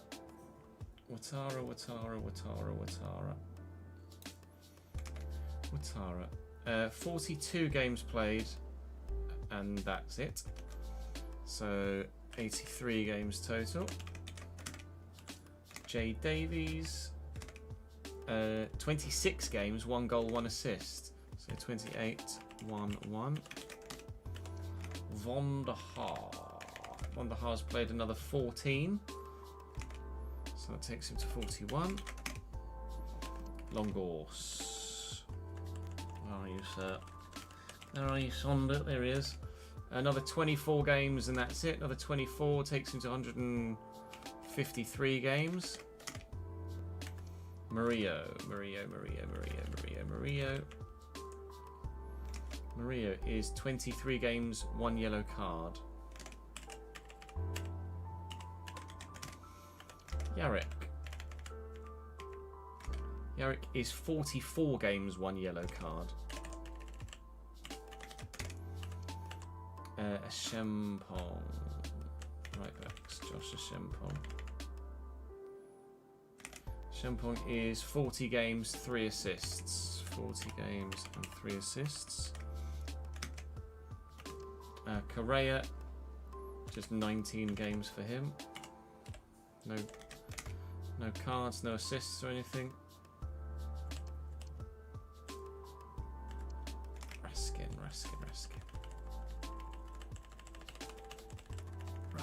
Nicholas Raskin, another 35 games, 1 goal, 4 assists. So 35 games takes him to 77. 1 goal, 4 assists takes him to 2 and 6. No bookings. Oh no, I'm correct. Leighton Clarkson would have gone down as a cam, probably. Did. Leighton Clarkson is another 36 games, 3 and 3. Another 36 games takes him to 108. 13, 14. Gabby Sara. Another 42 games takes him to 81. 6 goals, 10 assists, so 11, 17. 1 yellow card takes him to 2. No, Paul. Don't want to talk about it. 26, 6 and 4.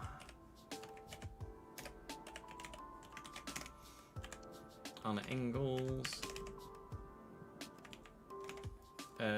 55, 2 and 6. 55, 2 and 6. Emil Smith-Rowe. With another 25, 5 and 4. So it takes him to 60, 9 and 10. Ando's up to 74 now. Agbenon. Agbenon's down here, isn't he? Asher Agbenon only got 1 rating this year. Another 38 games, 9 goals, 7 assists.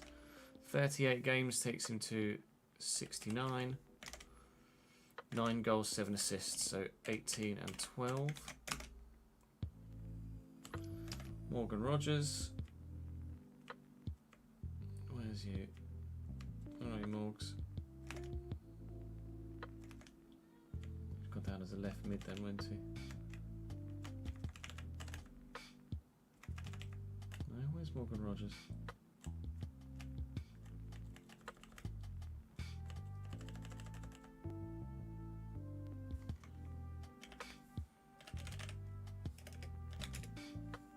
Oh, his name is a Cam.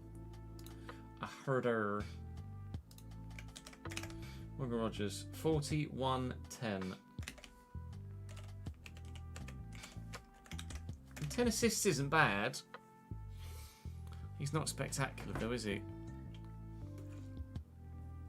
Oh, did I get Ashburn on right? Oh no. Take off. We don't count friendly games. Oh no, hang on. Is it 30, 39? No, it's 37. 41 games. Take the threes. 38 games. 38 plus whatever he was on before. 38 plus the 31 he was on before. I was right. That was season 9, Jake. We've just finished season 9. Right, Dibbles. Tyler. Dibbling. 47 games takes him to 88. 13 goals takes him to 24. 20 assists takes him to 33. Lewis Hayward. Lewis Hayward. With us since season 2 and now only just getting his first games this season.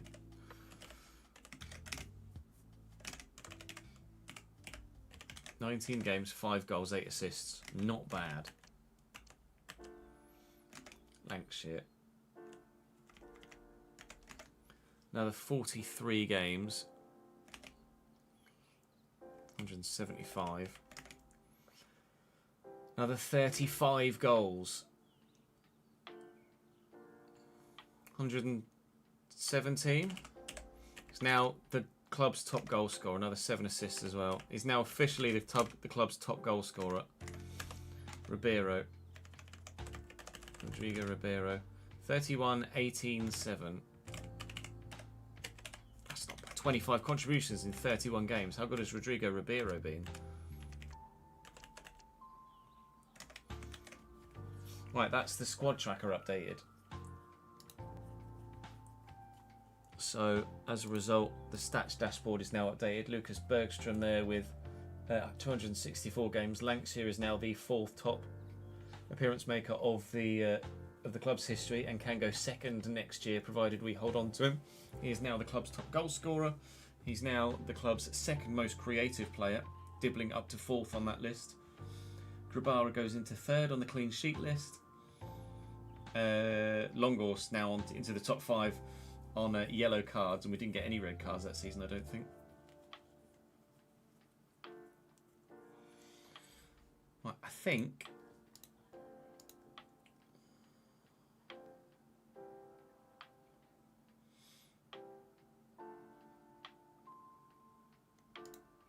that's everything done for the spreadsheet for this spend tracker. We're going to do stadium expansion in a bit.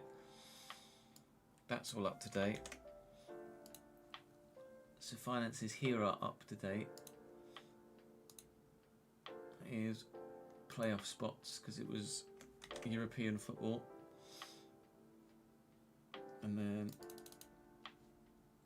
we move season 10 to here. Season 10, that's going to be wage overspend can be 20%.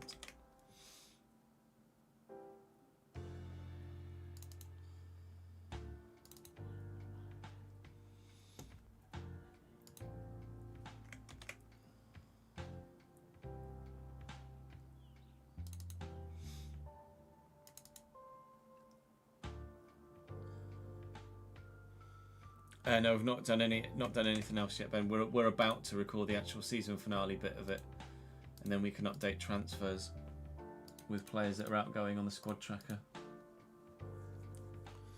I think that's us done on that front.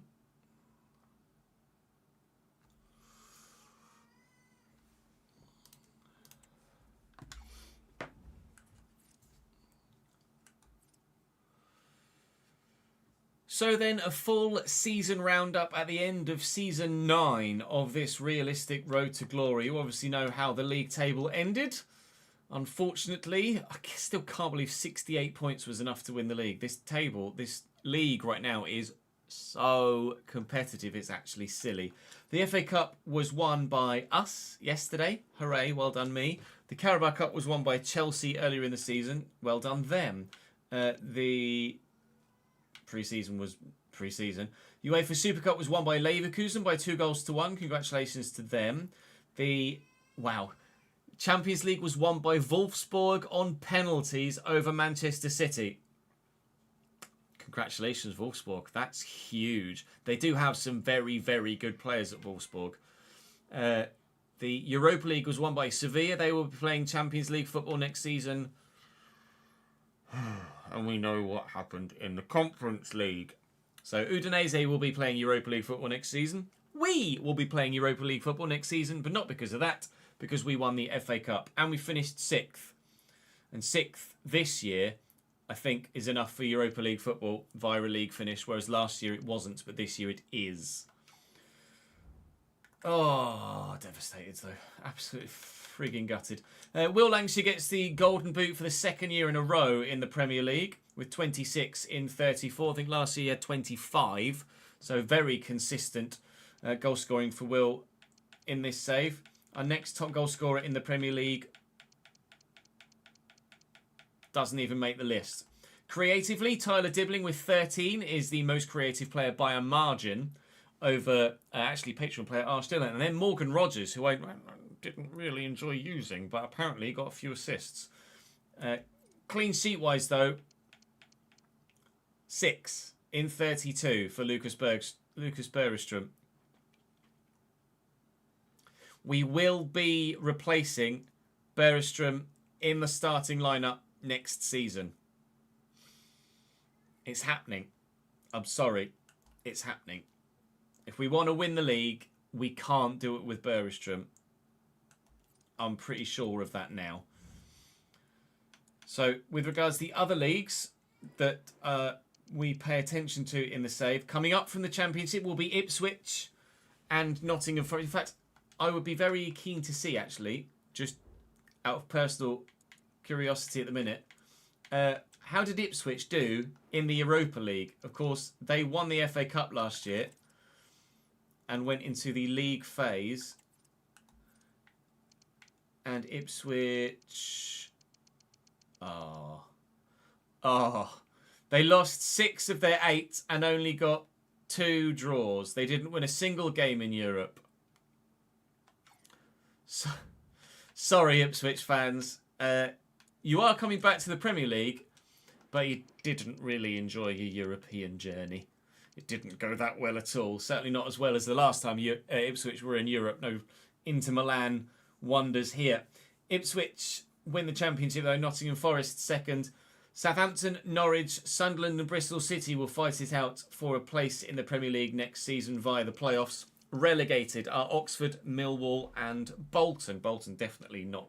In fact, none of them able really to cut the mustard at the level. In League One, Cardiff and Peterborough are back to Championship level. Charlton, Huddersfield, Preston and Blackpool will fight it out for a place in the Championship via the playoffs. Wycombe, Shrewsbury, Notts County and Colchester relegated in a very tight relegation fight. 3 sides there on 46 points. Wycombe relegated and Swindon saved by the matter of a single goal. That's as tight as it could possibly get. In League 2... Did I just see Cambridge there? Yeah, in League 2, Cambridge are in the playoffs. Crewe, Port Vale and Northampton promoted. Bristol Rovers, Cambridge United, Stevenage and Gillingham in the playoffs. Please, Cambridge, get promoted back to League 1. And relegated were on the game to the National League would have been Harrogate and Bromley by 6 points each. Elsewhere around Europe, which will play a part in what signings we can and can't consider next year. In League 1, it's Lille from PSG. Lille 4 points clear. Only 61 points, enough to win the league there as well. At this stage of a save, look how tight it is for the positions below as well. At this stage of a save, so many sides have so many good players that everyone is taking more points off everyone else very, very regularly indeed. In the Bundesliga, Mönchengladbach won the league last year. This year, 9th. Wolfsburg finished 5th, but won the Champions League, so will be in the Champions League again next year, despite finishing in a Europa League position in the league this year. FC Bayern München win the league by 5 points, however. Leverkusen 2nd, Leipzig 3rd. In Serie A, Juventus by 4 points from Inter and Parma. And Bologna 4th with 67 points. Napoli 5th with 66. And AC Milan only on 64. Does that maybe open up potential signings from AC Milan? Probably not, but potentially with the Premier League pull and Europa League football and our ambitions of challenging for the title next year. We shall wait and see. RZ win in the Eredivisie by a point from PSV. Ajax only 4th. Ajax aren't great right now in this save. Sporting win in Portugal with Porto 2nd, Braga 3rd, Benfica only 5th. No European football for Benfica at all. So they might have some players we could maybe nab. We'll have a look. Celtic win the SPL, or the Scottish Premier League, Scottish Premiership. Hearts 2nd, Rangers only 4th. No European football for Rangers next year. La Liga was won by Barcelona. Real Madrid only 4th. Yeah. Valencia 2nd and Betis 3rd. Sevilla 5th. Where are Atleti? Atletico Madrid relegated from La Liga. Atletico Madrid relegated from La Liga. Right, we know who we're raiding in the summer. That's never happened. Atletico Madrid down. Wow! Wow! Wow! Right. Wow! Wow! I need to see their team. Who is at the... One of the Patreon players is there at the minute. Just out of pure curiosity, how good is their team, or is it not? Andrew Tyrrell is their only goalkeeper. I mean, it's not the worst. Still got an 88 rated Chouameni. Brendan Johnson, Carlos Martin. I mean, it's not a bad team. Patreon player David Simpson there as well. It's not bad. That team got relegated. Oh no. Andy is the creator of the spreadsheet. And he's gotten relegated with Atletico Madrid. And I wonder how much of the fault lies with him. Oh, Andy, it's not gone well for you, mate. It's not gone well at all. Holy moly. James Blacker is there as well. He's not injured at all, I don't think. It would say, wouldn't it? I'm pretty sure. Unbelievable. It's not like they got an injured goalkeeper and then weren't able to field anyone. Oh, dearie me. Dearie me, Andy. That has not gone well for you at all, has it? With regards to our squad, we'll do stats before we do attributes. Lanxier up 2 to 86, 37 goals in all competitions. 35, really, in all competitions, counting out friendly games. 35 goals in 43 competitive fixtures and 7 assists. Not bad, mate. He is now officially the club's top goal scorer. Ribeiro, by the way, 18 goals and 7 assists in 31 games. Not bad at all. Tyler Dibbling with 20 assists in competitive play this year to go with his 13 goals as well. Agbinon doing well on 16 contributions in 38 competitive fixtures. It's not amazing, but it's not bad. Obviously, a number of those will be substitute appearances as well, dovetailing with Morgan Rogers. Mateus Fernandes came in and certainly did a very good job for us. Sara leaves us at the end of this season, but he's had another contributory season as well. Emil Smith-Rowe, we won't be getting him back on loan again because of his age, but he's done very well indeed. Lewis Hayward came through in Season 2 through our youth system. This is the first year he did any sort of first team playing, and, well, 13 contributions in 19 games. Very much worth it. Arne Engels was rock solid. Really enjoyed him. Leighton Clarkson leaves us at the end of this season as well. He never really fulfilled the promise we hoped that he would, but probably because when we first set our sights on him, we were lower down. By the time we were able to actually bring him in, he wasn't quite so standout amongst others in the team and in the league. Ando has grown by 12 to 74 rated. Maybe he'll be involved in the squad next year. Jay Davies up 2 as well, nicely for him. Still rock solid at left back. Don't really feel the need to replace him at all. Morgan Rogers got 10 assists in 40 games. Didn't realise he played 40 games for me. Only the 1 goal though. That's not good enough. Not sure what will happen with Morgan Rogers next year. If we get, I won't actively look to sell him, but if we get a bid, I might consider it. Nicholas Raskin, we may look to move him on as well to improve at centre mid. We're certainly going to look to improve quite rapidly and quite significantly in central midfield. And then the loan guys. So let's go to status, sort by squad number, so you can see the loan guys first. Akita up 2, Garcia up 1, Noguchi up 4, Rizzo up 8, Young up 3 this year, Alves up 1, Shaw up 2, Mancini up 4 to 67, Ando up 12 to 74. Want to see his attributes. Well, he's quick. The rest of his physical stats and mental stats are really poor, and his ball control's good, but the rest of his stats aren't that great either. I don't think he's really going to be as usable as we hoped that he might be. Unfortunately, he's very one-dimensional as a player. He's certainly not on Lewis Hayward's level, is he? And then there's Carides, who's grown by 4, Gallo, who's grown by 5, and Yoshida, who's grown by 6. And he's probably more of an all-rounded player, more of a well-rounded player than the 74 rated previous. So with regards to the rest of the squad and how they grew, Grabara grew by 1. We will be still keeping him as a cup goalkeeper next year. We will be selling Lucas Bergström in the summer. I'm sorry. It's happening. Ouattara can stay on at left back. Quite happy with Jay Davies as a backup. Von der Haar will probably look to sell. Longos is obviously Longos. He stays. Murillo and Jarek might well be the starting lineup 2 centre-backs next year, although Jarek might drop to the fringes with Longos and we bring in another centre-back that's 86 rated potentially. Shempong, quite happy with him at right-back.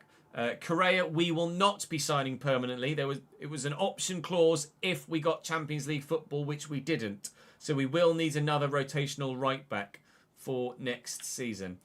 The youngsters will, to a man, probably go out on loan again next year. Raskin will be sold next season. Clarkson is leaving us to go to Brighton. Sara is leaving us to go to Manchester City. Mateus Fernandes is obviously Mateus Fernandes. Arne Engels is obviously Arne Engels. Smith Rowe will go back to Fulham and won't come back to us. There's going to be a lot of change in the centre of midfield in the summer. Agbanon wide left. I might, if I've got the finances available, look for another winger. But I don't know at this stage. Morgan Rogers, he's only got a year left on his contract. I would be open to letting him go, in all honesty. I'm not going to actively look to sell him on, but I'm hoping we get a bid without me actually forcing the move. Tyler Dibling's obviously grown by 2 and is very, very good. He'll stay on the right-hand side. Hayward's been great. Really enjoyed Hayward. He obviously made a big impact. So fair play to him. And then Gallo will go out on loan, Rizzo out on loan. Lanksy's 86, obviously hoping that dynamic potential kicks in for him again next year. And then Ribeiro was brilliant, to be fair. Couldn't have asked for more for him. And then the youngsters will go out on loan again next season. So that's everything in game. In fact, let me just give you a quick rundown of the Patreon players before I show you the spreadsheet. So these are your stats at the end of this season. They will be your stats at the beginning of the next. But obviously, if there are any transfers that need updating, then we'll do them at the end of the transfer window of season 10. It is my inclination for season 10 to be the final season of the save. I know we don't have Champions League football, but views are down so much so that we will have one final crack at a European trophy and the Premier League. And then that will be us. We'll be at the end of everything that was in the spreadsheet default with 10 seasons before we were in a position where we needed to add custom seasons in or extra seasons in. And I think season 10 is as far as we'll go.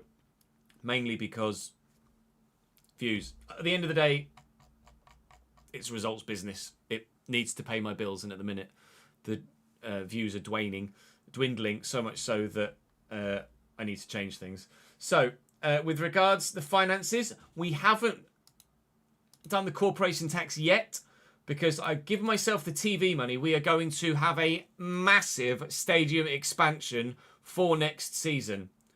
But how much it costs and which stadium we go to, I can't decide until we head into season 10. So currently the bank balance sits at £291 million. Obviously, we will be spending a lot of money on the stadium expansion, and then obviously we still have a sizable corporation tax bill to pay. This season we made a profit at present, if you include the TV money, of £145.8 million. So our tax bill is going to be big, although the stadium expansion is going to cost us a lot of money. So it might not be that big. At the present, the transfer budget next year is £218 million. That will not be the case when we start season 10. It won't be anywhere near £218 million. I guarantee you that. We've got a giant stadium expansion to come out and a corporation tax bill to pay. So there's going to be significant changes to the figures. We may well put... Well, it depends what stadiums are and how much it takes us up attendance-wise, but we're going to be spending probably 9 figures on a stadium expansion for the final season. With regards to Squad Tracker, and actually the Squad Tracker is all up. Squad Tracker is all up to date now with player stats. I haven't yet added in players like Clarkson leaving and players coming back from loan, etc. But with regards to the stats dashboard, Lucas Bergstrom extends his lead at the top of the appearance makers charts to 264. The intention is for him not to make any more competitive performances for the club, but who knows what's going to happen next year. Will Langsir is now officially the club's top goal scorer with 35 goals this year, taking him above Samson Tavide.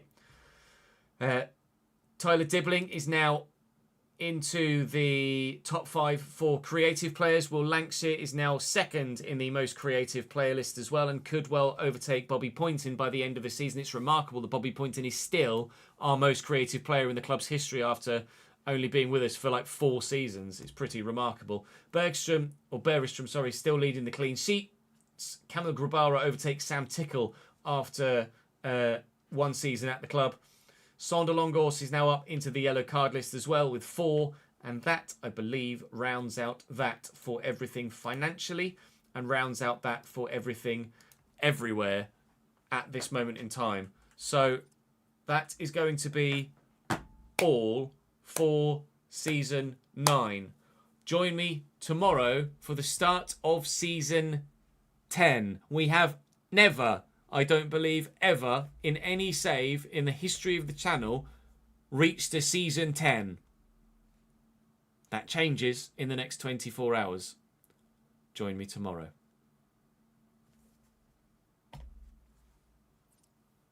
A Tavide swan song. Just to get him 1 goal to get him up to 100. Maybe.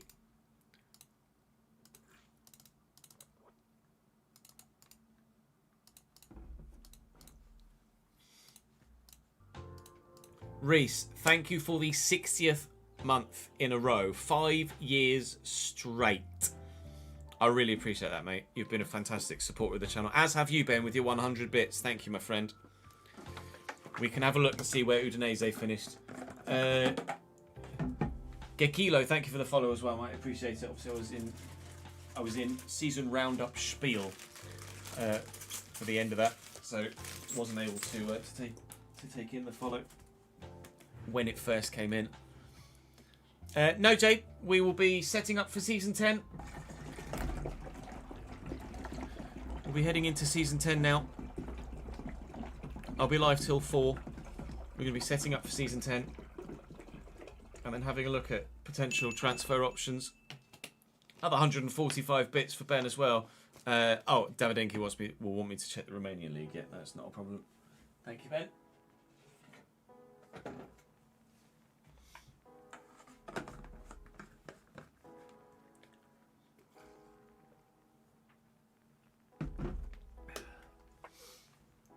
Right. Other leagues.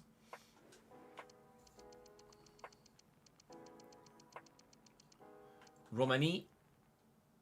Steaua Bucuresti. No surprise. 1 game lost. No unbeaten season. And then... Italy. Serie A. Udinese finished 10th. Udinese finished 10th. Right, we think we're in a position to... No, hang on. Let's update the players that are leaving us. So, it is... Gabi Sara. It's leaving us £0, 9. Shall I put 10 because he joins City at the beginning of the window. Manchester City. And then Nathan Clarkson is going to Brighton. Oh,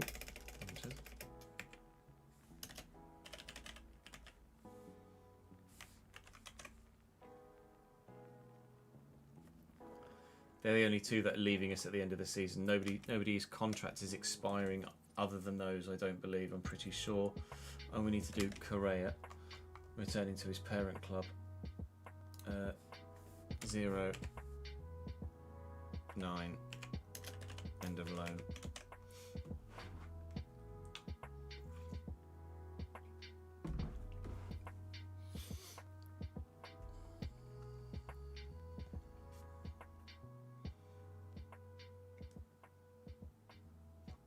And that's it for updating that at the moment until we know which youngsters are coming back from loan and which aren't, isn't it?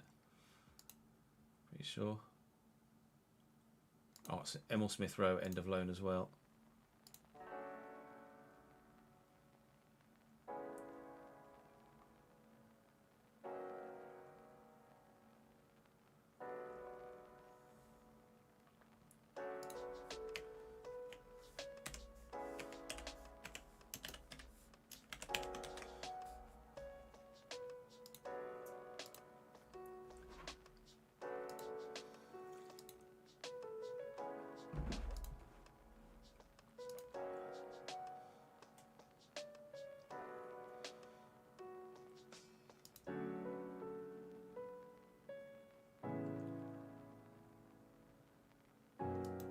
Yep.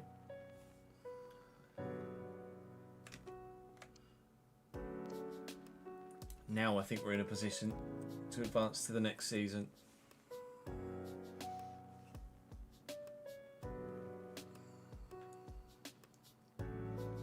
Let's save just in case. We do need to go back for anything. I need to delete those journeyman saves as well because we just don't need those, do we?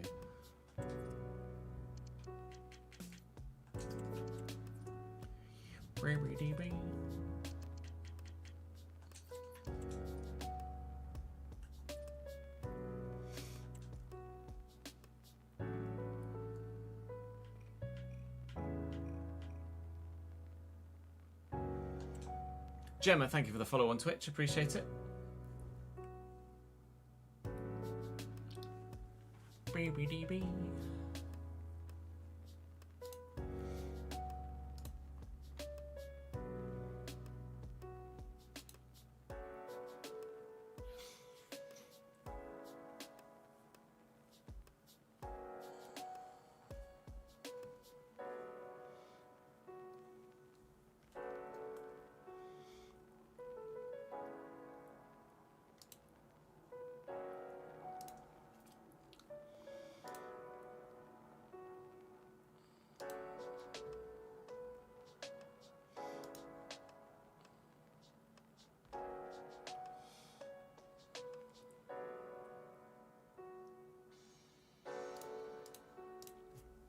Right. Customize your club. Home stadium. 28421 currently is the thingy. Do we go to Stadion Olympique or is that too too not English looking.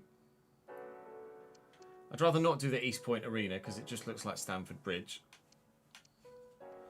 I'd rather not have a running track.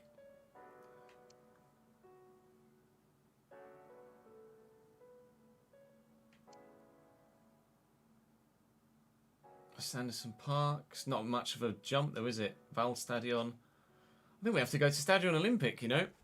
Why the fuck not? Waldstadion takes us from 28 to 42.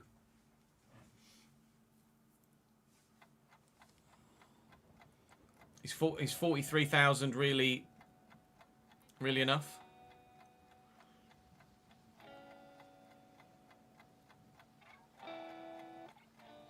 How much would going to the Stadion Olympic cost us? Hang on. God. We'd go from 28421 to 68196. So it would be, hang on, it would be 30 million for 30 to 40, 40 million for 40 to 50, 50 million for 50 to 60.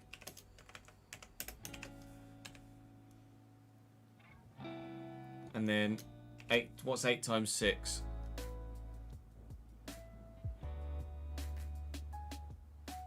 Sorry, I'm just watching the Formula 1.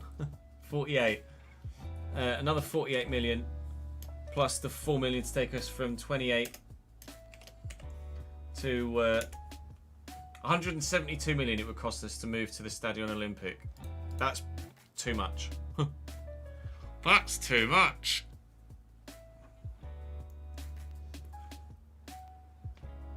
We are not going to the Stadion Olympic.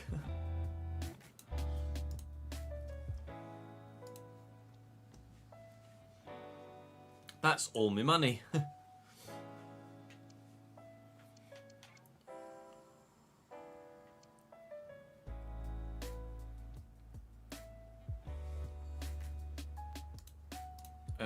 We could take that out.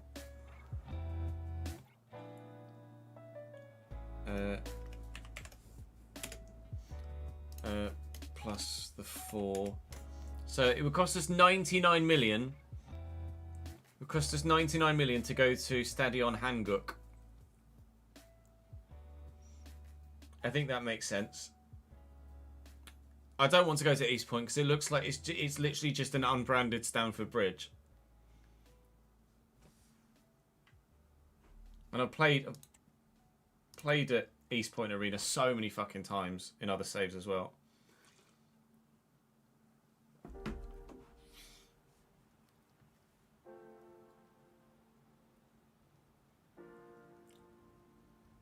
East Point Arena genuinely is just a rebranded Stamford Bridge, an unbranded Stamford Bridge.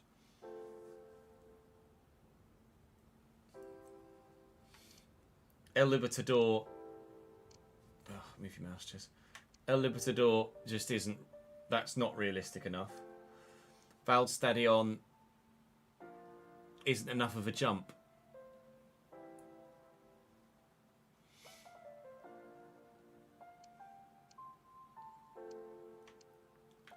So I think we're going to go to Stadion Hanguk, which is going to cost us £99 million. Thanks for following Musical Trouble. Welcome to the channel, mate. And Exolinth brain. Right. So RTG stadium capacity is 55,299.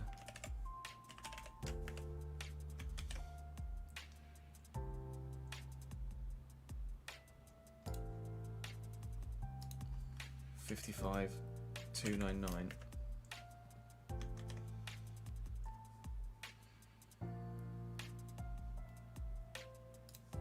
$55,299. We'll freeze season ticket prices. We're a Europa League club now, so we'll be charging £60 a ticket.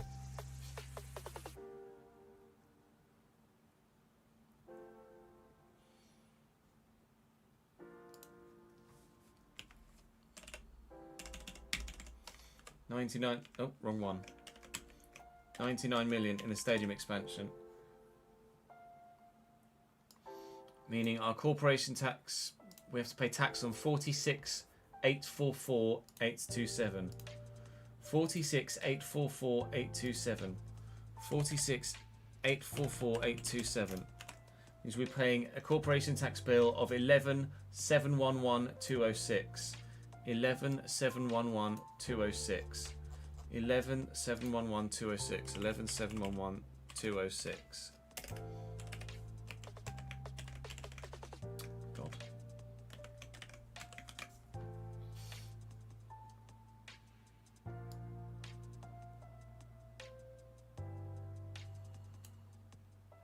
Which means we have a transfer bank balance of 180 million and a transfer budget of 135 for next season.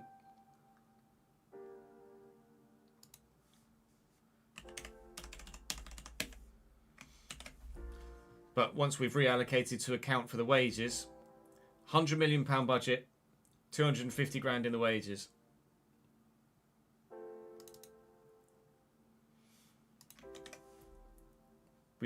We will need to bring back the loanees though that are back. Obviously, not everyone's going to come back, but that's the situation financially. But 55,299 is now our new stadium capacity. Need to sell some squad cabbages. Right, Hanguk. Stand colour remains as is, so does the seat colour.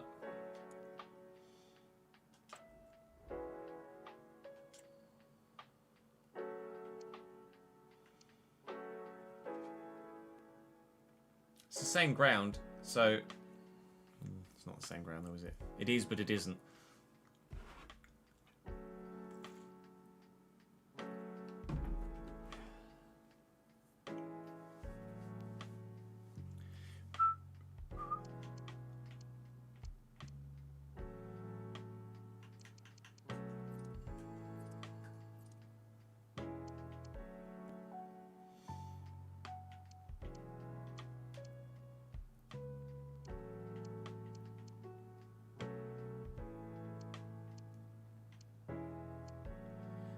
We could have gold lines. Are you allowed gold lines in the Premier League?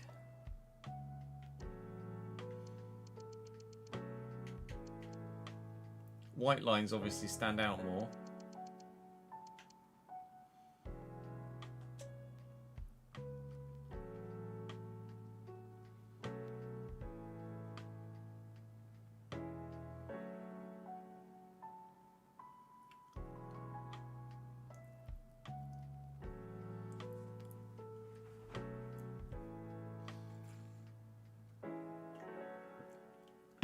Gold lines for a standout. Oh, you can change any time, can you? Okay, gold lines for a standout. Gold lines for a standout season. Nets will leave the same. There we go. We are in a new ground. We need to advance today, so those that are due to leave and come back do so.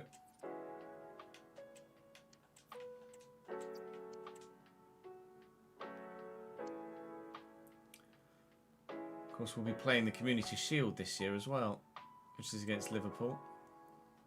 That's extra money for us. Brum, brum.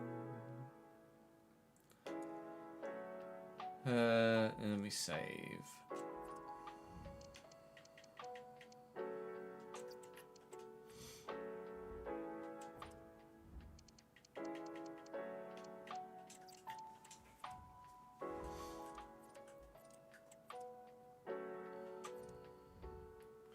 Right, Smith Rowe's gone back. Gone back. All of the youngsters still on loan. Akita, Young, Ando and Gallo are on loan. The rest are back. So, playing club. Let's have a scroll. Alves is back. Arthur Shaw and Diogo Garcia are back.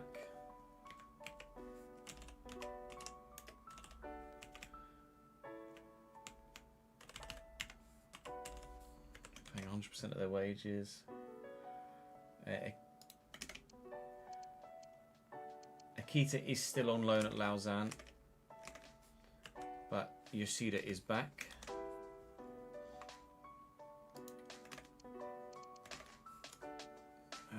Carides is back. It was Stadion Hanguk, yes, Daniel. Ando is still at Cluj. Rizzo is back. He's still at Lyngby.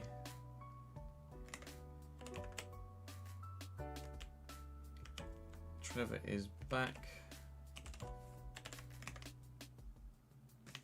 No, Trevor is not back. Noguchi is back. And Mancini's back.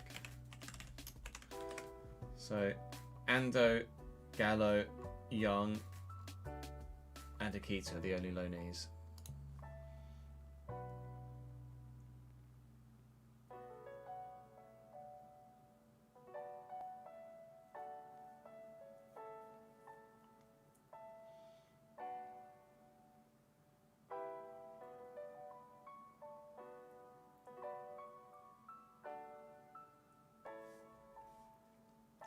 Jay Davis apparently technically can't play in Europe.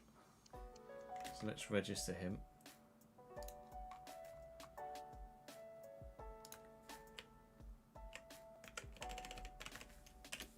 So he can play in Europe. None of the others are going to need to be able to play in Europe, so it's fine. Right, so contract expiring in 11 months.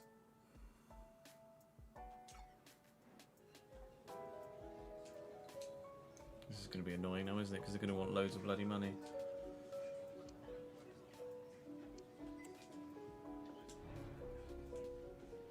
Two-year extension is fine by me. No release clause. And he's going to want like 20 grand though, isn't he? Because the in-game wage system. I'll offer 6. He'd be like, oh, it's offensive. Oh, they'll take it. Okay, counter. Let me take the bonus out. 7 grand a week. Okay, sure. Squad tracker, sure.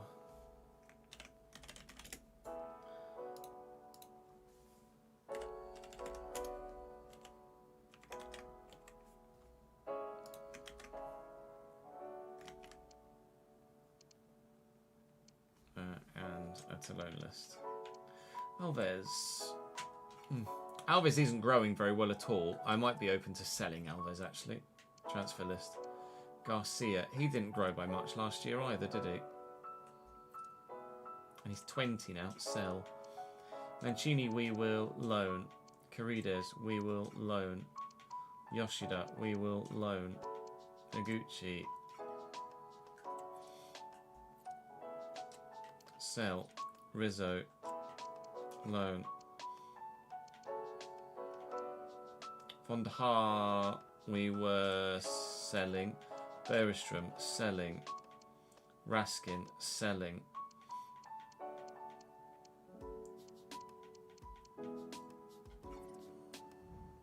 How big's the squad? It's not that big, is it? 30 players, okay. And how many players have we got on the transfer list? Or loan list. 1, 2, 3, 4, 5, 6, 7, 8, 9, 10, 11. Okay. Have to bring more in before we can get rid of everybody. And the high-rated Japanese kids still out on loan, Mike. Brescia are going bankrupt, are they? Another one bites the fucking dust.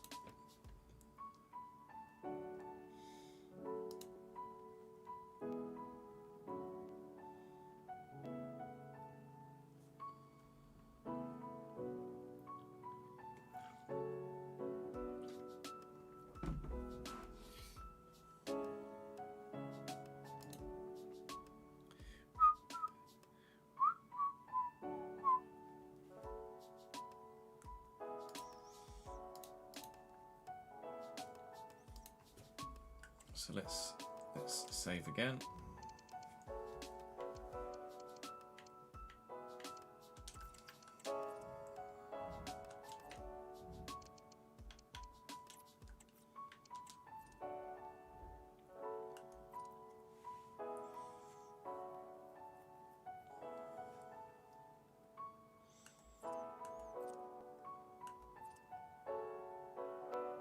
Right, now we need to update the squad tracker with regards to people's age and contract status and ratings. So Grabara is now 34, 85 rated, and has 1 year left on his deal.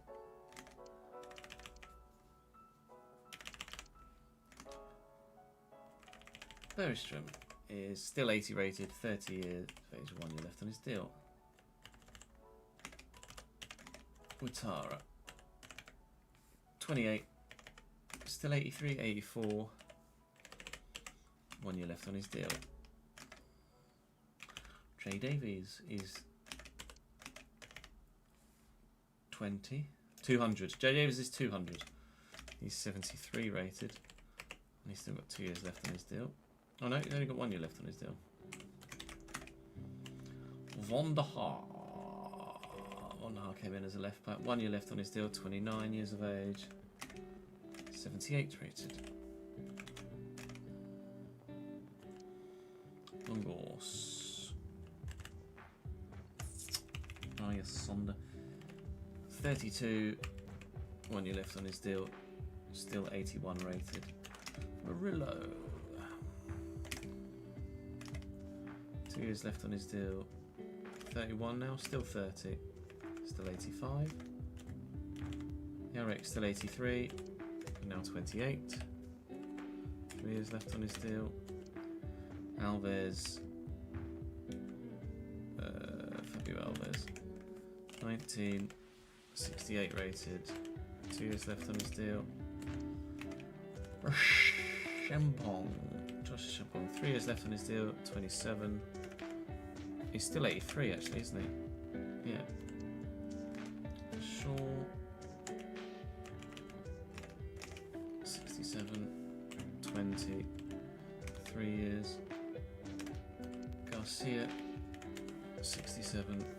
19. 2 years. Yoshida. 70. 20. 2 years. Akita. 18. 68. 2 years. Raskin. 82. 1 year. Still 82. Matej Fernandez. 86. 29. 2 years. Anna Ingalls. 85. 29. 3 years. Carides. Into the cams. Carides. 3 years. 18. 67. Ando. Where's the right mids? Yeah, Ando. 74. 18. 3 years. We've been on 83, and 83 only, 27, 2 years. Morgan Rogers. 84, 31, 1 year. Dibbling.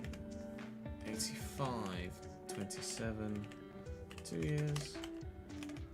Mr. Hayward, Lewis Hayward, there it is. 1 year left, 76, 23. Gallo,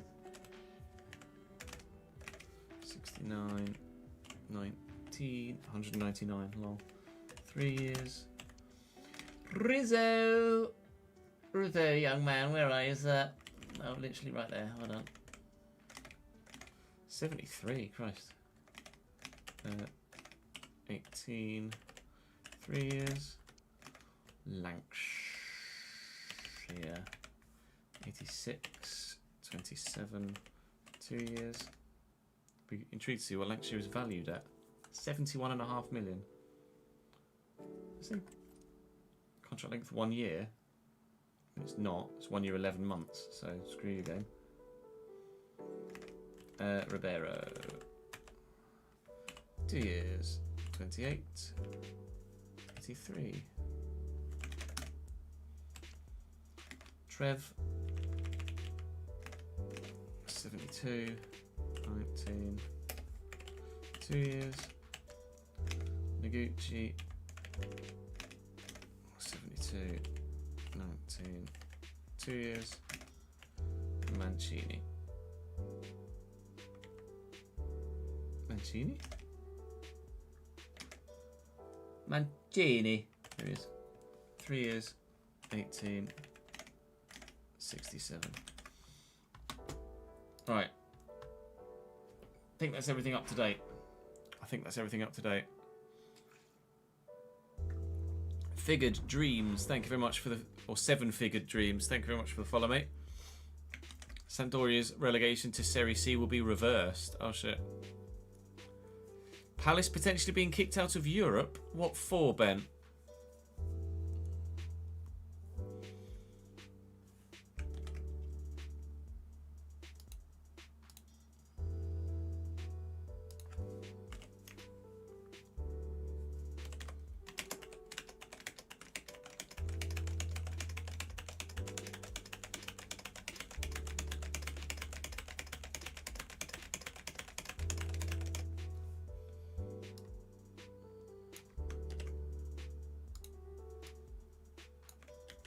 Fuck off with your fucking suggested co-pilot shit. Go away. Can I? How do I turn that off?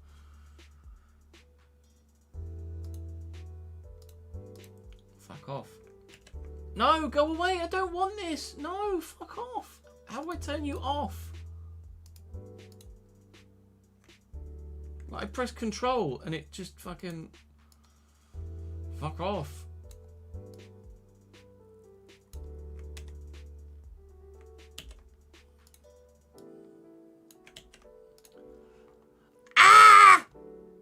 I physically can't control C.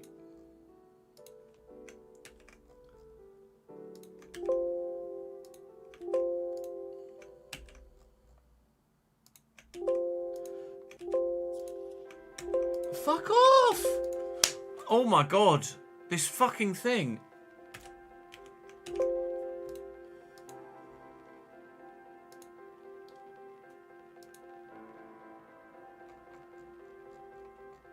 Driving me insane.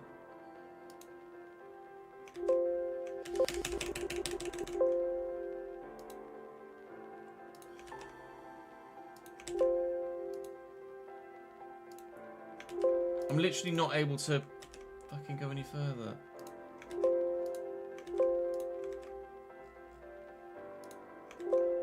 No.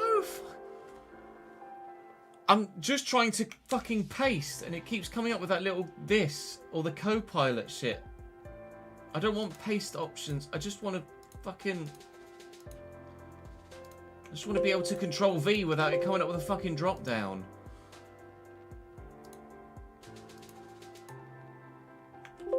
Like, go away!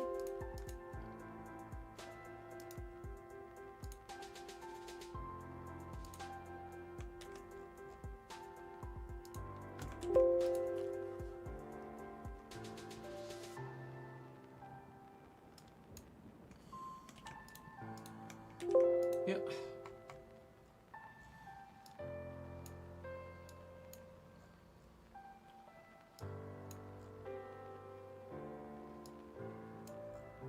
I just want to turn that shit off though, Jin.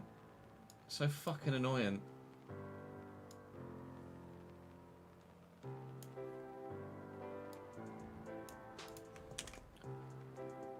It does that to me so much. It's infuriating. Really, really, really infuriating.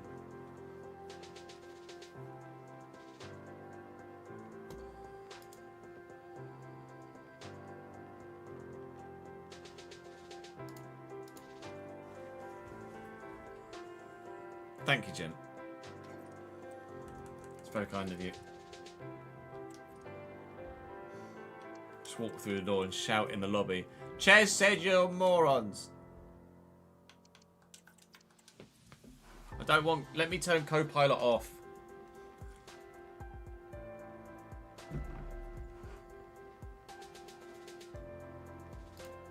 Whatever that fucking pop-up things, they've been problematic neighbours. Whereabouts is it that you work again, Jin? I can't remember off the top of my head.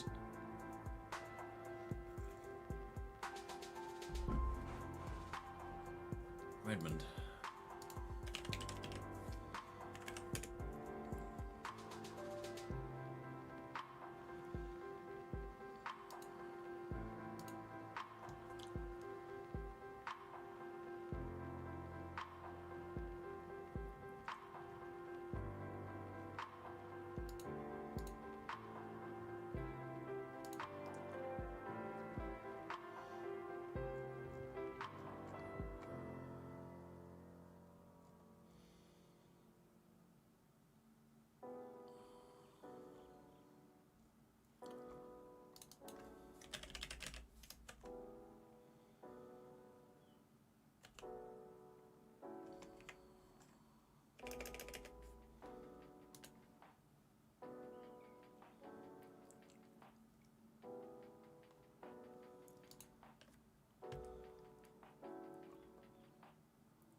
Thank you for the follow, Bugley. Appreciate it, dude. Sorry I missed it 5 minutes ago. In FM, you let your director of football do all the transfer business for a challenge, and he's selling your wonder kid, Sierra Leone, and centre mid. Yeah, I have a feeling that smile is hiding, isn't it? I have heard the new president's son, Curtis, yes. Wrexham comfortably mid-table. Comfortably safe. Won't challenge for promotion, but I think they'll be comfortably safe in the Championship. Like 15th or something like that.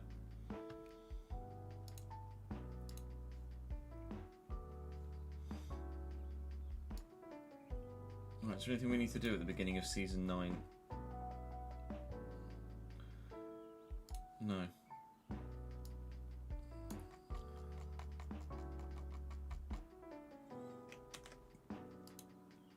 Right. Start having a look at players then. Birmingham won't go back to back, Davidenki, no chance.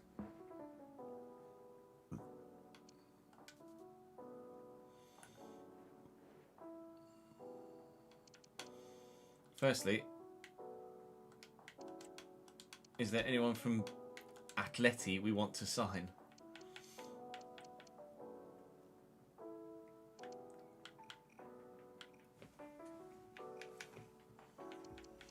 Probably not, to be honest. I mean, I'd love Chouameni, but I can't bring him in as per the ratings of the rules of the save. Vardy to Wrexham have been rumoured for a long time, but Vardy left Leicester because he reckoned he could still do a job in the Premier League. I don't think Vardy would leave Leicester to go to another Championship club.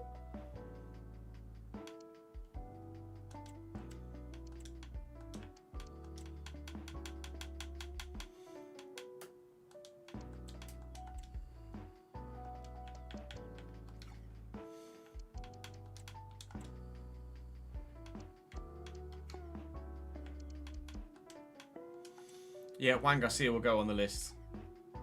Ben.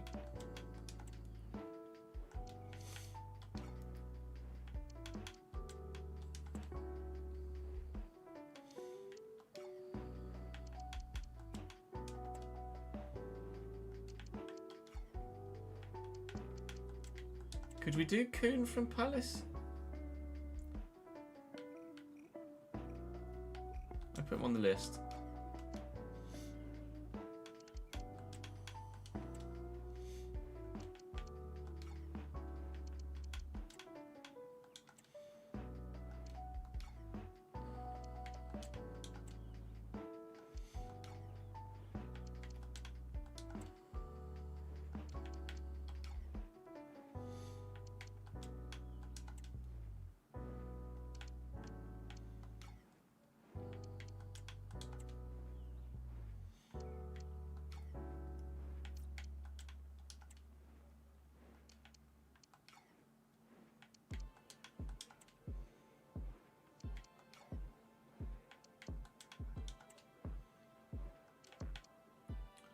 God, Norwich are going straight back fucking down, aren't they?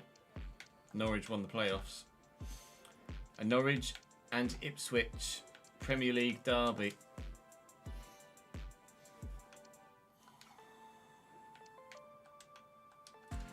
Yep, agreed, Pennington. Vardy to Sunderland or West Ham does make a bit of sense.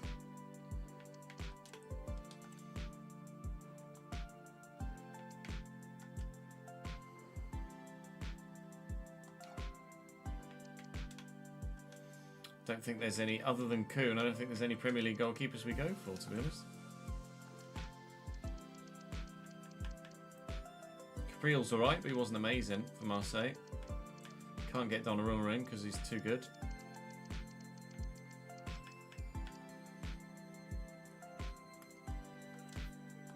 A 34-year-old Andre Lunin. His kicking kind of boosts his overall a little bit. No.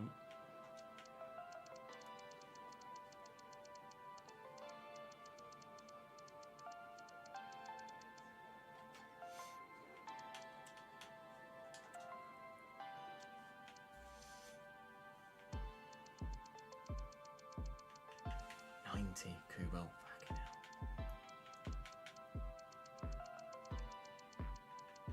Rest is 88 at Frankfurt.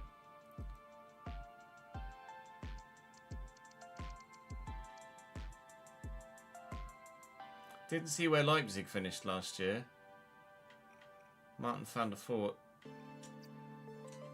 Where were Leipzig last year in the Bundesliga? Can you remember? I cannot. Van der Voort's good in game, is he?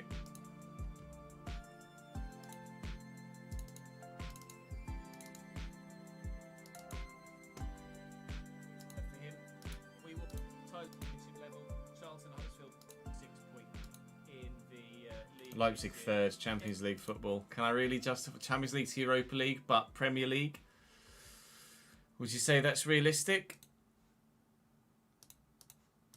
Take a step down in European competition, but take a big pay rise and move to a significantly better league?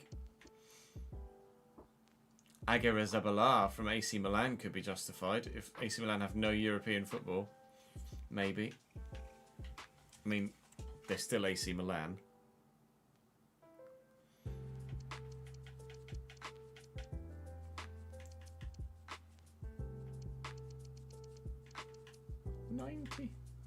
$90 Dio.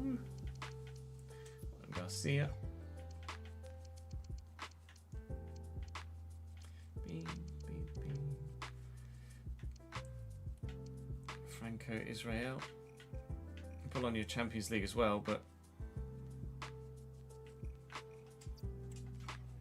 Bologna to Bradford could be doable.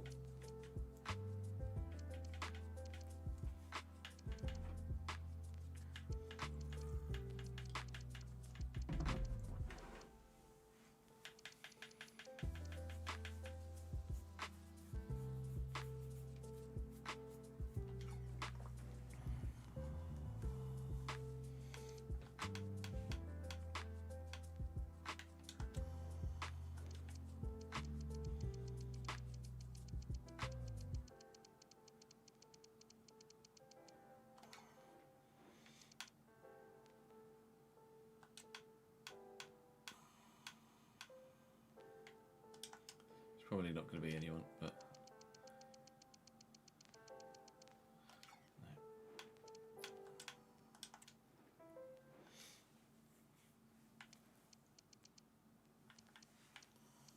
Yeah, that's why I've got Kuhn on the shortlist, Ben. Karnaseki's too good. He's also at Real Madrid.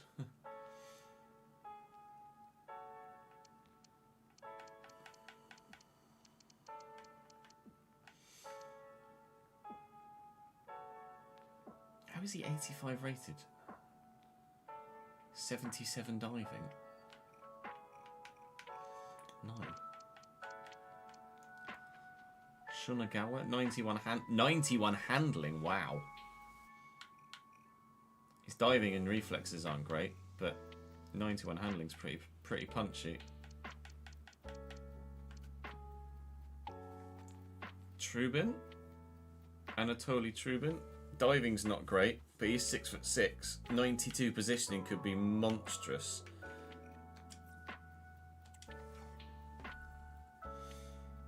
No, Shizza, sorry, mate.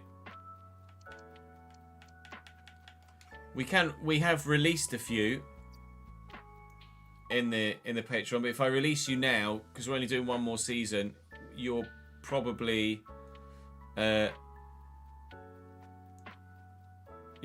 going to find another club.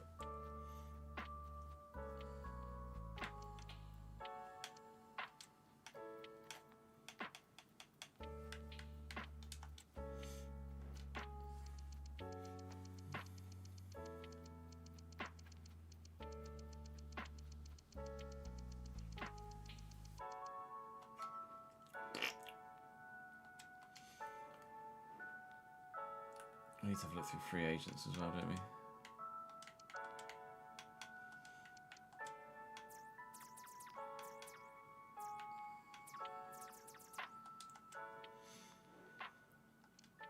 I can manually transfer you if you'd like to be manually transferred, Shez. Yeah, sure. Don't see a problem with that in Season 10.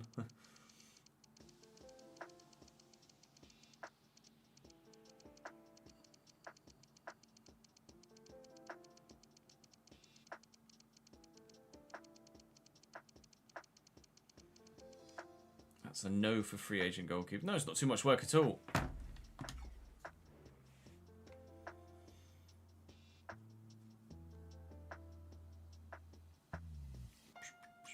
Chaos, thank you very much.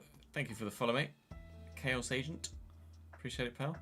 We're at Bradford at the minute, mate. Bradford. Heading into our last save.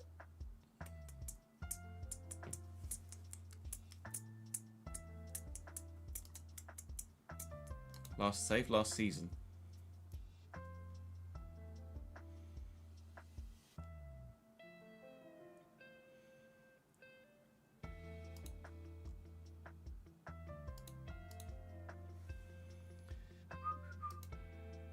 What do Arsenal strikers look like? A bit too good for you, I think, unfortunately.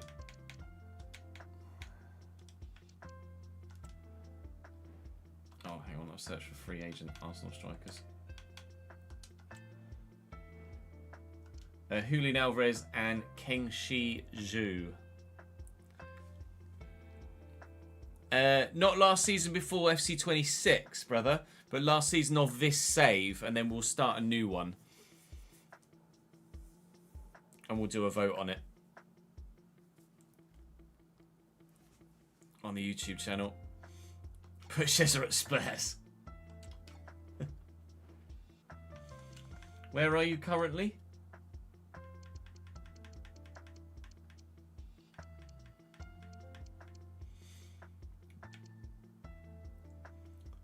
Mallorca.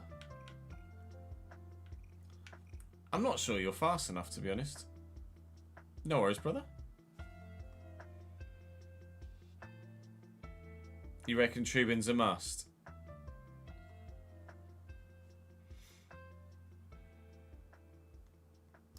There might be some keepers in the second tiers. We'll have a look, but I doubt it. I doubt it. Too slow, 97 acceleration, 98 sprint speed. Fucking Nora.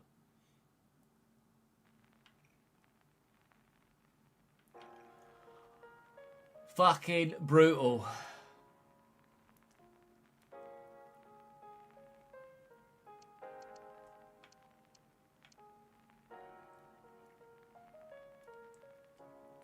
A mid-table Premier League team of my choosing.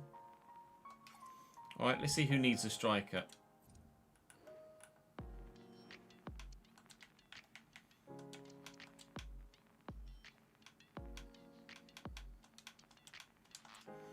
Well, not. Well, you've literally just checked Arsenal, Chelsea, moron. Villa don't need you.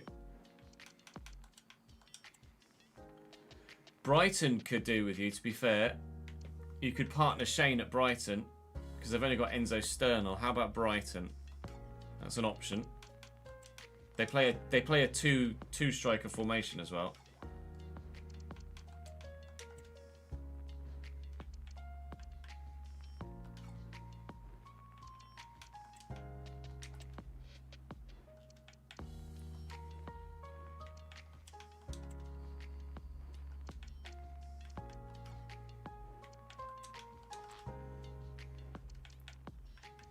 I could put you at Ipswich, but you're probably going to get relegated. Bilbao came 15th last season, did they?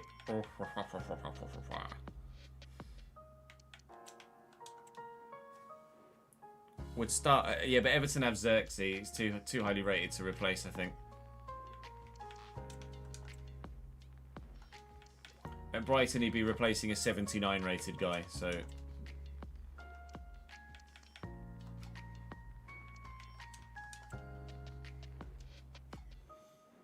Try and give Haaland some competition. Wouldn't mind Brighton. Consider it done.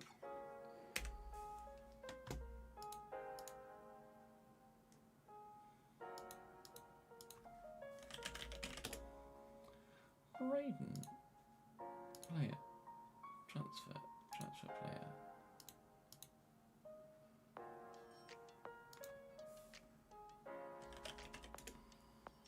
Brighton and Hove Albion.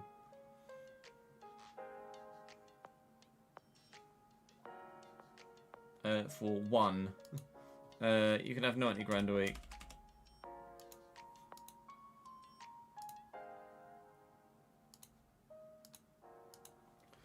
There you go, mate.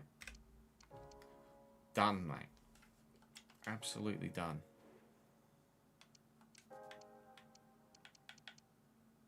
So we've got Israel, Juan Garcia, Aguirre Zabala, Van der Voort, Lunin, Kuhn, and Trubin.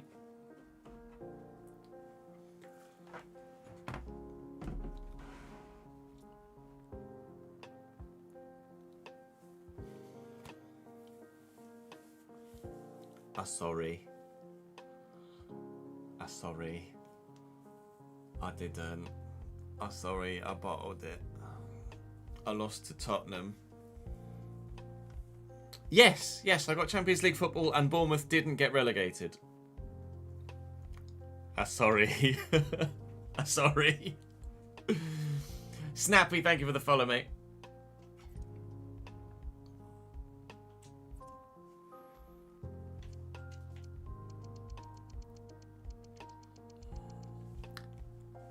Check about fully because they came 15th. No worries, Ben. We will do. Centre mid-wise, I already know that I want Lewis Miley from Fiorentina and Chris Rigg from Leganés. I leave to work, and you lose, Spurs. Yeah. Yeah. No, I was lying to Leonie to make her feel better, Daniel.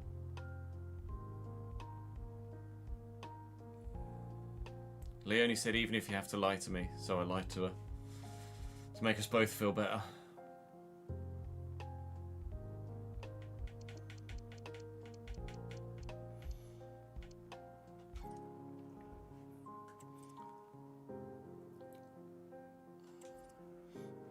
So we want a goalkeeper. We want at least one. We want a centre-back. We want a goalkeeper. We've got a list of centre-backs. We've got a list of midfielders. I might want a winger. We'll have a look for centre-backs. I'm going to go for a quick toilet break. It is deceptively warm out, isn't it? I'm going to go for a quick toilet break and then we will have a look for some centre-backs, BRB. And maybe some more centre-mids as well to give us a few more options than just those two.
Hello.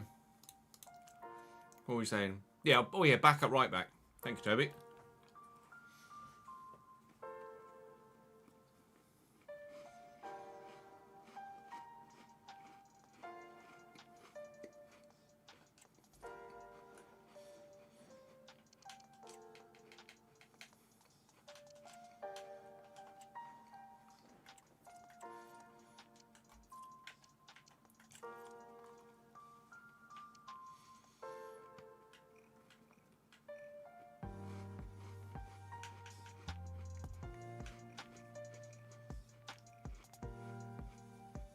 Only 72 defensive awareness, though.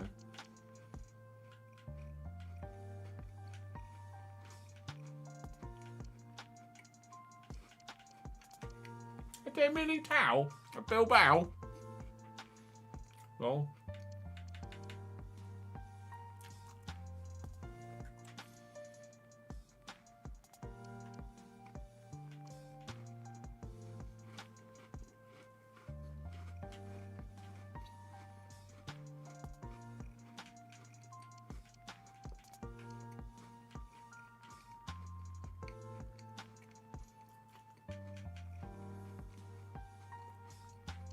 I've only got 86 rated players though.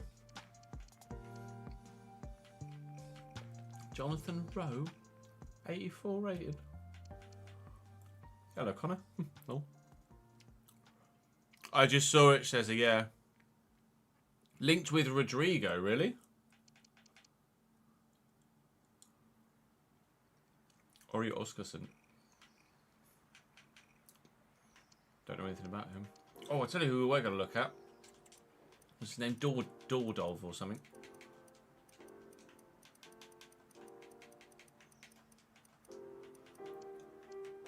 Dordov?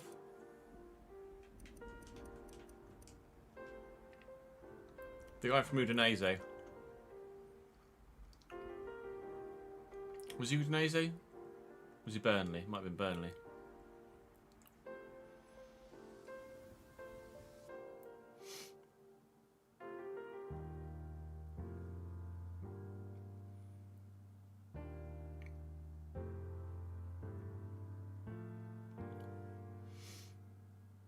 No, he definitely won't get that at Madrid, will he?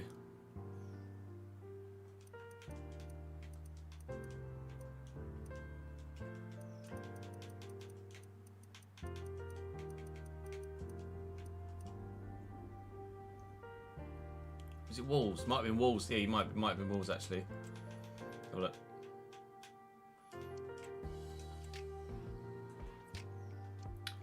There you go, Durdov. Where'd he go? Bruno Durdov.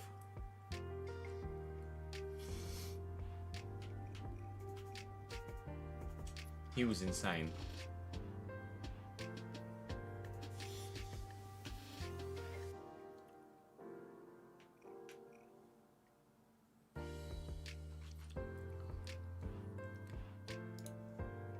Yeah, let me just get rid of that bot.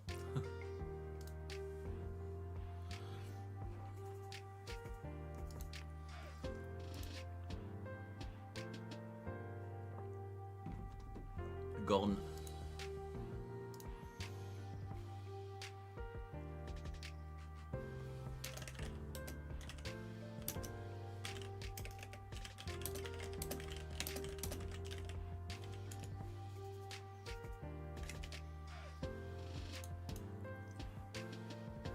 Can Durdov pass?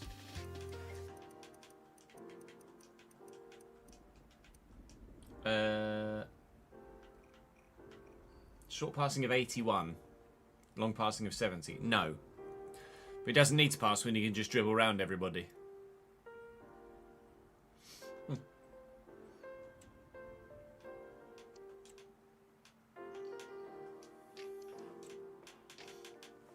See what we've got in the championship. Any right backs? Well, Correa.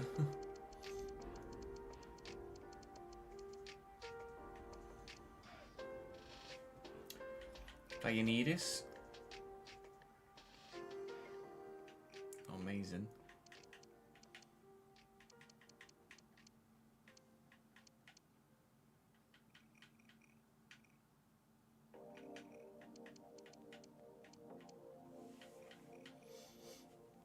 87 defensive awareness, but can't tackle. Ryan Calv. Ismail Ayeda.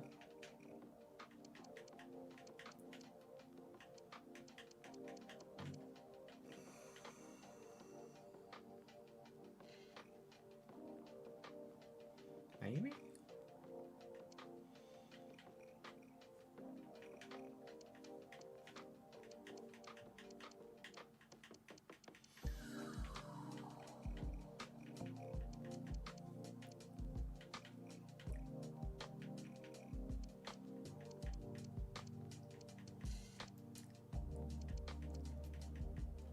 No then. You reckon just English right backs?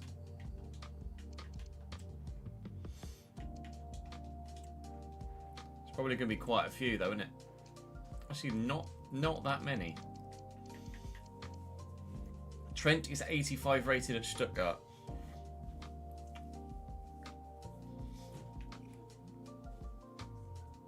Trent for centre mid. Bit getting Z's 86, I think, Cameron.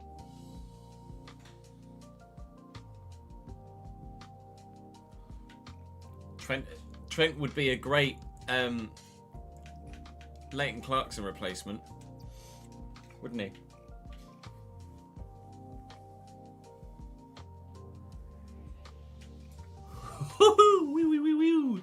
All right, hello.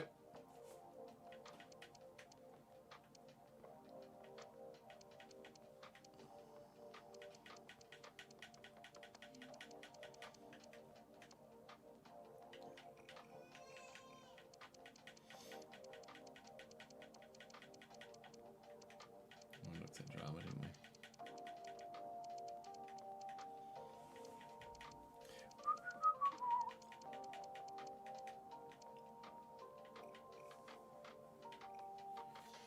Valencia finished in Champions League spot, didn't they?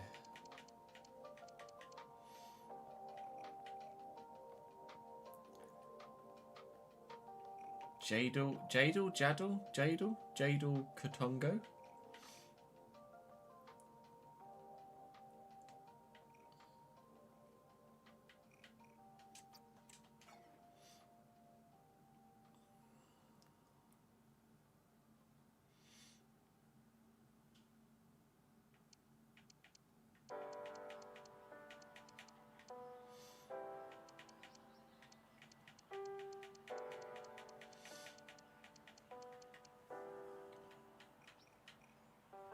Cuffy. I've got great defensive awareness, but is an option.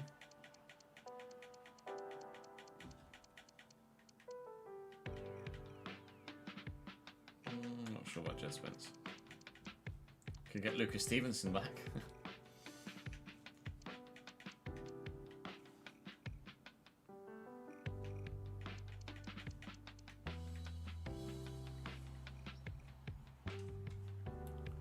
Will Walters could be a decent pickup.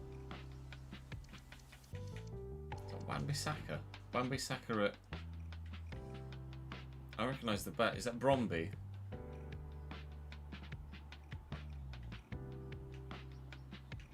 It's Bromby, right? Correct me if I'm wrong. I might be wrong.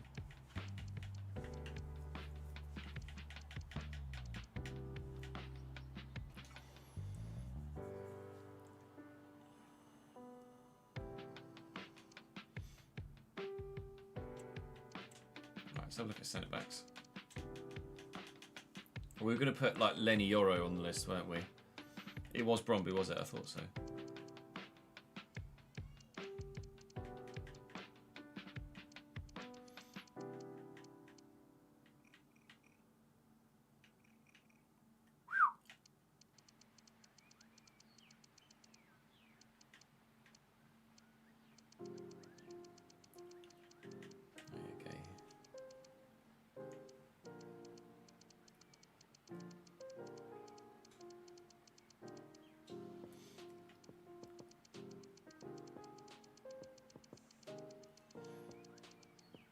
Oh, Lenny Yoro was a Bournemouth and they got relegated. Hello, Lenny! Hi, mate!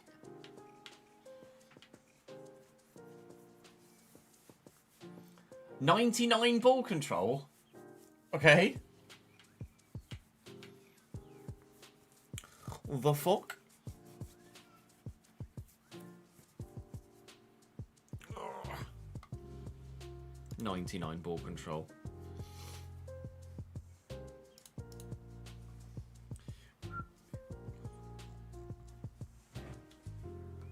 Lenny. Harto, I'm not sure. 88 at Wolfsburg. Yeah, he's been good in. They just won the Champions League.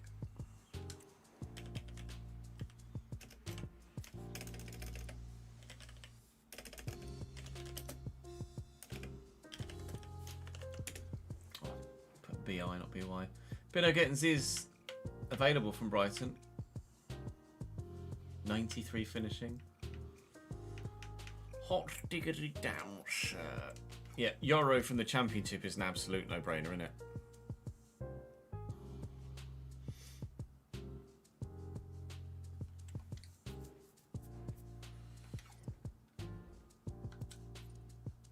So Lenny Euro is just a no-brainer for centre-back. That's fine. Have we got any other centre-mid options? Let's have a look. Are we looking specifically for Englishmen again?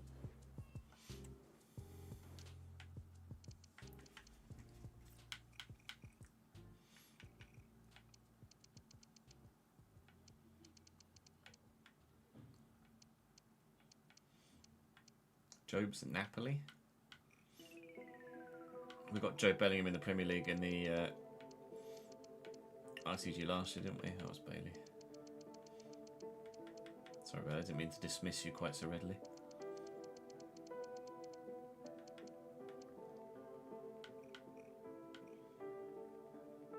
"96 defensive awareness."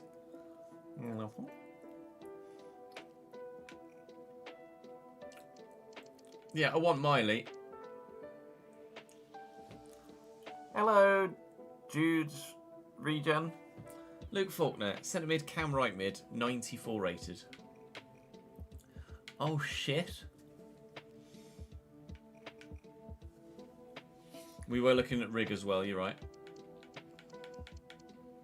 But I might not be able to afford them both. So I am open to looking in Conor Gallagher.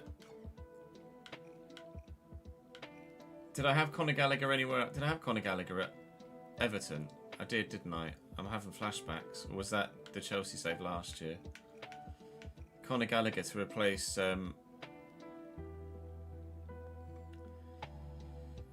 Raskin as a squad CDM.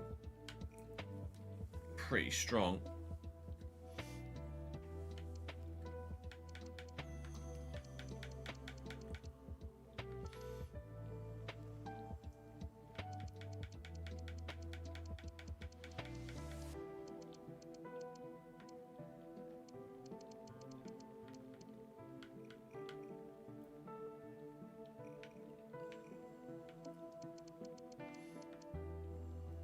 Oh yeah, we didn't get Josh King, did we? Because we signed him in the other RTG as well. Is that Cambridge player there?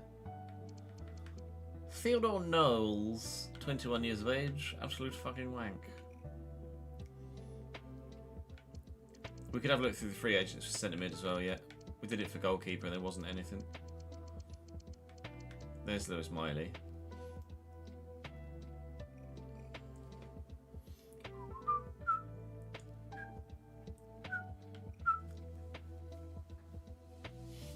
Damn.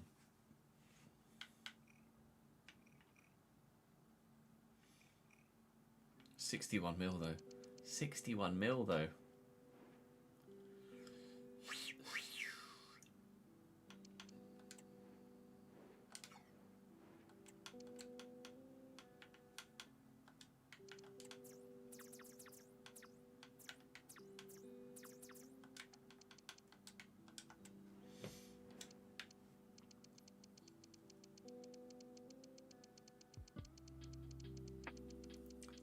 Highly doubt. but you never know.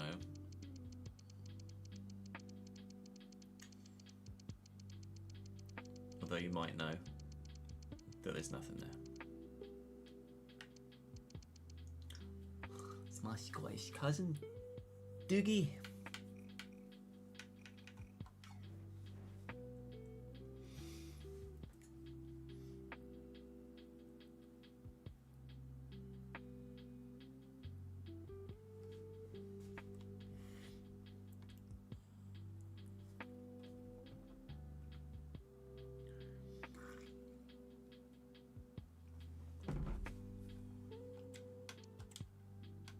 There'll be barely anyone on the transfer list in any position anywhere. This is literally the entire planet's worth of transfer listed people. In every position. Nothing.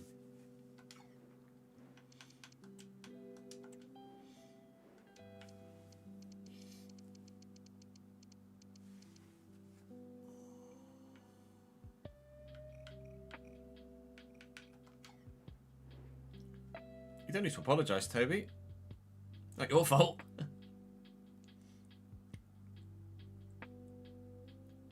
course you can, mate.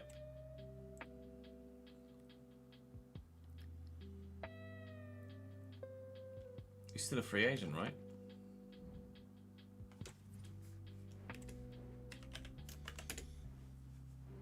Yeah, still a free agent. I don't know where you wouldn't start anywhere in the Premier League, I don't think. The only place you'd start is maybe Norwich.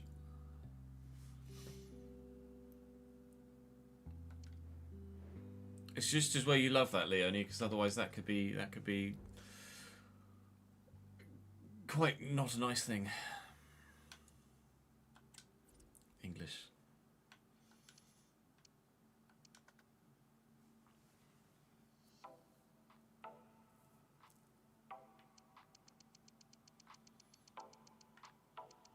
We were maybe going to do Trent for centre mid, weren't we?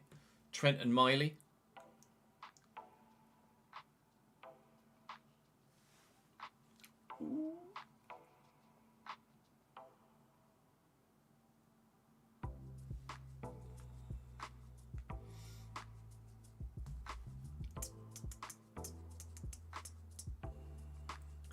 Fernandez Pardo.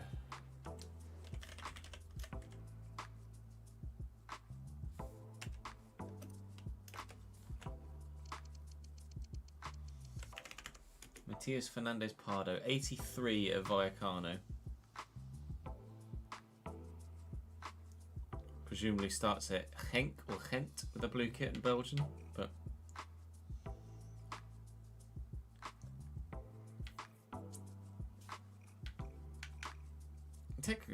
technically he's not bad. Decent little squad player.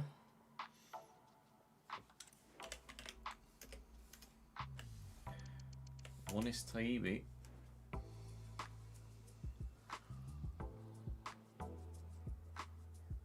Or is that an L? Talby.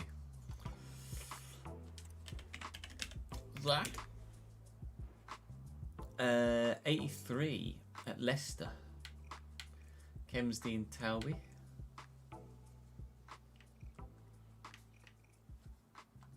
Nobody. Right, Norwich.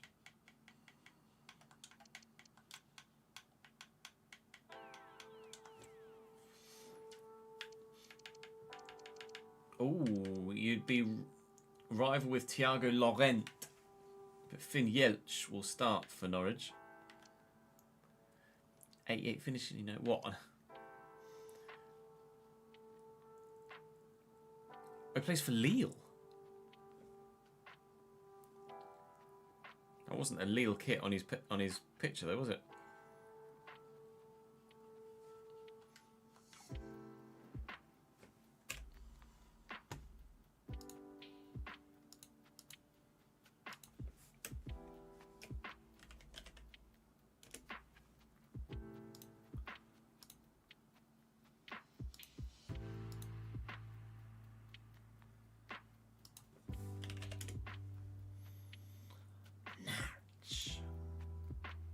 You can have 90 grand a week as well.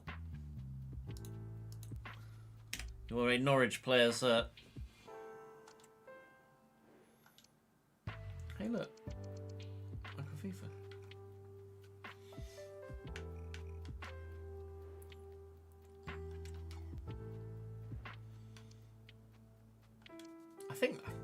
I mean, other than having a decision to make in goal, which I'm not sure I can at this stage,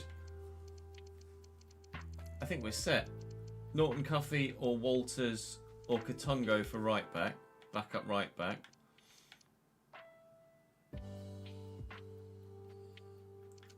Trent in centre mid. Lenny Euro at centre back. And centre mid will be Miley and...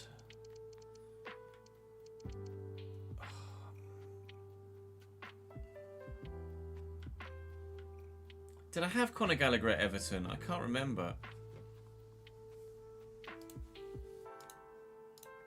Can you guys remember? Look, playlists, Everton Career Mode.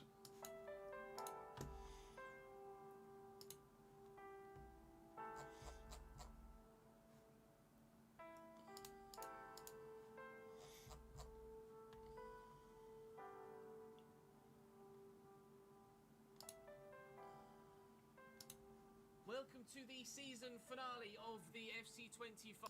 Since he got one in the Carabao Cup as well. Zane got 11. Pause and have a look at EB with 9. 12 of which is 17th. 64 games. 64 games are in cup competitions. I can't remember. Competitions. He got one in the Carabao Cup as well. I played with him in player career, maybe that was it. Chaibi got 8. Chaibi can't score. Zane with 11 assists was the most creative. Chaibi with 9. 5. Ibanez got 3 in the end. 1 in each of the 3 competitions that he scored in. Zane with 11 assists was the most creative. Alright, maybe it wasn't. Maybe it wasn't. Maybe it was last year. It was a Hent kit, was it, Cameron? Thank you, mate. So maybe Conor Gallagher on the cheap. So Conor Gallagher, Raskin replacement. Trent would be the Leighton Clarkson replacement. Miley would be the Sarah replacement.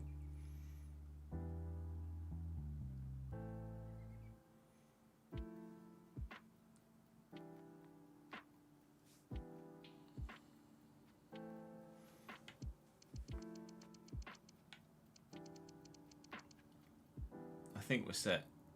I think we're set.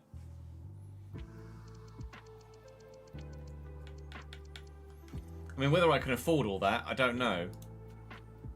Whether we're going to be able to afford all that, I'm not sure. With 100 million in the budget and 240 grand in the wages, maybe not. But let's see. 100 add.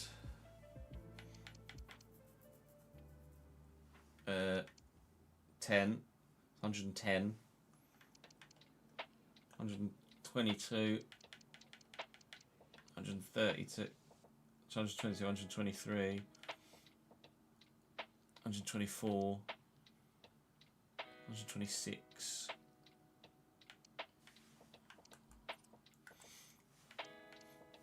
126, 146.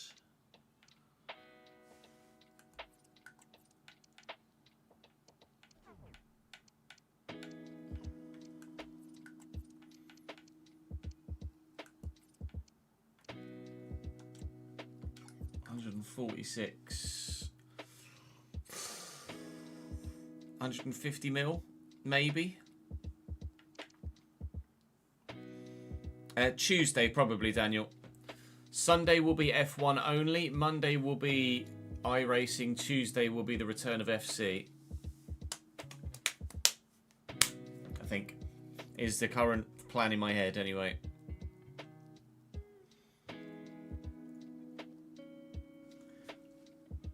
I'm going to have a budget of 146 million. Ish.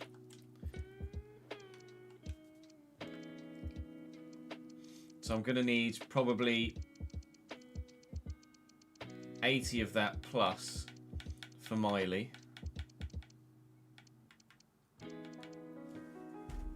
So if we say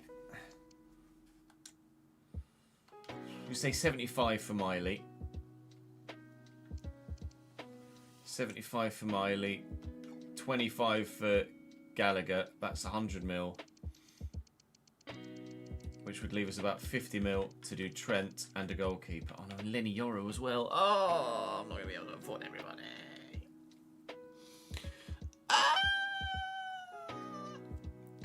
We'd be doing Canada and Austria on Sunday, Reese.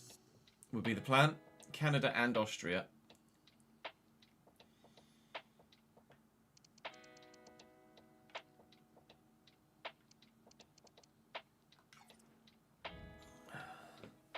Yeah, there's fuck all in the free agents, Davidinki. There's just nothing there.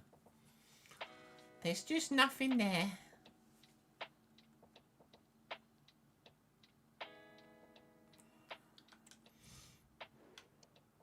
Trent is currently valued at 23.5, but we could get him for less than that because he's only got 12 months left on his contract. Austria is not a sprint weekend this season, Daniel. No. Spa is instead, apparently.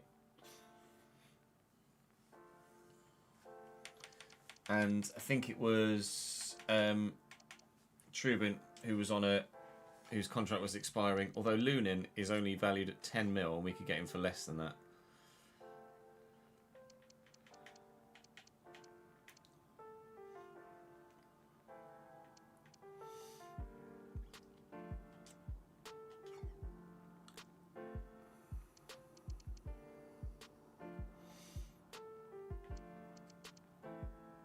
.6'6" with 92 positioning is ridiculous.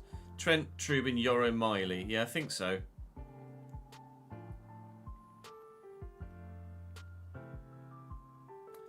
He does have poorer diving, but does he need better diving when he's got 92 positioning?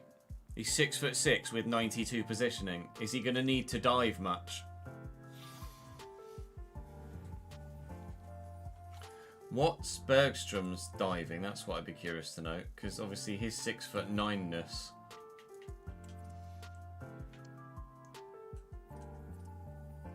To be fair, Bergstrom has 86 diving, which does make a big difference, and 85 reflexes. His positioning's only 76 though. Oh no! Maybe it is Lunin then.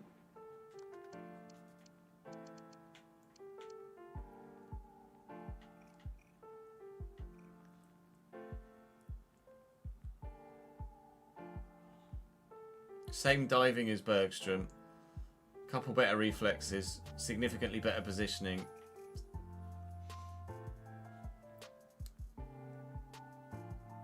I think the position... Yeah, the only thing I would be disappointed if we bought Trubin and he wasn't very good. And we overestimated how good the positioning would be.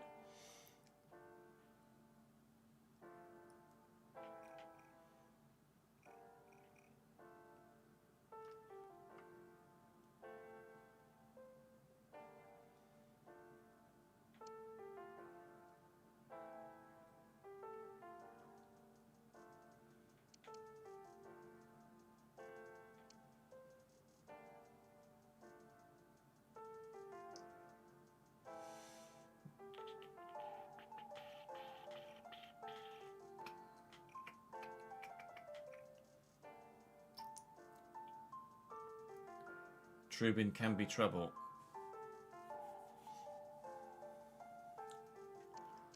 Because he's got 90 kicking and 92 positioning, Davidenki. They even each other out. If you're wrong about Trubin, you'll donate $50. Trubin we buy!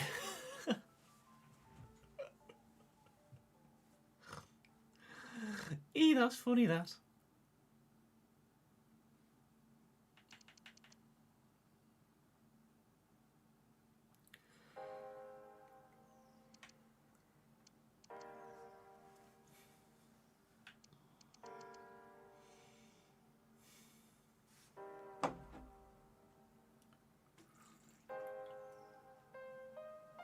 Something made you change your mind.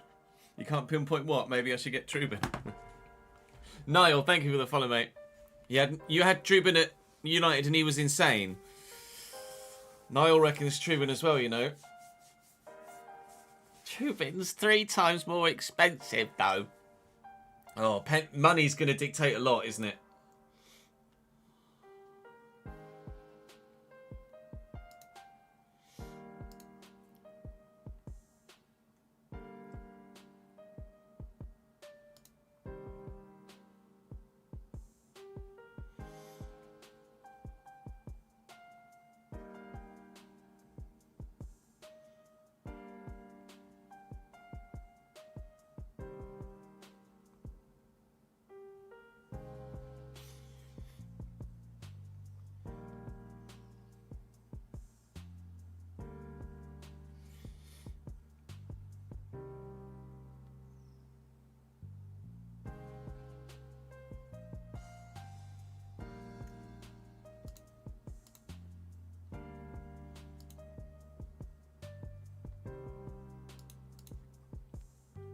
There is swap deal options, yeah.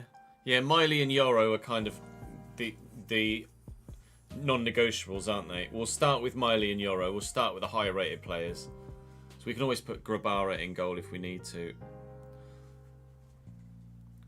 Bergstrom's going to be like 12 mil.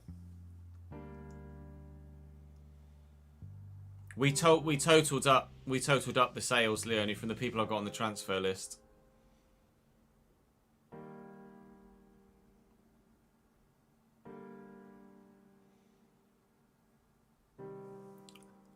Indeed. I've got a £100 million budget, but we can up it to about 150-ish with sales.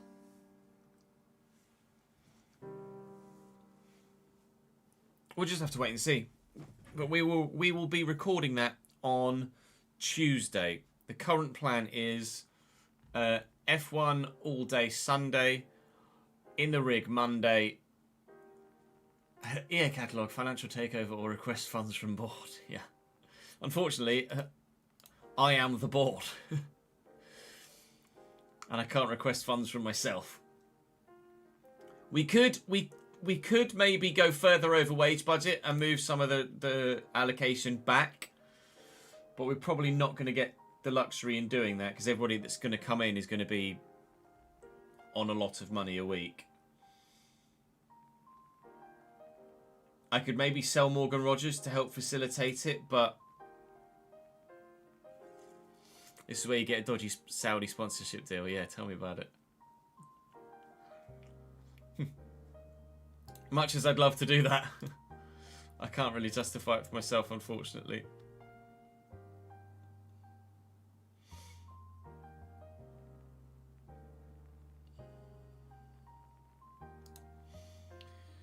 Right. Chat, that is going to be me for today. I'm going to send you on a raid on Twitch, so don't go anywhere just yet. The guys at Xbox are live right now and doing a giveaway, so let's send you over to the guys at Xbox on the show. It's Charlie. Charlie's streaming today, playing Fantasy Life. So head on over and join Charlie and send our love from the Chesnoy Gaming gang. But we will be live again on Sunday. I'm on daddy duty tomorrow. And then Sunday we'll be live with F125, my team, all day.